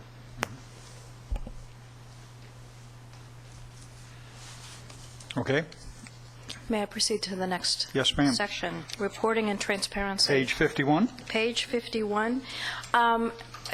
I think Mr. Mount this morning did a great intro to this section in terms of raising the concerns about the status of the information that is available for planning water resources. And I thought he particularly made a compelling argument concerning it isn't just data collection, it's how we assemble the data and evaluate it that is going to be meaningful ultimately for California. In this section, moving to page 52, we have one regulatory policy proposed and one recommendation. The regulatory policy is on line 30, and it addresses the transparency and the process by which future contracts and agreements for the State Water Project would be developed, and using as the model the Bureau of Reclamation process for transparency and just the public review process. So we are recommending here as a regulatory policy that all future contracts and agreements to export water from the Delta or to move water through the Delta would be developed in the same manner. We would use the U.S. Bureau of Reclamation process as the model for the state of California. Okay. The recommendation relates to the Department of Water Resources, again in partnership with other agencies, the State Water Resources Control Board, of course, and really completing what they have proposed as their process for assembling water information. It's called the Water Planning Information Exchange, Water PI. They're trying to put together a standardized process for collecting the data and reporting the data and making it available electronically so the data can be evaluated. We received comment from the Department of Water Resources that the completion of this process and fleshing it out is one of the core priorities in the update of the state water plan that they're working on right now. Of course, they released the last update in 2009, and now they're kicking off the review process for the development of the 13 state water plan. So these are the two recommendations, the two items that we're bringing to you for consideration under this section. Arthur, just a quick point on page 28 where we talk about a problem statement, similar to the comment earlier. I mean, that's not really a problem to say that inadequate information is available for water management in California. Just to rephrase it a little bit. Okay. Thank you. Martha, I'd suggest also that certainly as a reference, but probably for some more specific recommendations on data gaps, I still think the two reports that were in the 2009 Water Plan Update, Volume X, the one from Department of Water Resources staff, very polite and circumspect, and the other from some outside academics, very direct, very focused, less polite, is a good start for details on data gap. I'd urge you to do it.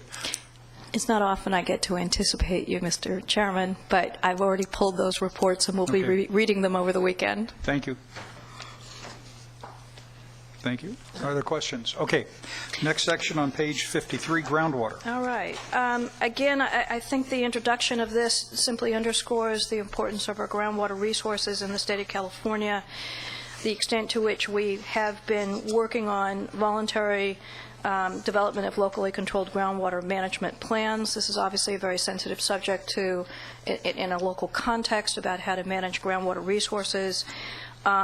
But also trying to make sure that we've got the right incentives and provisions in place to make sure that we are sustainably managing these groundwater resources. And so in this... Can I make a suggestion? Yes, sir. Line 7, page 53.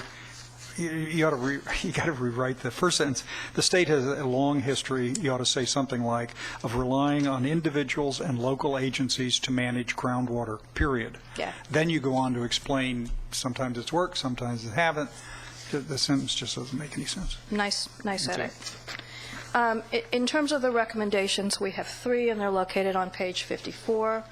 The first recommendation relates to the updating of the Bulletin 118 by Department of Water Resources using the best available data. This is where the groundwater resources in the Bulletin have not really been updated using field-tested data. There's a lot of information out there, and so in order to get a better handle on the status of these groundwater basins, it's a key recommendation that Department of Water Resources move forward in doing this. I believe that they have already initiated this process, so in effect it's a recommendation for something that the state is starting to implement. On the next recommendation is line 16, and here I actually want to thank Aqua for their groundwater report. We're keying off of some of their recommendations and just expanding them slightly. In this case, this recommendation is targeting water suppliers who have a significant percentage of their water resources coming from the groundwater to develop a sustainable groundwater management plan.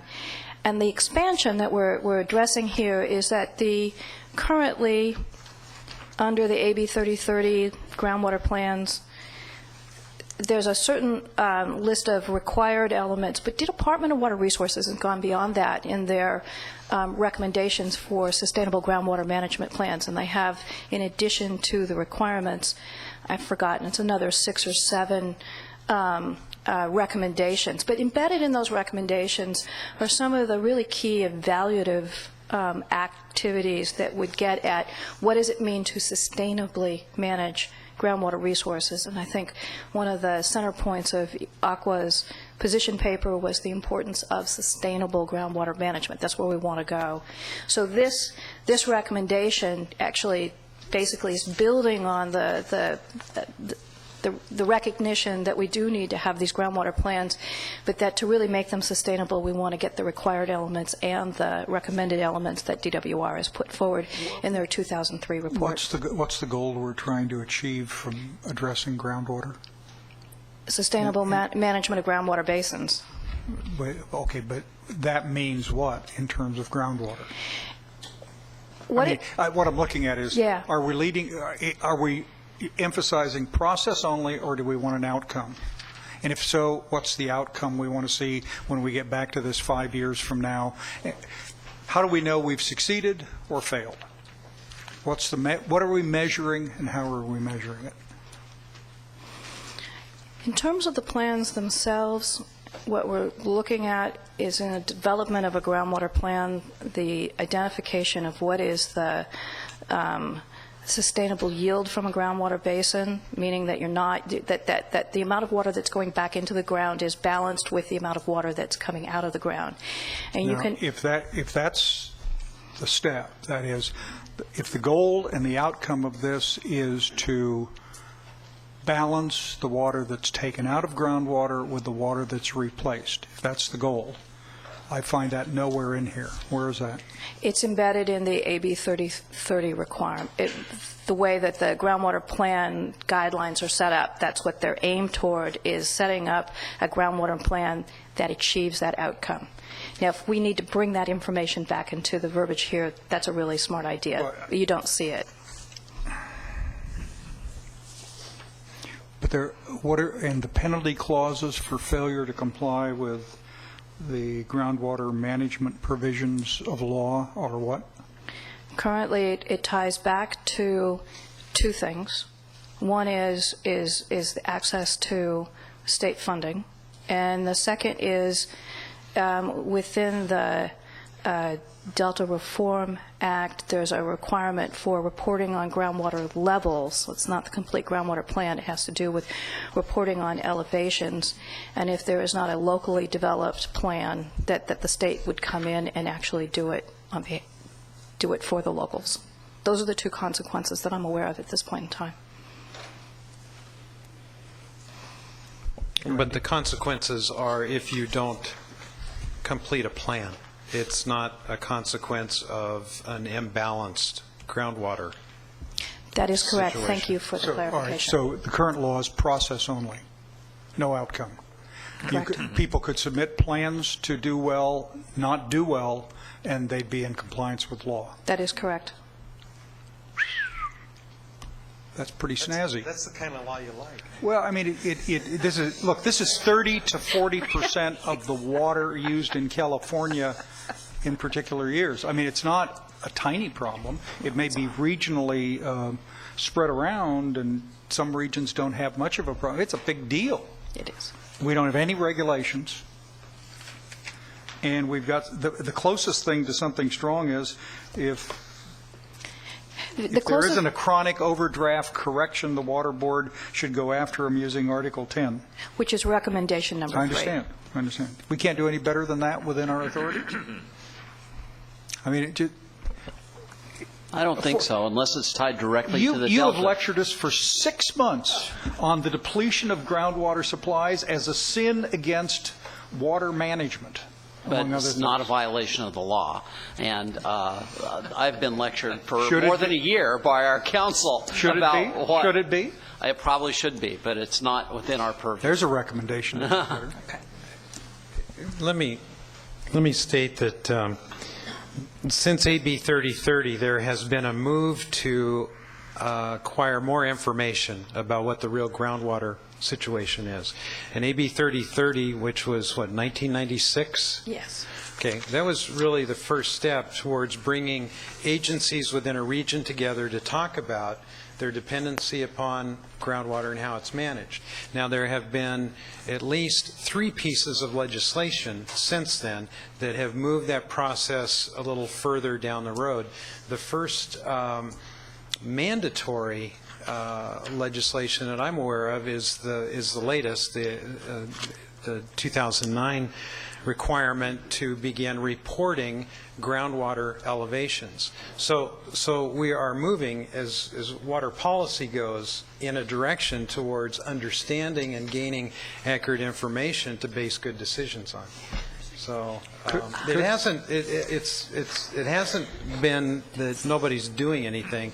It's just that it's hard to regulate or to manage something if you don't know what you're managing.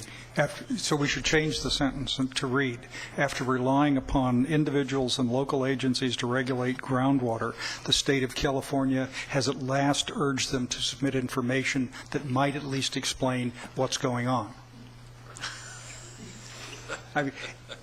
Listen, I understand we cannot go out and impose regulations, but Jesus, this is a big deal, and we don't, well, okay. Forget it. Martha, question of clarification? Yes, sir. On page, the sentence begins halfway in line 26 on page 53. All right. Are we talking about estimates of groundwater storage? Is that groundwater or is that storage capacity has decreased 58 million acre feet? It's groundwater. It's groundwater storage. It's storage. Storage capacity? No, it's the actual reduction in the elevation. You should probably say stored groundwater, Okay. not groundwater storage, which would mean capacity, what you mean. Yeah. The in other word words- should be stored groundwater. All right. Okay, so it's a groundwater, not the capacity. It's a volume. Yeah. It's, okay, all right. Sorry. No, the team of us will get it. Good point. Okay. Good catch. Thank you very much. Okay. Any other questions on this? I'm not happy with this, but I don't know quite what to suggest. Chairman, Mr. Chairman, we will go back and we'll try and arm wrestle this one some more. I think there's no question it's really important. It's just trying to figure out how we get at it, I think. And so certainly you can't have a coherent state plan to achieve the co-equal goals and ignore 30 to 40% of the water used in the state and act as if, gosh, it doesn't matter. Although government does things like that all the time. Never works over the long period. And since we're taking an 80 to 90 year look out here, it seems to me at a minimum there ought to be an outcome-based measure. So from 5 years to 5 years, you can say, well, we don't want to do anything differently, but we haven't even measured what we plan to measure. We haven't even, what's the, and I liken back to the seismic safety laws for hospitals. Mm-hmm. Painful as the quarter of a century of implementation has been, at least you have a measure. By a date certain, they'll meet this level of standards. By a date certain, groundwater basins have to be at least in balance. By something, some measure, any measure. Randy? Are there areas in the state that are in a groundwater balance situation? Yes, there are. And actually, one of the little blue notes I made on this was we need to be clearer about that because we do the average and we don't recognize places where the groundwater is being very appropriately managed. And that's another one of those case studies. On the visual information, that would be helpful to have in the chapter. Yeah. Don. I was going to suggest the same thing. It might be if you had a chart that showed it'd have to be point of reference to whatever date and time, if it was a 1980 snapshot or whatever, but to show that maybe with some update. But I think for the user of this plan, I would concur with the chair on that. Thank you. Thank you very much. Mr. Chair. Joe. I do want to point out that in the very first policy that we addressed, we do try and talk about this by saying that people that remove water from the delta, at least, have to address groundwater. So it's not as if it's totally ignored, and there are things that... That's if we keep it as a regulation. That's true. That's right. But in the areas where the draft plan has regulatory effect, this proposal does say we do something. Okay. Cliff, did you? I was just going to emphasize what Joe had to say. I mean, I think that that's vitally important that we focus in on that area where we know that we have jurisdiction over covered actions. We know that we've identified potentially a nexus to putting pressure on the Delta. Addressing statewide groundwater issues is important, as you point out, Mr. Chair.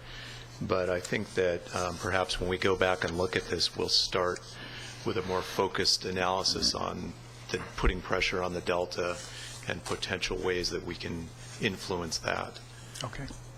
All right. Anything else, members? All right. Let's get some public testimony on this. I have accumulated the 2 people who had submitted every chapter from yesterday on their first form, plus adding 80 bazillion other speakers. So in the order in which I got them, let me just tell you, Mr. Bobker, you're first. Mr. Minton, you're second. Mr. Zlotnick, you're third. Okay. Mr. Bobker, who will start off by showing the good example of referring to the section, the page, the line number, so we can follow his comments. Mr. Bobker. Hit that mic button, if you would, please, Gary. Thank you. Not yet. There you go. There you go. Hello. There you are. Live from West Sacramento. Yeah, that's right. Tonight on our shoe. Okay, where do I begin? Gary Bobker, Bay Institute. There's a lot to cover here, and I'm not going to try to cover every comment that I have. I will submit written comments. I'll just try to hit a few high points. The first is that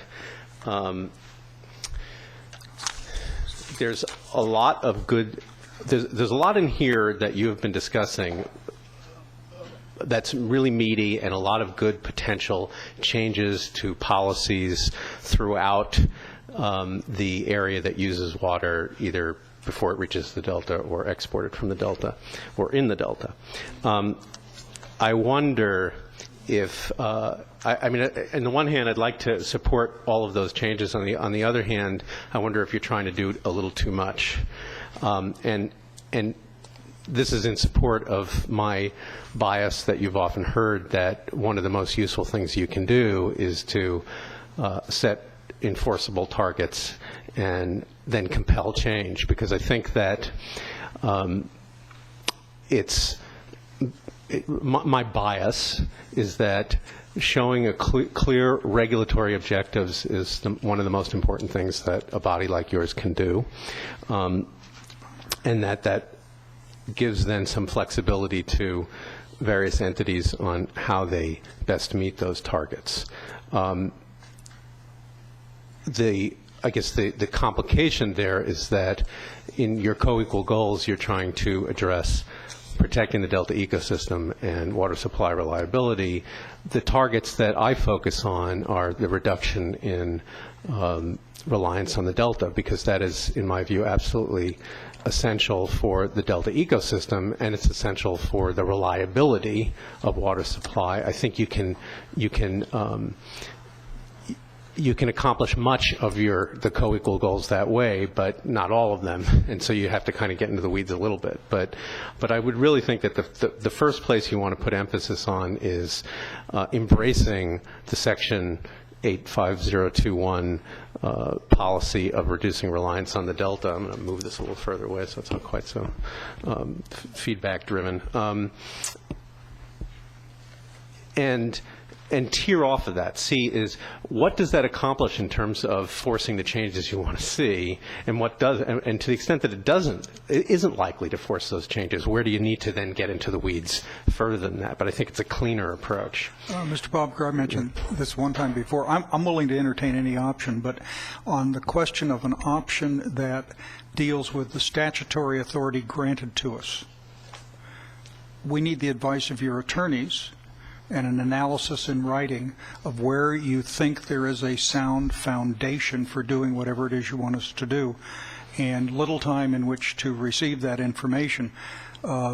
a lot of comments come in and people tell us to do all kinds of things, but they tell us to do a lot of things that aren't even within the scope of the bill. And particularly on this, as one of the people who've been engaged in the major water debates for a very long time, and including this development of this package in 2009, the bill package, we have to get your lawyers involved with an opinion. If you recommend we do something, we're leading up to doing something, but we need to be able to clearly understand what you believe our legal authority is, not just what your policy preferences are. Guidance noted. The things that I think that we're proposing from a policy perspective do not exceed the authority as it's been described in my understanding by the council's staff in developing the draft plan. However, I will ask for such review to see whether there is anything that we're proposing that would exceed or be different from the council's own vision or understanding of what its authority is. Okay. That's probably the best I can do. I appreciate that. Without belaboring the point that I made about Section 85021, I guess it seems to me that you've got a couple of fundamental issues you've got to grapple with. One is, are you going to embrace it or not? And I think you really should. And I don't think you do here. I think that what you do is you say, look, we want to see a whole bunch of actions that are good water management actions and these are actions that are supposed to reduce reliance on the Delta. Well, my experience in things like Proposition 13, groundwater management funding, and other projects where we worked with DWR on the criteria for awarding those grants is that, proponents say, oh, yeah, we're going to do these things, and they're going to create these benefits, and we hope for it. But there's actually no assurance that an action that is intended to reduce reliance on the Delta is actually going to achieve reduced reliance on the Delta.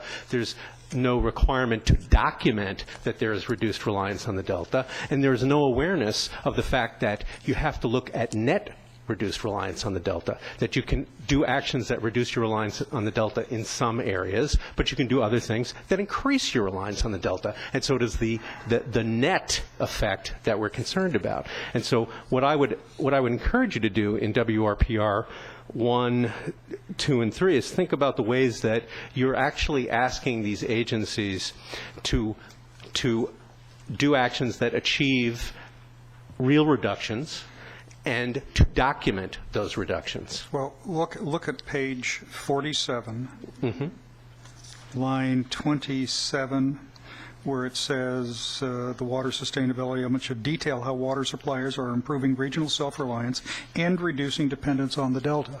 Now, with all respect, reducing dependence on the Delta. Okay, if that's not enough, where do you wish it to appear, and with what bells and whistle terms and conditions do you consider appropriate? Well, I think that the problem with language of that is that means whatever you want it to mean. I don't really think that translates to. Do you have a ascertainable, quantifiable reduction goal you wish us to impose, and is it translatable into percent, acre feet, anything?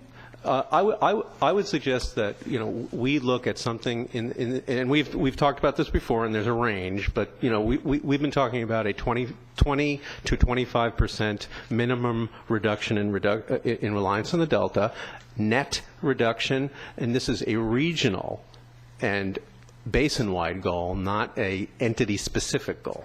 And so the potential for different entities to work together to achieve regional reductions rather than to do it on an entity basis is, I think, an important distinction to make. I may be wrong, and please correct me if I am. Sure. I have not seen language incorporating that suggestion from you. I may be wrong. Yeah, this probably dates back to late fall, but we can. I mean, it's a densely complex. You said net reduction. Well, the definition of net is going to take you and your attorneys, I predict, more than 30 seconds to write. I mean, I'd love to look at language. Right. I'd love to, but I can't we're past the point of being able to take concepts not fleshed out and easily incorporate them in this and meet our time deadlines. And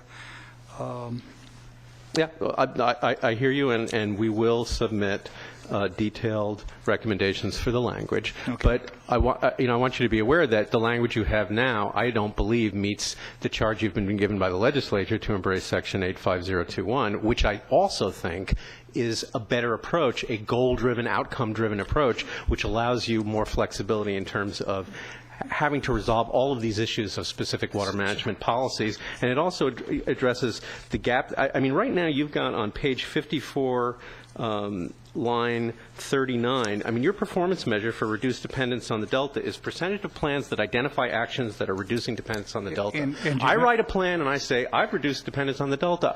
I've complied with the Delta plan. And that, to me, is pretty meaningless. Give me the language you want to see, and get me the percent you want to reduce by what time, and give me your lawyer's answer to the legal authority, please. I mean, Gary, I am very sympathetic to what you're suggesting. Absolutely. I am not going to do it without understanding the legal argument that we have the full authority to do what you suggest.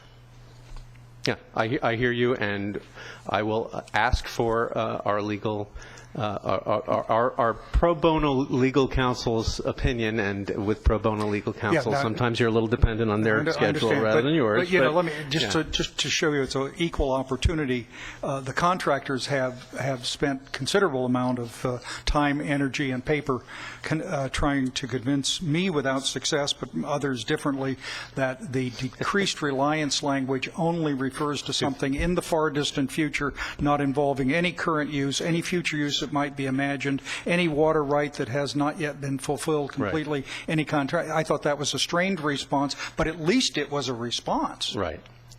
And as I've said in the past, we do agree with him that any water deliveries that have already occurred are not covered by the covered by the language. Boy, what a concession! Let me if you're done hectoring me, I'll move on to the next. If I haven't, I'd like to. I believe that wasn't that in your statutory charge. Right. There's a T-shirt from the San Diego Zoo that you can buy down there. It says, "Do not harass, hector, annoy," and then 20 other words, the animals. And I bought the T-shirt some years ago. I like hector. All right. Well, I'll move on to the next piece of my cage here. The only other thing I want to comment on is the Delta in-stream flow criteria section. Some of the comments I want to make on this, I'm going to defer to comments on Chapter 5, presuming we ever get to that. So what I'll say here, number one, is that there's a real need to engage with the State Water Board staff, as you are doing, about what it takes to get to a decision. Because the problem here is that I believe you should have some sort of date that's a forcing function, but you don't want a hurried decision, because this is tough stuff, and they have certain processes they have to go through. So whether June 2014 is sufficient time to go through a water quality standard setting process and a water right decision, or there's some alternative that can be met in that time frame, that is going to require a lot of engagement between you and the State Water Board staff. So I really encourage you to do that and to come up with a supportable deadline that is aggressive, but that the State Water Board can stand behind. Because I don't want to see the State Water Board forced to come up with a decision, not given enough time to do it, in which case they won't do a good job, or they'll omit very important parts, perhaps the hardest parts, and that's not going to serve our purposes. On page 50, the policies that are, so I talked about the dates that you have, and that's all I'll say for now on that. On the options, B and C, I think, are very useful. I mean, I don't think they're either or. I think they're actually both are worth considering, and I'll consult our lawyers on your authority to do so. But the point I wanted to make is that what they're really doing is protecting the status quo from getting worse. And you're not really doing anything to improve things in the meantime, or to deal with some other issues. So I wonder if, and again, I'll submit specific language, whether the renewal of long-term contracts, the declaration of surplus water conditions, et cetera, that there may be a number of other things that may be contingent on getting new flow protections in a timely manner. And if they're not met, then available water that is now considered surplus to the ecosystem, maybe we shouldn't consider it surplus. That renewing contracts over a long period of time until flow conditions have been, new flow conditions have been established, maybe that's not such a wise thing to do. I think there's a number of things that you can do beyond what's identified here. As far as criteria A is concerned, I actually think that as much as I think that the council needs to recognize that the flow criteria developed by the board last year, they're not the basis of a regulatory decision. I mean, that's been made clear to you. They are the best estimate of what the ecosystem need is. So I think actually you should somehow formally recognize that in identifying the ecosystem needs, that the flow criteria are the best starting point for that, and that needs to be reflected in processes to develop new flows for the ecosystem. But I think that the place to deal with that is in Chapter 5 and not here, in terms of how you deal with consistency determinations. And again, I'll give you more specific language in our written comments. Thanks. Thank you, Mr. Bodker. Mr. Minton. Mr. Minton.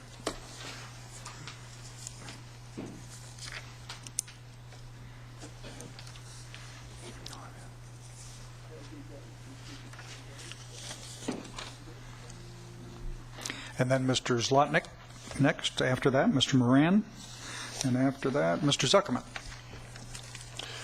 Good afternoon. Jonas Minton with the Planning and Conservation League. In the interest of time, I'm not going to go over all of our detailed comments that we presented to you yesterday, but make 4 overall points considering this chapter. The first is you had a request yesterday that we provide you thoughts for a definition of water supply reliability. I have prepared this, and I want to make it clear that this has not come from the entire coalition. I've also provided your staff with a copy of a longer piece done by Barry Nelson on this subject. But as you can see, this encompasses several aspects, some of which you've touched on. It talks about feasible levels, which bring in the elements of cost that you've spoken of. Certainty in terms of probability. Council Member Nordhoff's questions. Are we talking about probabilities that can be quantified? That the water is for reasonable and beneficial consumptive and non-consumptive uses, because water supply reliability also applies to our environmental uses. It's not just wet water, it's also the efficiency of use.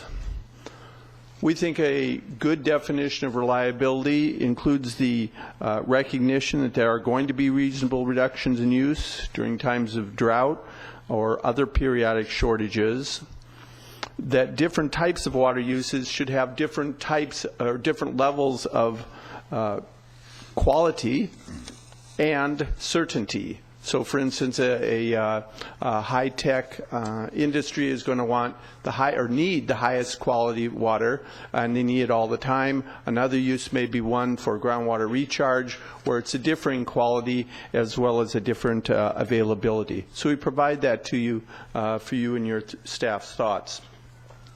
Our second point is an easier one relative to some of the others you've talked about, how to incorporate environmental justice, which unfortunately still does not appear.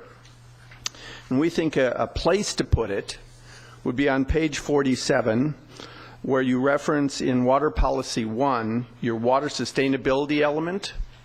A water sustainability element could certainly include addressing the water quality needs of rural communities, including disadvantaged communities, that's a place you could put that. You could also put in this, I think you could sharpen the groundwater discussion and incorporate that more fully into the water sustainability element, be more precise on that.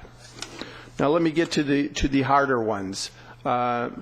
Chair Eisenberg, you were questioning earlier on whether a 6-month contingency plan was sufficient, because you thought that you could have events that would be greater than that.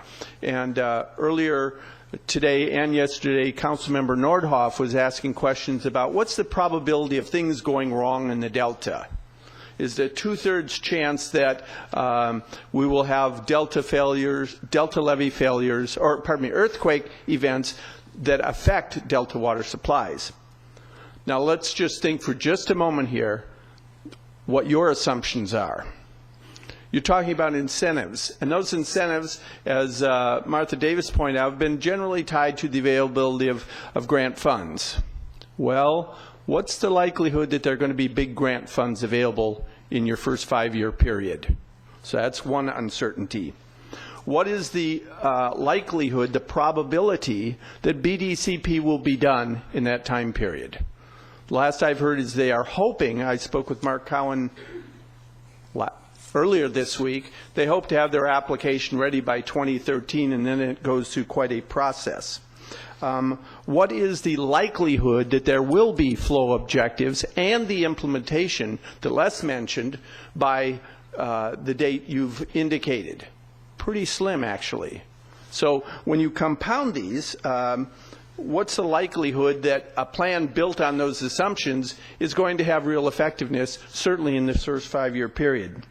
So with that, the suggestions we have are, don't shy away from near-term activities, those things that you can do in the short term that locals can do, and some of it will be encouragement in the short time period.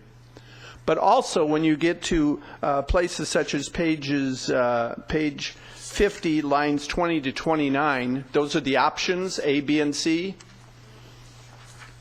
If you think you got a problem now, you're still going to have most of these challenges 5 years from now. You're learning about how challenging doing any one of these is. Without forcing mechanisms, without some incentives, now I'm not just talking about funny money that's probably not going to be there, but without some drive primarily from the water users, those flow objectives aren't going to happen. So what are you going to do to provide the incentives, disincentives for them? And I think B and C are the start of that, that you should incorporate. Let me also give you one technical question, and Les might be able to address this as well. On page 50, lines 13 and 14, when you talk about the updated flow objectives for the Delta, that's by 2014. It's unclear to me in reading this, are these flow objectives for the existing conveyance system, or that reflect the existing conveyance system, or are they for a future conveyance system, which you don't have before you as even a proposal, and more importantly, that the Water Board doesn't have before them? Mr. Minton, I think you can be reasonably sure that we cannot, even without a smile, ask the Water Board to set flow standards for a project that does not yet exist. Nor is this language intended to do it. I think that is correct, but I'm just pointing out that I believe it's unclear.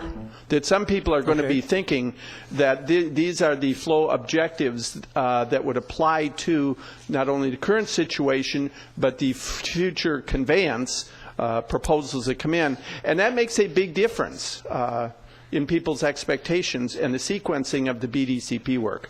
Those are our comments. Okay. Thank you very much. Thank you for giving us the draft language. Certainly. Appreciate that very much. Jonas, I got a question for you. In terms of rural community water quality, particularly in the San Joaquin Valley, suppose many of those communities came up with a plan that would require exports water out of through the Delta to supply surface water for them instead of groundwater. Would that be supportable? I think you have to look at the big picture. In many of those communities, and I think we should note there's been recent press about the problems, the UN delegate, special delegate or whatever. I also would bring to people's attention recent op-ed pieces in the Tulare paper about lauding the work of Tulare County in beginning to address this. So I think that's an important part of the record. In many of these communities, there are already canals not too far away that are delivering water from the Delta. And we're talking about small communities, really small amounts of water. So I don't think this is the big draw and problem for the Delta. Thank you. Thank you. Mr. Zlotnick? And after that, Mr. Moran, and after that, Mr. Zuckerman. Thank you, Mr. Chairman. Greg Yes, sir. Zlotnick with the State and Federal Contractors. First of all, I want to say that I really appreciated the conversation you had earlier. I thought it was very good, and I want to thank Martha in particular for really sort of laying out how water management kind of works on a lot of these things, and how one size doesn't fit all kind of approaches are needed.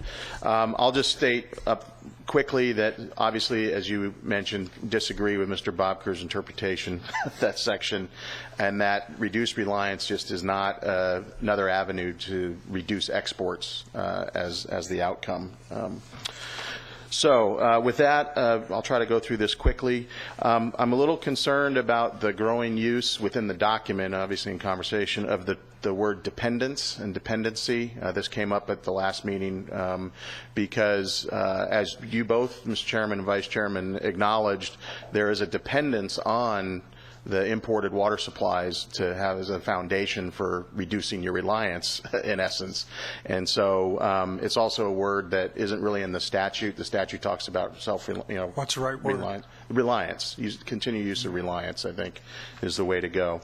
On page 47, line 15, understanding that this is language that's under development still, the covered action language. And this goes to, I believe, what was said yesterday in part of the conversation. When you're talking about the export of water out of the Delta, I think you indicated, Joe, that this would not apply to exports under current contracts. That's correct. So it's not a covered action. Right. So I just think, being explicit about that is useful. Well, but I want to make sure amendments, modifications, revisions, work order Renewals. agreements, renewals, other terms that imply changes. No, I don't want. I understand, and let the argue lawyers that take one. a look at that. But I am not conceding the argument that. And you've heard me use the example where nonprofit health plans want to spin off into for-profit, Sure. and they say we're not really converting, we're merely reorganizing. Right. And I'm not arguing that point. I just think the clarity is best on these.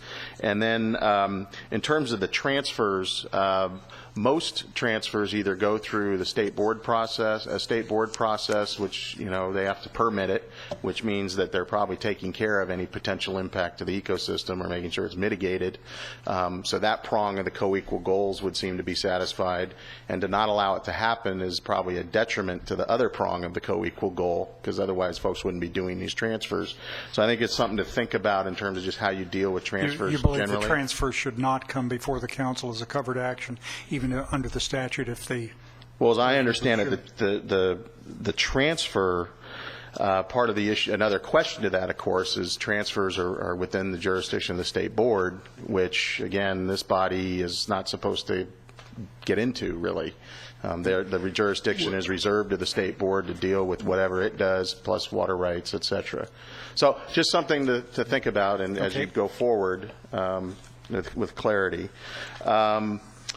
Similarly, and particularly involving those in the Delta, and Joe sort of mentioned this, I mean, if you're dealing with potentially diversions for habitat projects or something like that. So it's sort of trying to figure out which covered actions or what would be a covered action that this would be dealing with that you would satisfy all four criteria of the covered action definition, including a significant impact on achievement of the co-equal goal, one or both of the co-equal goals, when the transfers are being done to be positive on the water supply reliability side, and ostensibly, there could be one that's a positive for the environmental as well. So maybe it just doesn't get to it, but again, you don't want all these things coming to you just as a matter of rote.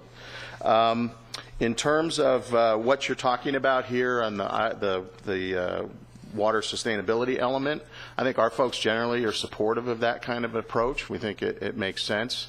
I think that we would probably agree with Mr. Natoli in terms of, as he commented, I think, on another part of the section, that perhaps it would be more effective, or a way to approach it is to have this get done, incorporated in reporting into the state water plan, and revisit it at your first plan update to see what kind of progress is being made on this, rather than assuming that it's not being done and trying to figure out a way to force it when, as you heard from Ms. Davis, there's a lot of areas where maybe it's not applicable in the same way.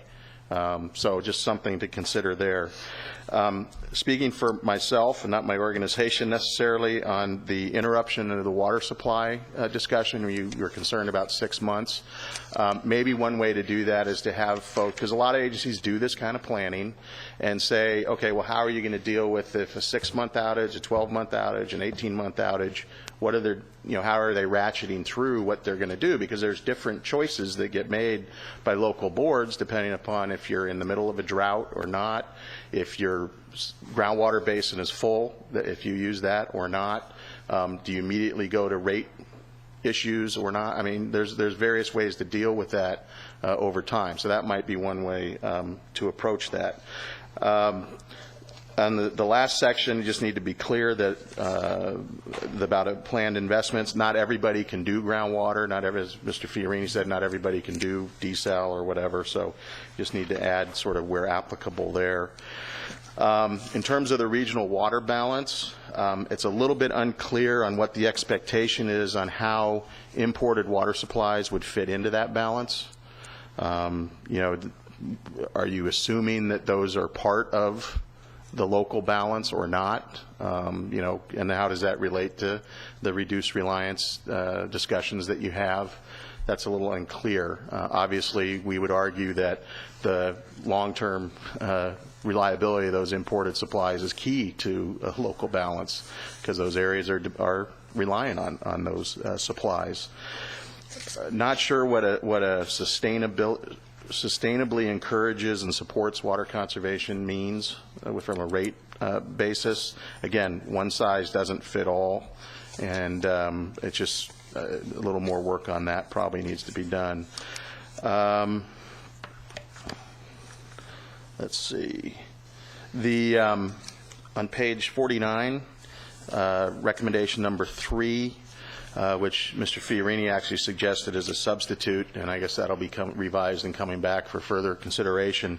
The issue is on proposed point of delivery. That may be a term of art, but within a service area of an agency, they may need to change a point of delivery, or they've annexed an area and have a point of delivery, but utilizing the same water supply that they've always had.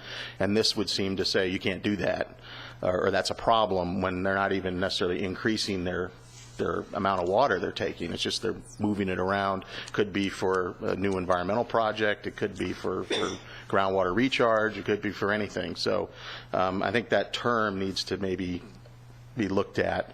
Also, we certainly agree that this shouldn't just apply to the state water project, and whether or not this is intended to imply that there's an increase in Table A amounts being diverted, Table A meaning the current allocation among the contractors of the master contract, or if that's really what you're getting at, or is it that there's some new increment on top of what the current contract is? And again, just kind of clarity is very important on that. On page 50, you've talked a little bit about this, and certainly we appreciate that the council, in essence, is talking about having the state board undertake its process, do your thing, and trying to push a deadline. We understand that, and we think that's fine. But the issue of implementation is less talked about, which requires a water rights proceeding. That's probably more than ambitious to date. And what I want to suggest is that maybe what you do, and again, this is something that's been floating around in our community a little bit right now. There's no definitive approach to it. And this may also help, Mr. Chairman, with the idea that you talked about in terms of, well, what do we do until it gets done? Is there a way to help us move toward the co-equal goals on this? And that is to suggest that maybe the board ask the council to engage with a neutral facilitator or something, and engage a stakeholder process to discuss amongst the stakeholders how, this process might be accelerated, what might make sense from not only the water quality side of things, but also in terms of implementation.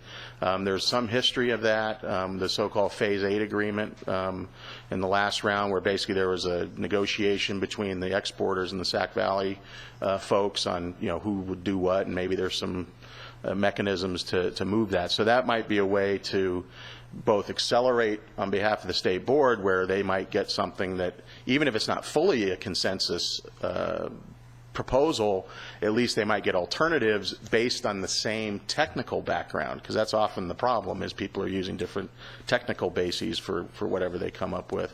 And that could help accelerate their process, provide some interim benefits perhaps, and that might be something to consider going forward. We would certainly agree with Mr. Fiorini that none of the options are worth pursuing on page 50. Want to comment briefly on page 51 about the local storage opportunities. I'll just give you an example of how something like that can serve a statewide interest potentially. My former agency, the Santa Clara Valley Water District, had what was called the low point problem, where the drawdown of San Luis Reservoir in the late summer during the years of drought created water quality problems, and we had significant issues related to treatment with that. And in essence, what happened was, because the intake for Santa Clara is at about a 400,000 acre-foot level in the reservoir couldn't go down below that.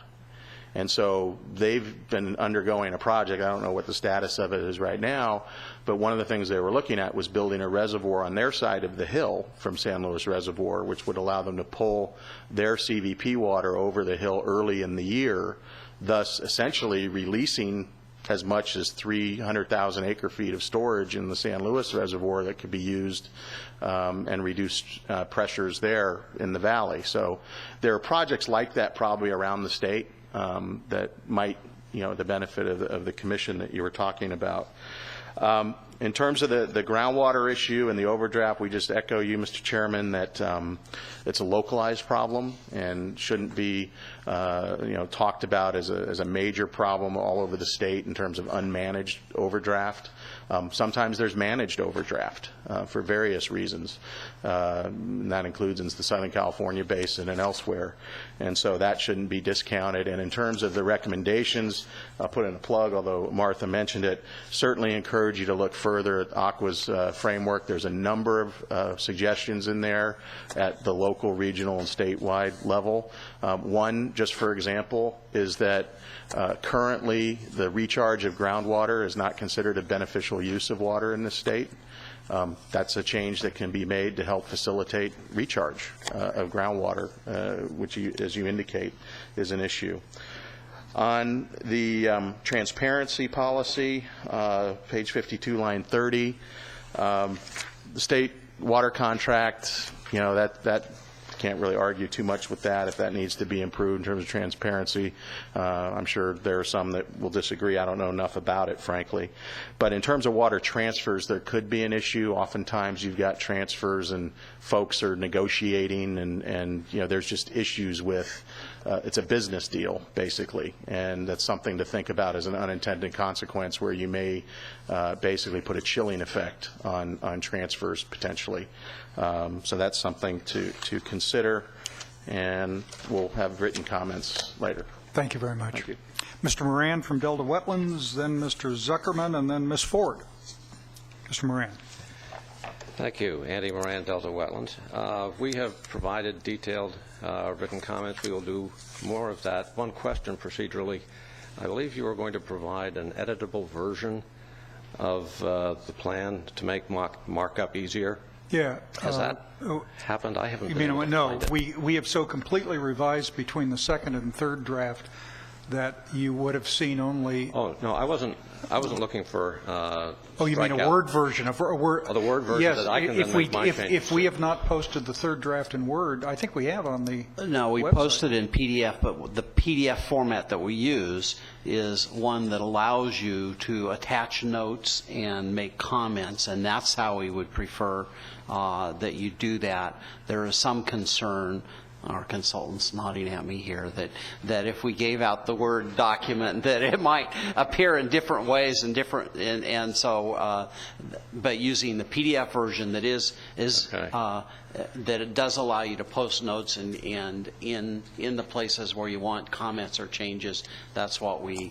should have posted. And if it's not, talk to me and I'll make sure.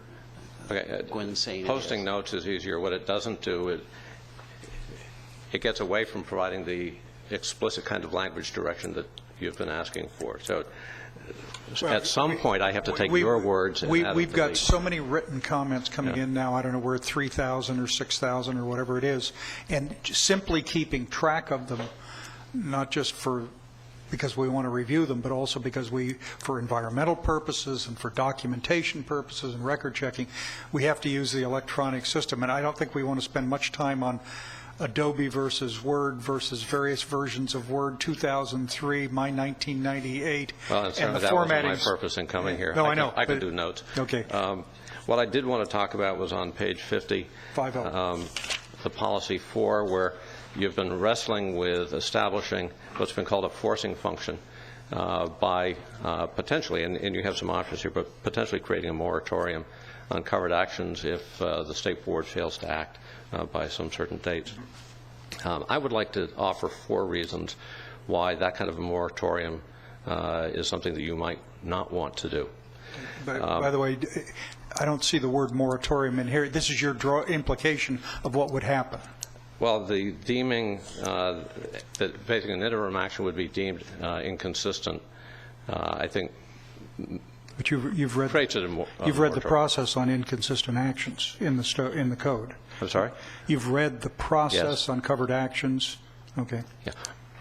I would be delighted if in rereading this it did not turn out to be a moratorium. Some of the discussion that's taken place here today made it sound like it was a moratorium.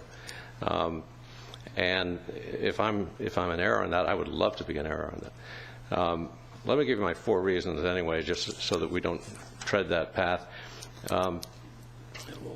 One reason is that the nexus isn't there, that if the State Board fails to act, it is unreasonable, in my view, to basically penalize covered actions who had nothing to do with their lack of action.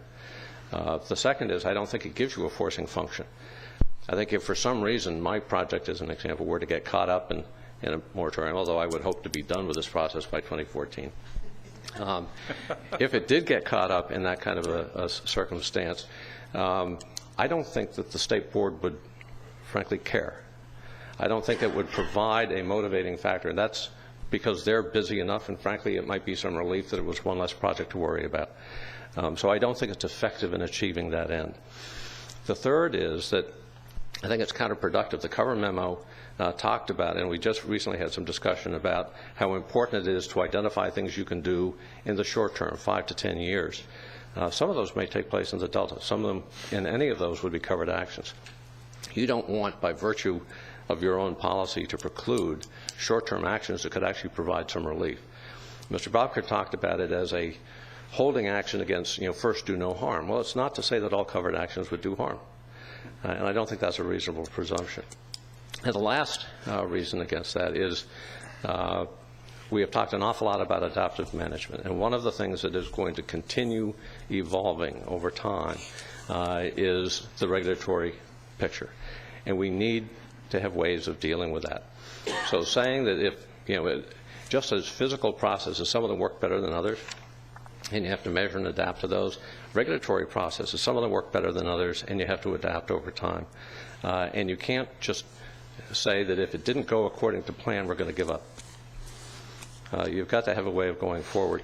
We had recommended in the language we submitted that basically this be a recommendation to the State Board to do their job, potentially including a recommendation that water right permits granted during this kind of a period have some kind of a reopener, recognizing that the work is not done, that the environment's changing, that you're going to have to deal with it over time. And I think that would be an appropriate way to deal with it. I just don't want a presumption that would be self-defeating, that if somebody else fails to act, that nothing else can proceed. Okay. Thank you, Mr. Moran. And I'll see you later. Okay. Mr. Zuckerman, Ms. Ford, and Ms. Kincaid. Mr. Zuckerman. I am Tom Zuckerman from the Central Delta, and recognizing that I've been quick to criticize in the past, I want to be quick to compliment. I think you're making some real strides in developing a plan here, which has been one of the criticisms that I've leveled before, and I'm pleased to see. I think in large measure it reflects Joe's experience with SAPA and the wonderful things that they've been able to accomplish down there, and also Martha Davis, who brings that wonderful experience north with her. And since I started communicating with you at the Delta Vision Commission, I tried to point out all the things that are being done in Southern California that need to be brought up, into Tulare and Merced and Stockton and Sacramento. And not just so their forth. money. Right. Right, okay. So I think you're making great strides. I'm falling a little bit behind in this, and I will provide you with written comments, presumably before you have your next meeting. I did just want to make this comment that the idea of seeking all this wisdom from the California Water Commission on projects is probably not exactly the right way to do it. I think the last time I checked, there were 250 applications before the State Board and CalFed that had not been implemented, asking for cost sharing from either the State Board funds or CalFed funds for local groundwater management projects. And I think if you look at the aggregate of those and had a function where you could pick and choose amongst the ones that were the most compatible with what you're trying to accomplish, you could do this. And don't think of this as being every one of these has to be a state water resources project. I mean, these local things, which have added over 4 million acre-feet of storage, according to Aqua and others, over the last few years, is really a much easier way to approach these things. You end up with maybe smaller projects, but much smaller controversies. Tom, are you telling me that Mr. Grindstaff's been sitting on millions and millions and millions and millions of CalFed money he hasn't told us we can spend? Well, that was one of my questions. I know all that stuff came over here from CalFed, and I don't know exactly how much of it is left, but there was a significant amount of bonds that hadn't been sold and some that had been sold where the money hadn't been expended. I wondered what that locked safe was in the Stewardship Council office. What's in there? Well, there's another safe hit. No, I'm kidding. The way the legislation was written, the way the bonds were written, other agencies were the implementing agencies, and CalFed had some responsibility to review their expenditures, but it was not appropriated to CalFed or to the authority. It was appropriated to DWR or to the State Board. The applications came to CalFed. Well, they were reviewed. But it raises a question. Maybe you have a comment on it. Would it be a prudent policy in pursuit of the co-equal goals and decreased reliance on the Delta to recommend a policy formula for state assistance which would give priority to projects that are legally guaranteeing to reduce their Delta use in exchange for? Absolutely. Yeah. And I think when we talk about incentives and disincentives, that's one of the things I found useful in this current draft, is that you're beginning to work towards that sort of thing, as to how to provide both not only the carrot but the stick in those situations. And the cost-sharing mechanism that the state and the State Board, using EPA funds in some measure, is a great way of doing that. Joe, I'm kind of interested in that's obviously a recommendation. We can't enforce it on our own. But if you take a look at it, and Zuckerman, if you have any generic language that we could look at, that would be helpful. I'll be happy to. I trust it won't get lost in this 6,000 Don't put it in a Word document. Put it in an Adobe form as a comment. I don't even understand that. So. Thank you very much. Thank you, Mr. Zuckerman. Put it on stone tablet. Who said stone tablet? Oh, okay. Okay. Ms. Ford, Sacramento County Water Agency. Hi, Connie Ford, Sacramento County Water Agency. And when you wear your T-shirt that you bought at the zoo, so who's in the animal habitat? Is it like this side of the room? Is it like that side of the room? Anyways. My vice chair advises me not to answer that question. You know, that's really good advice. So initially when I put in my blue form, I was thinking to point out, you know, when you were talking about there's a program or there's already state statute in place that prohibits funding for water-related projects if an agency isn't in compliance with the conservation measures. That would have been AB 1420. And as this conversation has evolved and I've had time to contemplate it, what I've observed is you've done a really good job of incorporating a lot of the programs, and you did bring in a lot of the bills and statutes that require similar things for similar types of programs. And so you're actually incorporating and doing what I've wanted to, you know, say, you know, there's so much that already exists. If we actually did it, we would be so far ahead.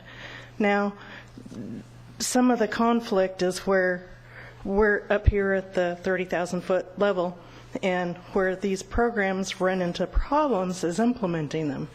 And so I'll use AB 1420 as an example, and you have a lot of verbiage that you're bringing into this in the water management program for the, well, let's see. I wrote my notes 3 hours ago. In the management practices, you were talking about water balance, and that's actually one of the programs in the conservation measures that, my goodness, it's taken a long time to try and figure out how to implement that, because to establish the water balance, the retailers have to have meters coming into their system, meters going out of their systems. Those that are using the water have to all be metered, and everybody isn't metered. And then there's the accuracy of the meters, and there's an error margin. And unfortunately for the person in the business entity that's trying to sell the water, those meters err on the side of being low. And so the person at the other end of the meter is often not really paying their fair share, nor are you really tracking how much they're using. So this is just an example of when it finally hits the water level and we're trying to deal with what it is, and you've come down from the 30,000 feet, this is where it seems like we get wrapped around the axle and we can't get it moving. And so, and the other thing that I also observed is, you know, I only know about the things that I've touched, that I've tried to work with, that I've been assigned and tasked with trying to find a solution to. And what you brought into is a lot of programs, some I didn't know about, some oh yeah, I've heard about that, and I've watched them trying to do the same thing with that program that I've tried doing with this program. And at some point, all of these other agencies that have all of these programs they're trying to get moving along, how much of that can we actually, I don't know, bring together with respect to the Delta plan and actually start getting some teeth in it? Because, you know, one of the problems has been, well, so if they don't do it, then what? You stand there and say, we really need it this time. And maybe it's more of the camaraderie of saying, look, it's time that we start being the solution instead of the problem, and figure out a way for all of these agencies and to come together. Okay, so I'm being idealistic and naive, but my point is there is so much out there existing already. If we could get this moving down the path it was intended to move down, we might be farther ahead. Thank you. Thank you, Ms. Fort. Appreciate that. Next is Ms. Kincaid, then Ms. Meserve, and then Mr. Campbell. Mr. Kincaid. San Joaquin River Group.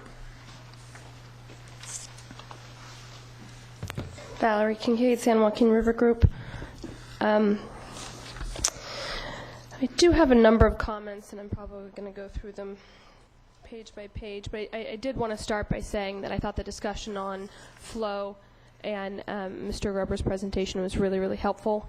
I think it's really beginning to move, I think, the council in the direction of understanding the process that you're trying to direct, which I think is key in making that direction. I think you've got to understand the process inside and out before you begin to tell the board what to do, how to do it, and when to do it.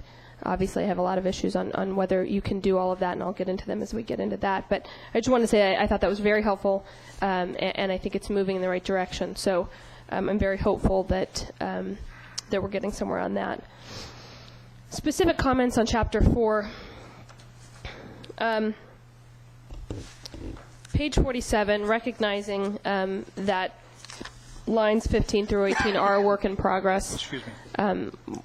We have been on record for this before, but we do think that this is a slippery slope, and it erodes the definition of a covered action when you define it as pretty much everything that runs through and touches the delta in any manner. So we would caution in rewriting this to realize that the covered action definition is statutory, it's clear, and not to erode that definition by expanding it beyond its beyond what can be supported, beyond its capacity in the statutory language. So I'd caution Mr. Stevens and the staff on that. Thank you.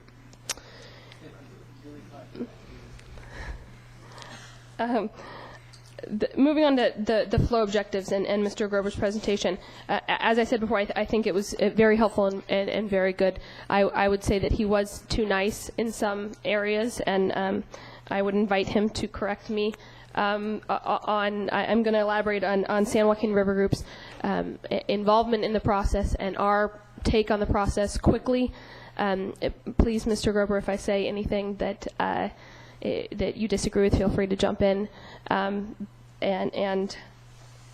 So it's an open invitation to correct me. I'll try not to be nice. I don't know. You should try harder. I think starting with a general, the place Mr. Grover started with the language, and frankly, the language is just incorrect. It has to be corrected. This constant reference to flow criteria. I think hopefully we're all on a little bit better page of what the flow criteria report did. Can I say this language came from the state board with the only change we made was say, and implement. Okay, you ought to get mad at Mr. Grover. You can tell him you're mad at him.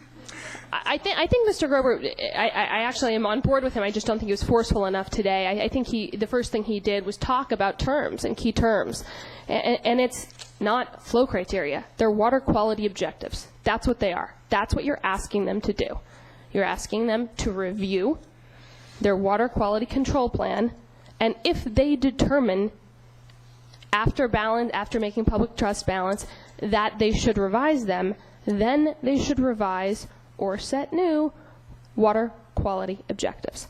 So we're not talking about setting flow. And from our position, talking about setting flows, as I'll get into in a minute, is pre-decisional, it's conclusory, it's assuming that they are going to determine that there are new flows that need to be amended, and that they're going to do it through a water rights proceeding, which historically has been the case, and I'll get there in a minute.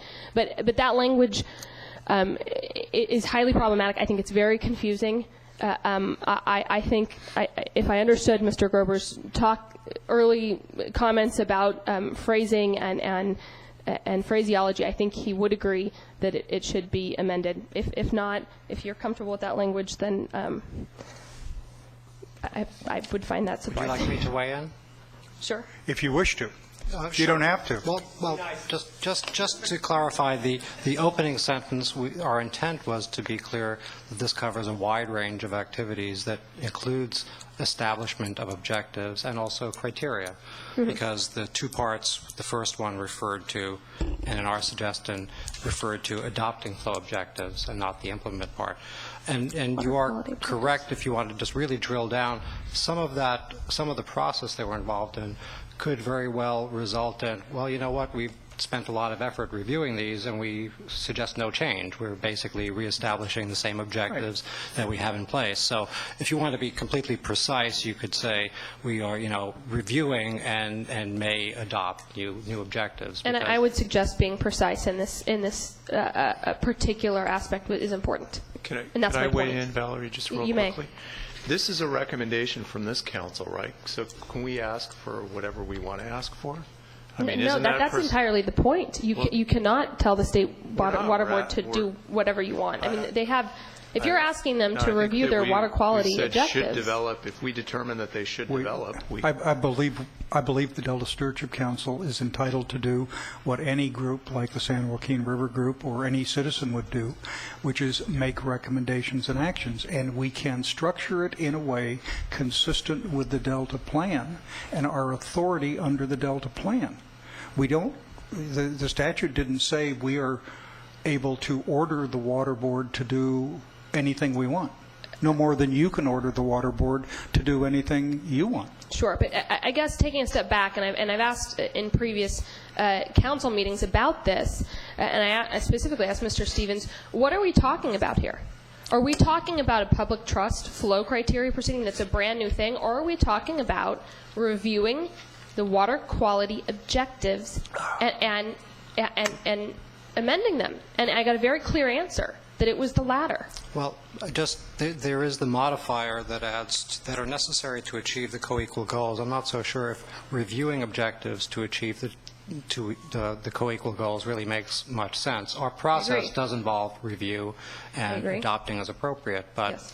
I would interpret this as direction. Well, take a look at them and adopt objectives that would achieve the co-equal goals. And I think it would be appropriate to say, please consider the co-equal goals in your in your review and potential amendment of the water quality objectives.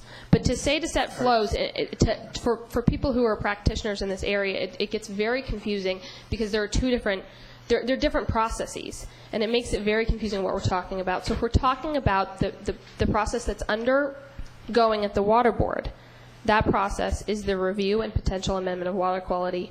Far be it for me to ever wish to make life more difficult for practitioners in the water world of law, but we are developing our Delta Plan, and we'll ask our attorneys to study your suggestion and come back to us with their reaction. Great, and again, behind this, I think I'm just looking for precision and looking for what the council is attempting to do. I mean, that is my request. I'm trying to figure out what you're actually asking the water board to do. And the way it's phrased currently with the current the process is underway, it's difficult for me to actually understand what you're requesting. Thank you. I was just going to weigh in along those lines. Presumably, we could also ask the state board to open up public trust proceedings and to establish new public trust flow criteria. I mean, there's a separate... That is precisely my point. Well, right. But my point is this is the board's action, and they'll determine the way to do it. So you prefer us to only talk about water quality standards. You prefer us not to talk about public trust standards, right? Is that what I understand you to say? I mean, yes, that's what I would prefer. But if you were doing something else, if you want to, as Mr. Stevens said, and as I brought up in a past council meeting, when I asked for clarification on this, the clarification I received, unless I was incorrect, was that we were talking about the process underway at the board to review water quality objectives. If it's something else, then let's be clear about that. You don't care whether we recommend they also do public trust? No, I do very much care. And why do you care? Why do you object to a public trust hearing? I don't necessarily think we do, but we need to know what... Okay, you care but don't object. No, we may object. You care but may object to a public trust hearing, but you agree to a water quality hearing. Tell me why you object. I'm sorry, tell me why you may object to a public trust hearing. Well, to advocate and protect my client's interest, I need to know what's going on and what you're planning on doing. That's why I'm here. Ms. Kincaid, we had this exchange last meeting where I told you that I thought the real problem was that you don't believe that the users of San Joaquin River water have anything to do with the Delta. And I asked you whether the San Joaquin River flowed into the Delta. You agreed yes, without agreeing to the conclusions that follow from that. I mean, it's just... why don't you put in writing exactly what you want us to do and don't want us to do? Let us read it at leisure and think about it before the next meeting. Oh, okay, and I think in my opinion that is sort of what's going on. I'm very here interested as in why you public think comment. we might have the either we have the ability or or it's okay to say water quality hearing, but either we don't have the ability or it's wrong for us to suggest public trust, a constitutional doctrine. No, I don't think that's a fair characterization of what I'm saying. I'm sorry, let me back up and I just thought be that's very. what you said. Let me Maybe back I up and be very misunderstood. clear. There's a process underway at the board, and we heard a lot about that today, and I think it was very helpful. My understanding is that that is what we were talking about on pages 49 through 50. And the reason I thought that was because I sought clarification at an earlier meeting, and I thought I received that clarification. If we are talking about something else, that is fine. I just want to know what you are requesting. So if you're saying to the board, we also think you should undertake a separate public trust flow proceeding, I would like to know that because I would like to comment on it. Well, good. Do a letter before our next meeting and assume we might and tell us why we shouldn't. That doesn't seem like an unfair request to me. Okay. That's fine, and I can submit comments on the hypothetical abstract that you guys might do it. I was just seeking clarification on what you were trying to do and your objective in setting out this language. So if you want me to seek clarification in writing, I'll be happy to do so. But I just want you to clarify your position in writing, and since you may object to a public trust hearing, just lay out the reasons why good public policy would suggest we shouldn't request it. That's all. That's all I want, Mr. Grindstaff. Yeah, what you want is clarification, and I think last time I stated what I thought it was, which was a water quality proceeding. I think that is, but actually, the reason the language is the way it is we thought we would clarify it by having the state board write the language. And I'm sorry if somehow in doing that made the problem worse. So we'll try and make sure that it clearly states what we intend and what the state board intends, and so that you understand what the plan is calling on them to do. So I accept that. Okay, thank you very much. And then a few comments on the proceeding underway, which is the water quality control plan and amendment thereof. I'm not any longer talking about the idea that the board may request a public public trust process. So as Mr. Grober indicated, a flow criteria report has been published, and I think he was fairly clear that that was had no regulatory effect. The State Water Board in recent draft orders has in fact said that it cannot be used, and that it should not be relied upon, that it does not provide the balancing necessary to provide regulatory guidance. So just so we're all clear on that, it was a very it should not be relied upon, and I think Mr. Grober was clear on that, but I wanted to circle back and make sure we're all on the same page, that therefore the option A for consideration, I think the State Board has even weighed in that that's probably not an appropriate way to go. The council will examine these options at the next meeting. Great. Chair Eisenberg? Yes, sir. If I could just provide a clarification. I don't think the board, though, directed to do so. That was not a paper exercise to the development of the flow criteria. I just for the No, I know. record, I was just going to say maybe the best way to do it is the report stands on its own, and whether it's the council or any of the members of the council, when it's any advocate or group, all of us may seek to interpret the report in ways we like or don't like. But the board's report was mandated mandated by statute.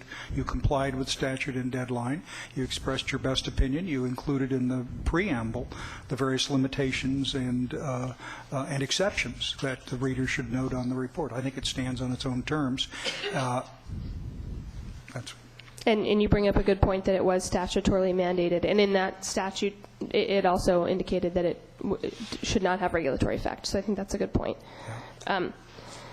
Second, the status, and again, Les went over this, but just to put it in perspective, we're working. They've noticed the San Joaquin River. They have not noticed the Sacramento River. So we're not even noticed. That's not even, I would say, underway at the state board. Just so everyone's clear on timing. The balancing of public trust, excuse me, interest needs. Again, just to be clear, this hasn't been done. To talk about the fact that flow, after weighing all factors, will come out as something that needs to be done. We can all say it's likely. We know that's where the board's headed. We understand from their draft technical report. We get that, but I think it's, again, conclusory, jumping the gun, pre-decisional, to really talk about the fact that they're going to change and amend flow standards when they have not done that balancing yet. So I would caution folks on jumping the gun on that issue. And then the program of implementation, and I don't know if Mr. Gerber was clear on this. I thought I heard him say something that it was just restricted to flow. My understanding is that the program of implementation and the way to go about implementing the objectives, the State Water Board is not limited to flow. They can look to other ways, other stressors to address, and do other programs. So I just wanted to make sure that was clear and correct. Can I look? Why don't you go talk to Mr. Grober after the meeting? We've got a record of the proceedings. I don't think this is the occasion where you want to structure the Water Board's response to what will be your inevitable position in their hearing whenever that occurs or if it occurs. And I don't, and I'll wrap up. I just wanted to make sure that the council members have because I think it's a really important process to understand. So I wanted to make sure. I heard some things that I think needed to be clarified. From my client's perspective, I need to clarify them. The last one is timing. And again, I think that 2014, and Mr. Gerber did mention this, for setting a flow standard on both the San Joaquin and the Sacramento, and then doing implementation if a water rights proceeding is necessary, that is going to take a very long time. Should all facilities study be held up until they complete their flow studies? No, I don't think so. I don't. The questions are equally complicated. They're equally expensive, maybe more expensive. I mean, is there something unique about flow standards needing more and more time? I think, echoing what Mr. Bobker said earlier, I don't think we want to be unrealistic and push the state board into making a rushed decision that would not be defensible. I think it's in everyone's interest to do the water quality objective review correctly, exhaustively, and in a legally defensible manner. And I think that if we're going to do that, it's unrealistic to say that there are going to be implementable or implemented water quality objectives in 2014. I just don't want to set folks up for failure, to be quite honest. Do your clients prefer water quality standards from the board prior to completion of the Bay Delta Conservation Plan? Do we prefer them prior to? Yeah. I don't. Do you object to them coming before completion of BDCP? No. Should they be ready to be included in BDCP? I see those as two fairly separate issues. I think flows having nothing to do with BDCP? No, I think flows have a lot to do with BDCP, but I think that from our perspective, they're going to set flows, and quite frankly, as long as that process is going to take, it will probably be quicker than BDCP. But again, it's an interim measure. I mean, we can't all just sit around and wait to BDCP. We understand that. We understand that the process is moving forward, and we're fine with that. We want it to move forward with the requirements that the State Water Board has to undertake. And those, I'm just saying that those requirements are onerous, it's a long process, and I think that we should be fairly realistic about the timing of that. The last comment I want to make is on a different issue, thankfully.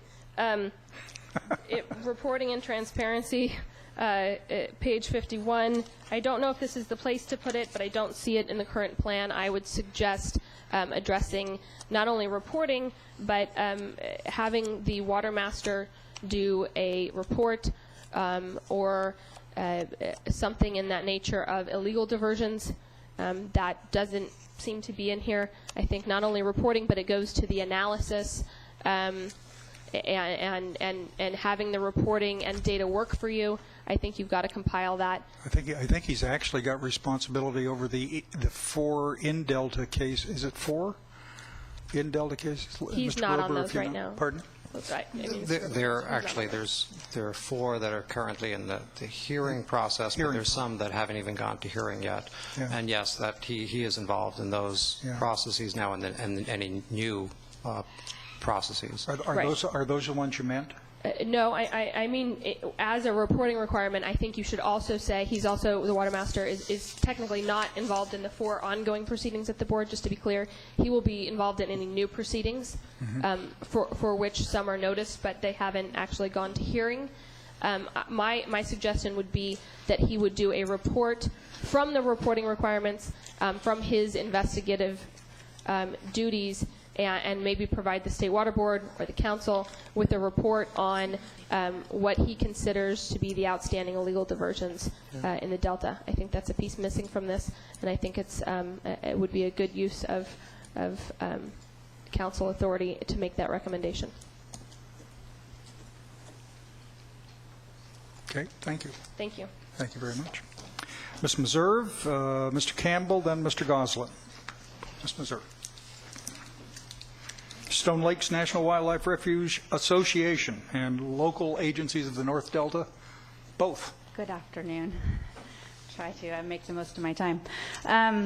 So I have a comment on Chapter 4, and then I had a brief comment on Chapter 7. I have to leave the meeting, so I don't know if Trust me, we're not going to get through to Chapter 7 anytime soon. So I can defer and put that in writing if you prefer on Chapter 7. That would be best if you don't mind, because everybody's just getting okay, I'll do that. Sorry.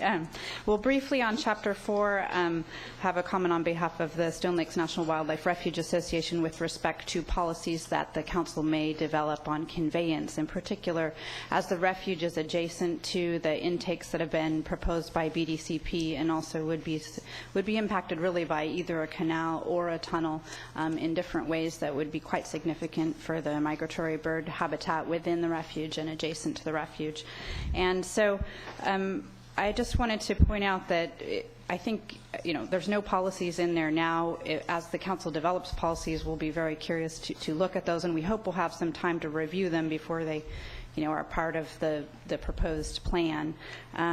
Makes me a little nervous that there's nothing there. But what I would like to say in broad terms is that I think providing some guidance on conveyance that links together the need to remove the water for a reliable water supply from the Delta in a manner that has the fewest impacts on Delta ecosystem is really, there's guidance needed there. And we're going to receive the comment. Our lawyers are going to think about it. Here's the problem. We are a potential appellate body on one aspect of the Bay Delta Conservation Plan, which means we may not be prejudgmental on aspects of that plan. And I want to make very sure that we look at your suggestion and before taking consideration of it, that we're not jeopardizing that potential appellate status. It is. I understand it's a tricky position, and I think what, from folks like me who have participated in the BDCP process, one thing that we can see differently between this process and that process is that you have the co-equal goals that you are statutorily mandated to follow. The BDCP is not similarly guided. No, but we are legally required to incorporate the BDCP plan in if it meets the requirements of law as determined by Fish and Game, and if there is an appeal, agree that they have met the requirements of law. So that's, I know that sounds a little fussy, and I'm sorry about it, but it's kind of shaped our approach to it, because everybody wants us either to support whatever they're going to do without knowing what they do, or impose conditions on what they do in advance of knowing what they're going to do. And we kind of shied away from both positions. And maybe you can't have policies about conveyance. And in which, so I don't know, but I would say I listened to Ms. Nemeth's testimony yesterday, and I know and there was some discussion of some very interesting alternative approaches to conveyance that the Refuge Association would likely support looking at in more detail, because they would reduce impacts on the refuge. And there are potential, for instance, to, work with the existing through Delta conveyance system to do something in the West Delta, or maybe to screen the existing pumps. There's a lot of different options out there, and to the extent the council wades into that, I think it would be helpful, because what we heard from Ms. Nemeth is that, oh yeah, we're going to look at that in our alternatives analysis for the EIR, EIS, and I think that's problematic, because that's really way down the road after decision making has occurred, and it appears to me that the Delta plan is way out ahead of the BDCP as far as when you're going to come out. So if there is a way for you to provide direction that points any kind of conveyance toward meeting co-equal goals, and my concern here being habitat in the Delta. One of our earlier responsible agency comment letters to the BDCP raised that issue of the co-equal goals. We're not in a position to dictate to them on that because of the statute, which tells us what we're supposed to do when it's developed. So. Yeah. Well, and to the extent you're looking at conveyance, I would urge you to think about conveyance in the broadest terms possible as well, and that conveyance is not the peripheral canal or the peripheral tunnel. There's a lot of different ways, like I said at the beginning, in order to deliver the reliable water supply that the statute is pointing us toward, and we're just looking for, the best way to do that without damaging the ecosystem. Thank you very much. Mr. Campbell, Mr. Goslin, and then are there other forums? If you'd bring them up, please, ladies. Thank you. Mr. Campbell from Edmund, East Bay Municipal Utility District. Ryan Campbell, East Bay Municipal Utility District. I will comment on just one area. We will be able to get a letter done in the next week or two with written comments, and we may have some written comments in 47, 48, but page 50 is the way I wanted to comment today. Just before lunch, Council Member Natoli described a process where you don't have that third diamond sort of fleshed out right now, that there's sort of time to think about what to do there and wait a little bit, and that was very consistent with our comment letter on draft number 2, and that those two dates are sort of off in the future, especially the 2018 date, that will come after the first 5-year update, so that there's some time to think about sort of the consequences of not meeting those dates, and it's hard to come up with an option to put in at this time to what to do if the 2014 date isn't met. So that option that Councilmember Natoli raised before lunch has a lot of appeal to us, and it's hard to figure out the option right now, and maybe waiting a year or something, see how things go, see how the adaptive management process works, that's something to be considered. So and we'll keep it short, and that was our main comment for today. Appreciate that very much. Okay, by the way, ladies and gentlemen, we're wrapping up. We're not going to be able to get to another chapter tonight. As I indicated right after the break, we're going to be spending all first day of the next, what we called the workshop, going through the rest of the Delta plan in detail. For those of you who have submitted forms wishing to comment on every chapter, Mr. Bobker and others, your forms will have to be resubmitted for the next meeting because we'll lose them in between time. Okay, Mr. Goslin from Butte County, then Mr. Burt Wilson. Thank you. Thank you, Council. I'm going to keep my comments more global and general. There's a lot of discourse about sort of the scope and reach of the plan, and you've heard a lot of the concerns, and we share a lot of the concerns with the groups we're associated with. But listening today, one of the things I wanted to maybe offer out, and I think it might actually help Joe and his staff out, is this plan, this process, this council took a lot of doing to get together, and I don't think you folks are going to go away. And this is going to be the first shot at getting this plan scoped out. And I think the intent was to take a look at the statute, trying to fix everything globally in one shot. And we're finding situations that clearly where the statute calls for you to take action that are going to be very difficult, very controversial, and take a lot of heavy lifting. There's also a number of things that are in play now that we don't know where they're going to pan out in the next 5 years. But this plan isn't intended, and it wasn't set up to be just put in place once and implemented. It was intended to be implemented and updated every 5 years. So one of the thoughts, and I think just thinking about some of the processes that are set up and even the land use implications on covered actions and the global scope and some of the, even the uncertainty you have in your Q&A about may or may not be covered or might need to advise or get advice from staff.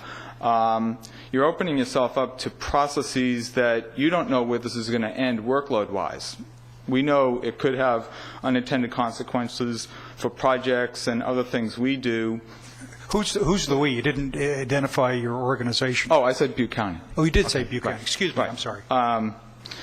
So really the long and short is probably this first draft, even though you've globally covered a lot of areas where you may want to go or interpret the statute to go, or there might be some gray areas, move back from that to something that is very explicit, very certain, even certainty with the staff you have, because funding is going to be a major challenge for anybody involved in this, including yours, to something in the next 5 years you can be absolutely certain of and account for the time and staffing to What would that be in your recommendation?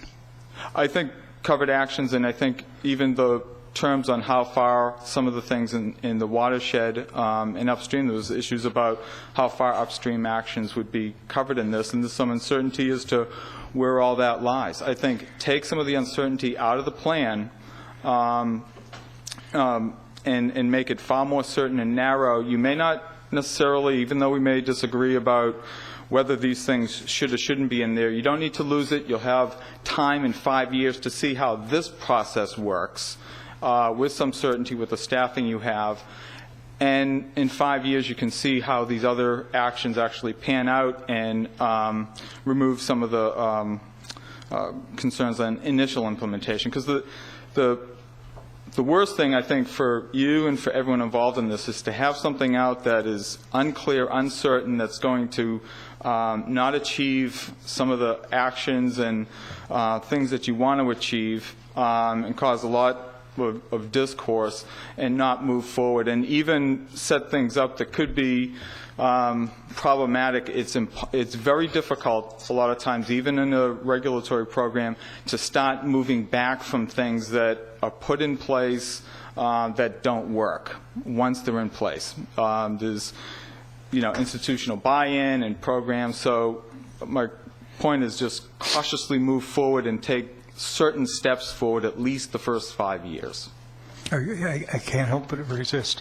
I can't resist. I was on my best behavior at our scoping meeting up in Oroville, which you attended, I believe. Right. And everybody, you were on your best behavior. Yeah, and trust me, I was on my best behavior.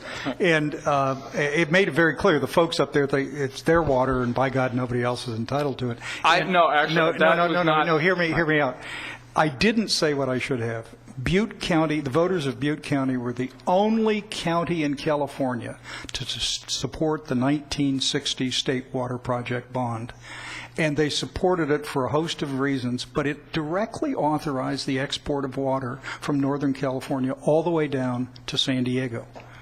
And in some sense, we are an inheritor of that process. This is part of the tag end of a decades-long battle, struggle, and all on. But Butte County voters supported it. I mean, I know that was then. You weren't even born yet. I got that, but it's not without certain ironies that we're all finding ourselves arguing here as if these issues have never been explored before, the fights have never gone on before, and the voters have never spoken before. And of course, Butte County was one of the big opponents of the peripheral canal. The voters of Butte County. And I think the history since 1960 is been long and troublesome. I don't know if that vote would go the same way now. But I think the point, and I'm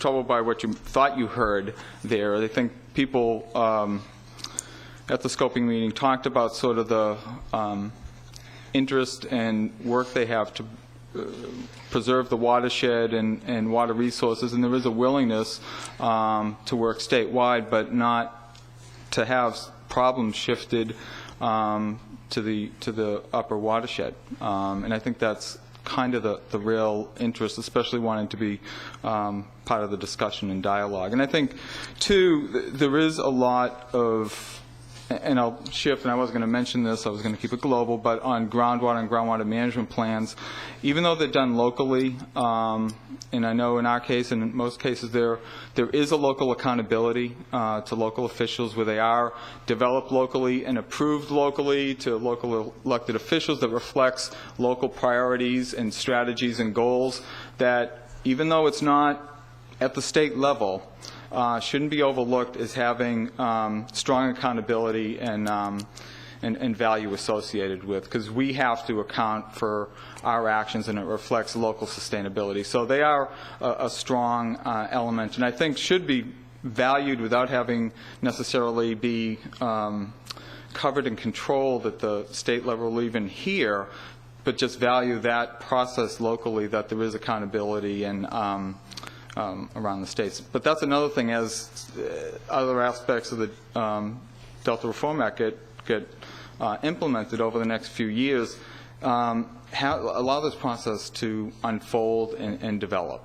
And in 5 years, you'll see where your plan is, where some of these other aspects have kind of matured, grown, and only need to involve yourself in areas where you really need to. Otherwise, taking on too much is going to mean high likelihood of failure.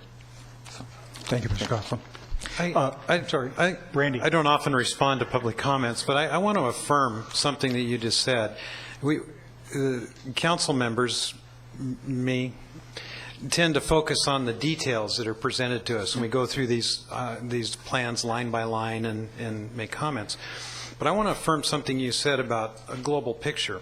I think our responsibility is to synthesize all of the legislation that has been directed at us and has created us, and I think that's a really good goal to achieve in the issuance of the Delta Plan. And I think underlying that, it needs to be clear and it needs to be implementable. And I think that's what you were saying, and I want to affirm that I believe that's exactly where we need to end up. Thank you. Mr. Wilson, then Mr. Rentz. Mr. Wilson.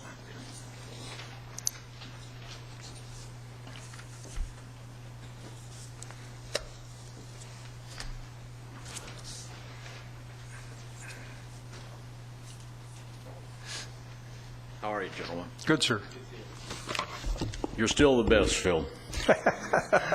You don't always say that. No, I do. I want to address a couple of issues and ask a couple of questions about the relationship between the Bay Delta Conservation Plan and the Delta Stewardship Council. I noticed, first of all, that a long time ago they adopted the dual co-equal goals of the Delta, and they've been out organizing and working under those co-equal goals. And I just want to say in passing, I don't think those goals are co-equal at all.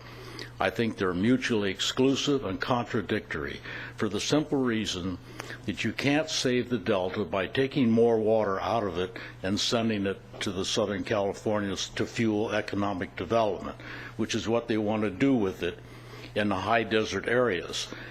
If you go on YouTube now, you'll find that when Schwarzenegger was down there in September of 2009, I think, he signed the water bill in Southern California because he was worshipped as a god. The building trades were saying, oh, he's getting us water so we can build more in Southern California. That's what it's all going to. And Don and I were at a Department of Water and Power tour where the two Department of Water and Power guys were joking about how Southern Californians love Sacramento water because it tastes better and has more body and everything. And that's what I've been here since 1933, and that water is great, and that's what they want to send to Southern California. And so here's the Bay Delta Conservation Plan now out there. And they're going around telling about they're going to build either a canal or a tunnel and all of this stuff. And here it has a board of directors, which is all downstate. It even has a member of the MWD on the board, two Department of Water and Water Resources members on the board. And the impression that gives, given your relationship as the statutory top dog, is that they're out selling the Delta away from you, selling the Delta interests to Southern California, and you're doing nothing about it. You see, so the point is, in the legislation creating your committee, it says, states clearly that it will determine on appeal whether the Bay Delta Conservation Plan meets statutory criteria in the Delta Reform Act for inclusion in the Delta Plan. So you're the top dog here, and I got this off your website. You're the top dog here, and the tail is wagging the dog in this case. Now, they're going ahead and doing soil tests and everything.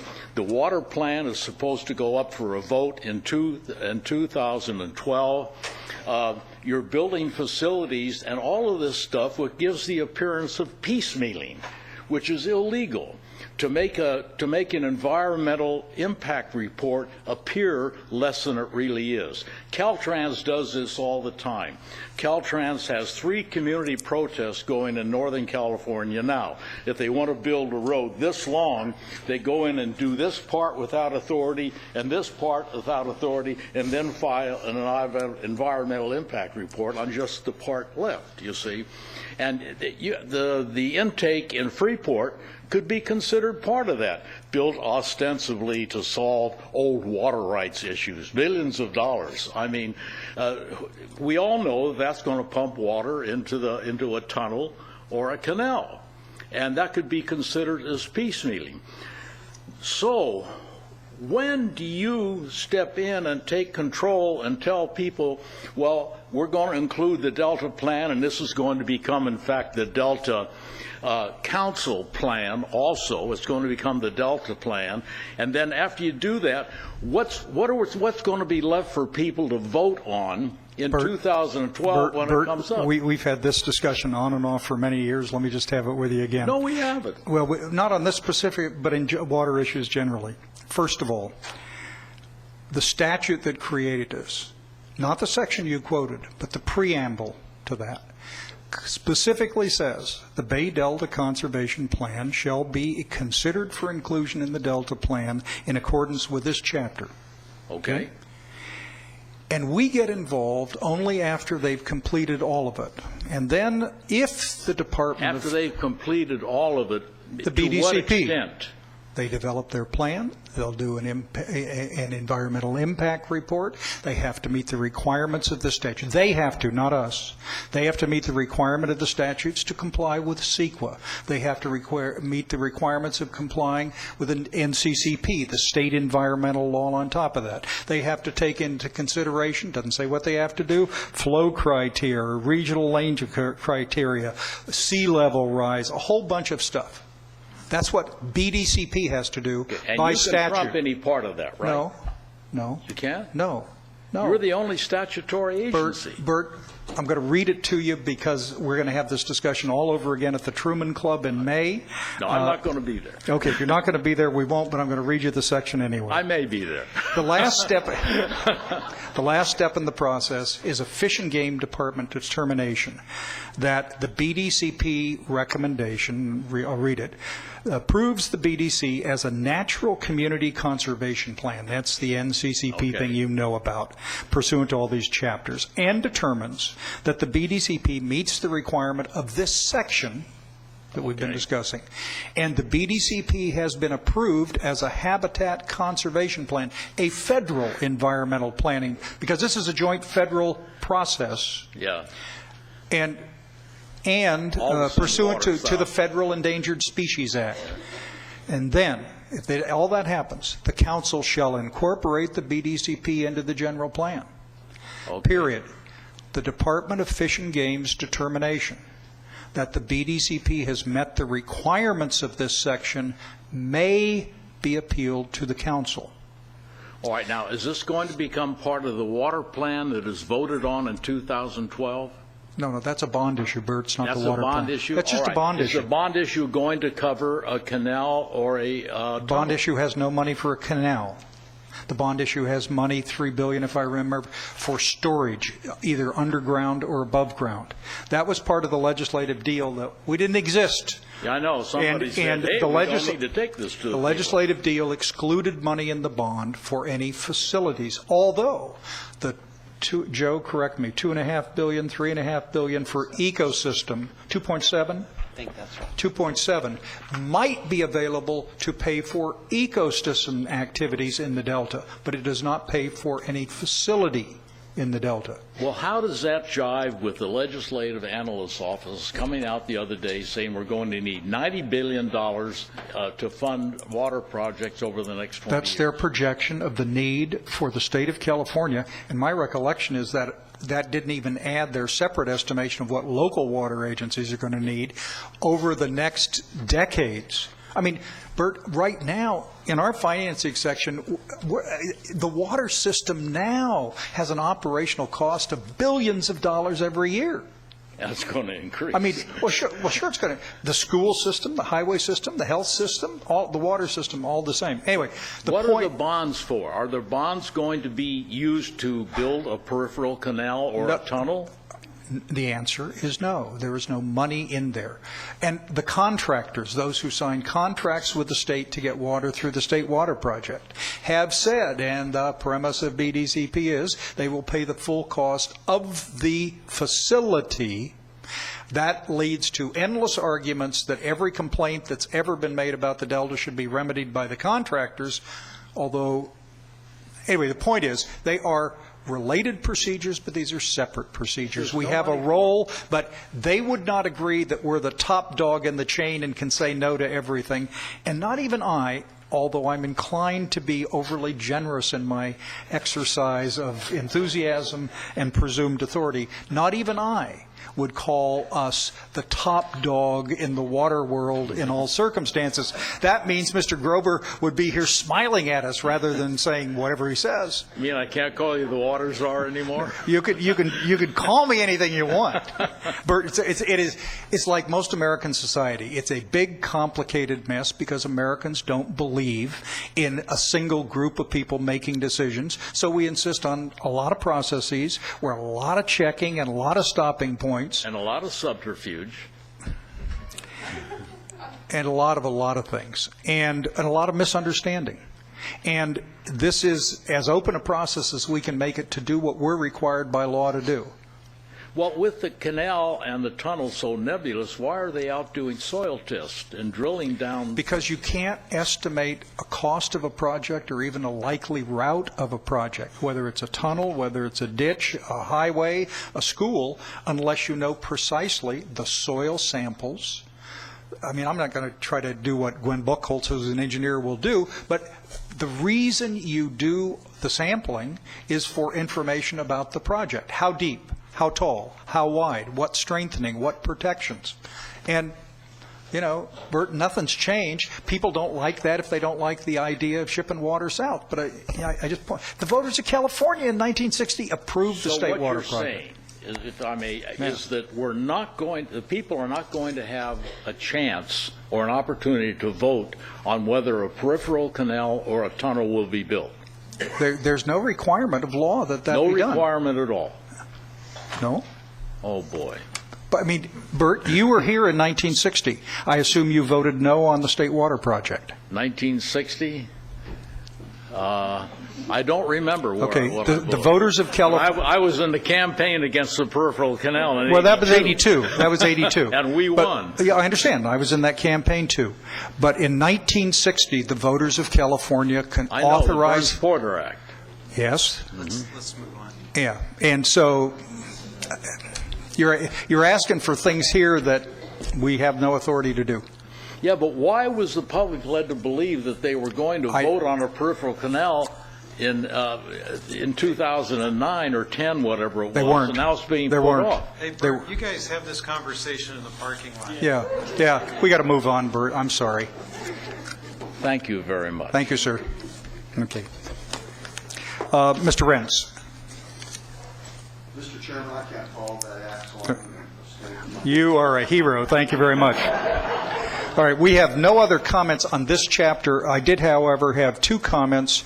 Mr. Moran wanted to talk about Chapter 1 and 3, and also Mr. Ringelberg wanted to talk about Chapter 7. Mr. Ringelberg, that's off until the next meeting. And maybe, Mr. Moran, you could come up and talk on the. I'd note that Mr. Daldorf is in the audience, and Capital Weekly Report had a laudatory profile on him this week. All of you should read. Yeah. If you request it, it'll be okay. We're going to post that on the website. Mr. Daldorf's advertisement. Okay. Yes, sir. Mr. Chairman, Mr. Moran. Thank you very much for your indulgence. I was indisposed yesterday, so I'm not able to be here, and I appreciate this courtesy. And I will make just a very brief comment that has a bunch of ripple effect as far as actual language, so I'm not going to bore you with that. But the basic comment goes to the nature of covered actions. I know you spoke a lot about this yesterday. I was watching, and it's clear that not all covered actions are the same. And you had a lot of discussion about how you may inadvertently have roped in a bunch of ministerial stuff, and you needed to think about how to deal with that appropriately. I would also suggest that a lot of the writing that's in the first couple chapters of the plan, when it deals with covered actions, is most appropriate to what you're spending most of your time thinking about, which is the large mesh of projects that will, in combination, achieve the co-equal goals.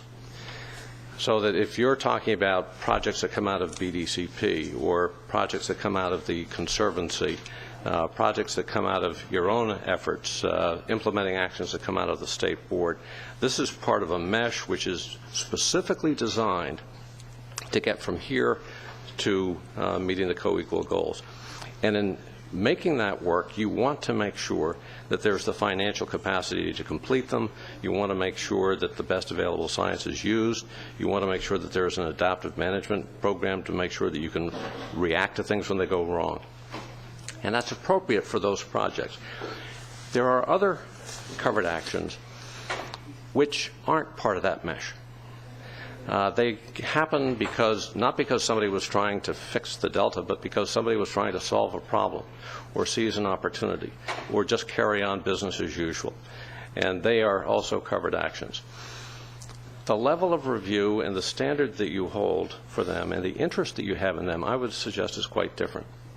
If there is a project that is a covered action that's proposed that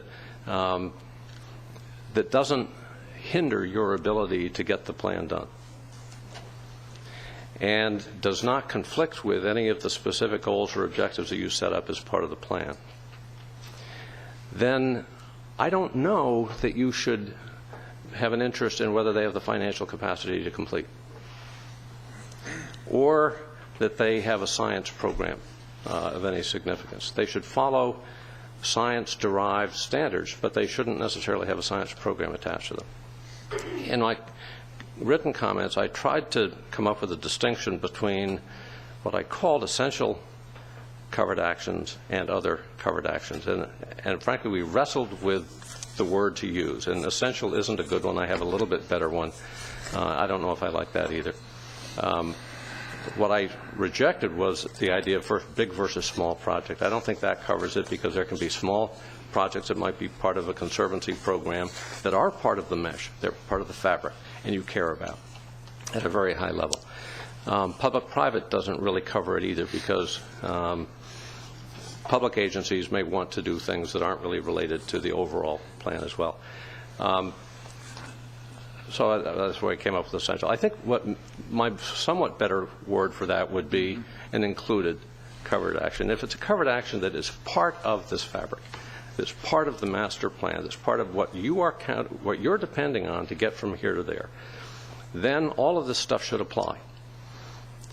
If it's not part of that fabric, if it's not an included, or whatever other word we can come up with for that covered action, if it's some kind of lesser covered action, a business as usual covered action, then the standard there should be not to frustrate or interfere with what you have set in place.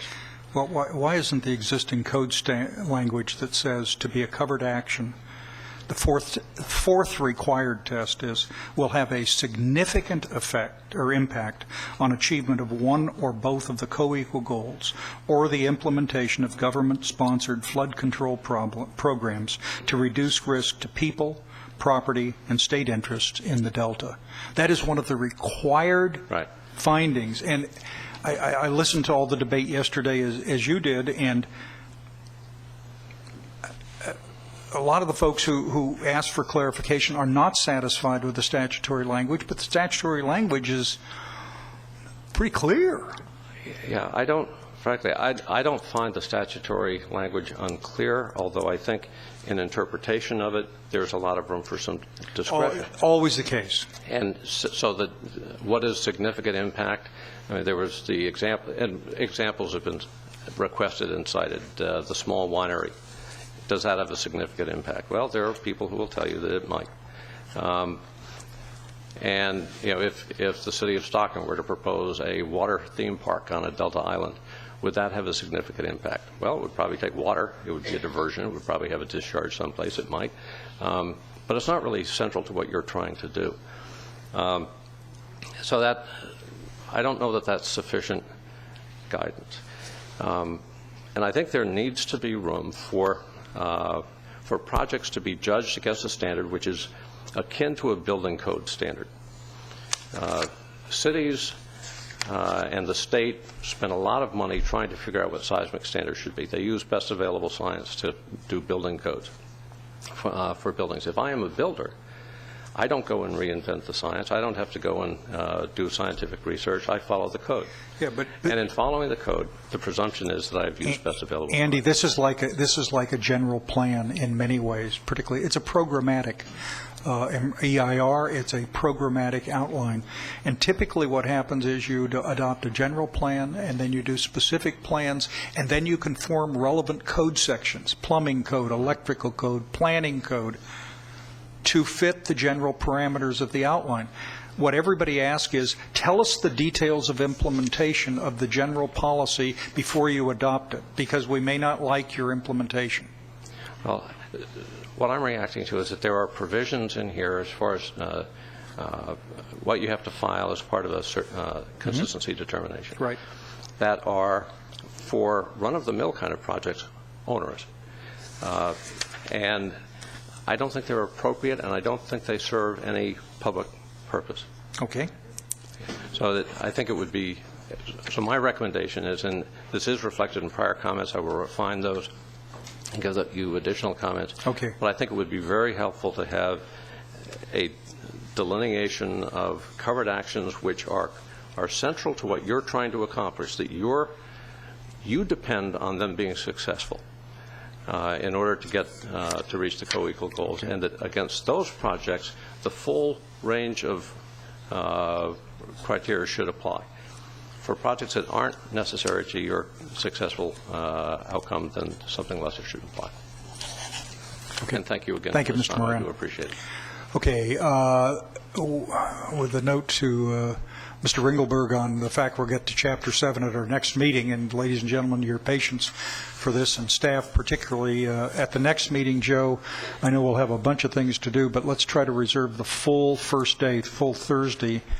I think we'll even want to be flexible on using Friday. Yeah, it's possible. It's possible. It's possible. So we've got chapters 5, 6, 7, well, really, the ecosystem and the risk are big, but the science team's going to take a look at the water quality, as we previously mentioned, chapter, and there's some editing and rewriting. Okay. Anything else, Joe? Thank you for hanging in through what's been an intense day, and what probably will continue to be an intense process. I think Supervisor Natolya will tell you that this may be a long and occasionally exhausting day. Intense doesn't compare to some of the meetings he's been through. Thank you very much. Meeting's adjourned.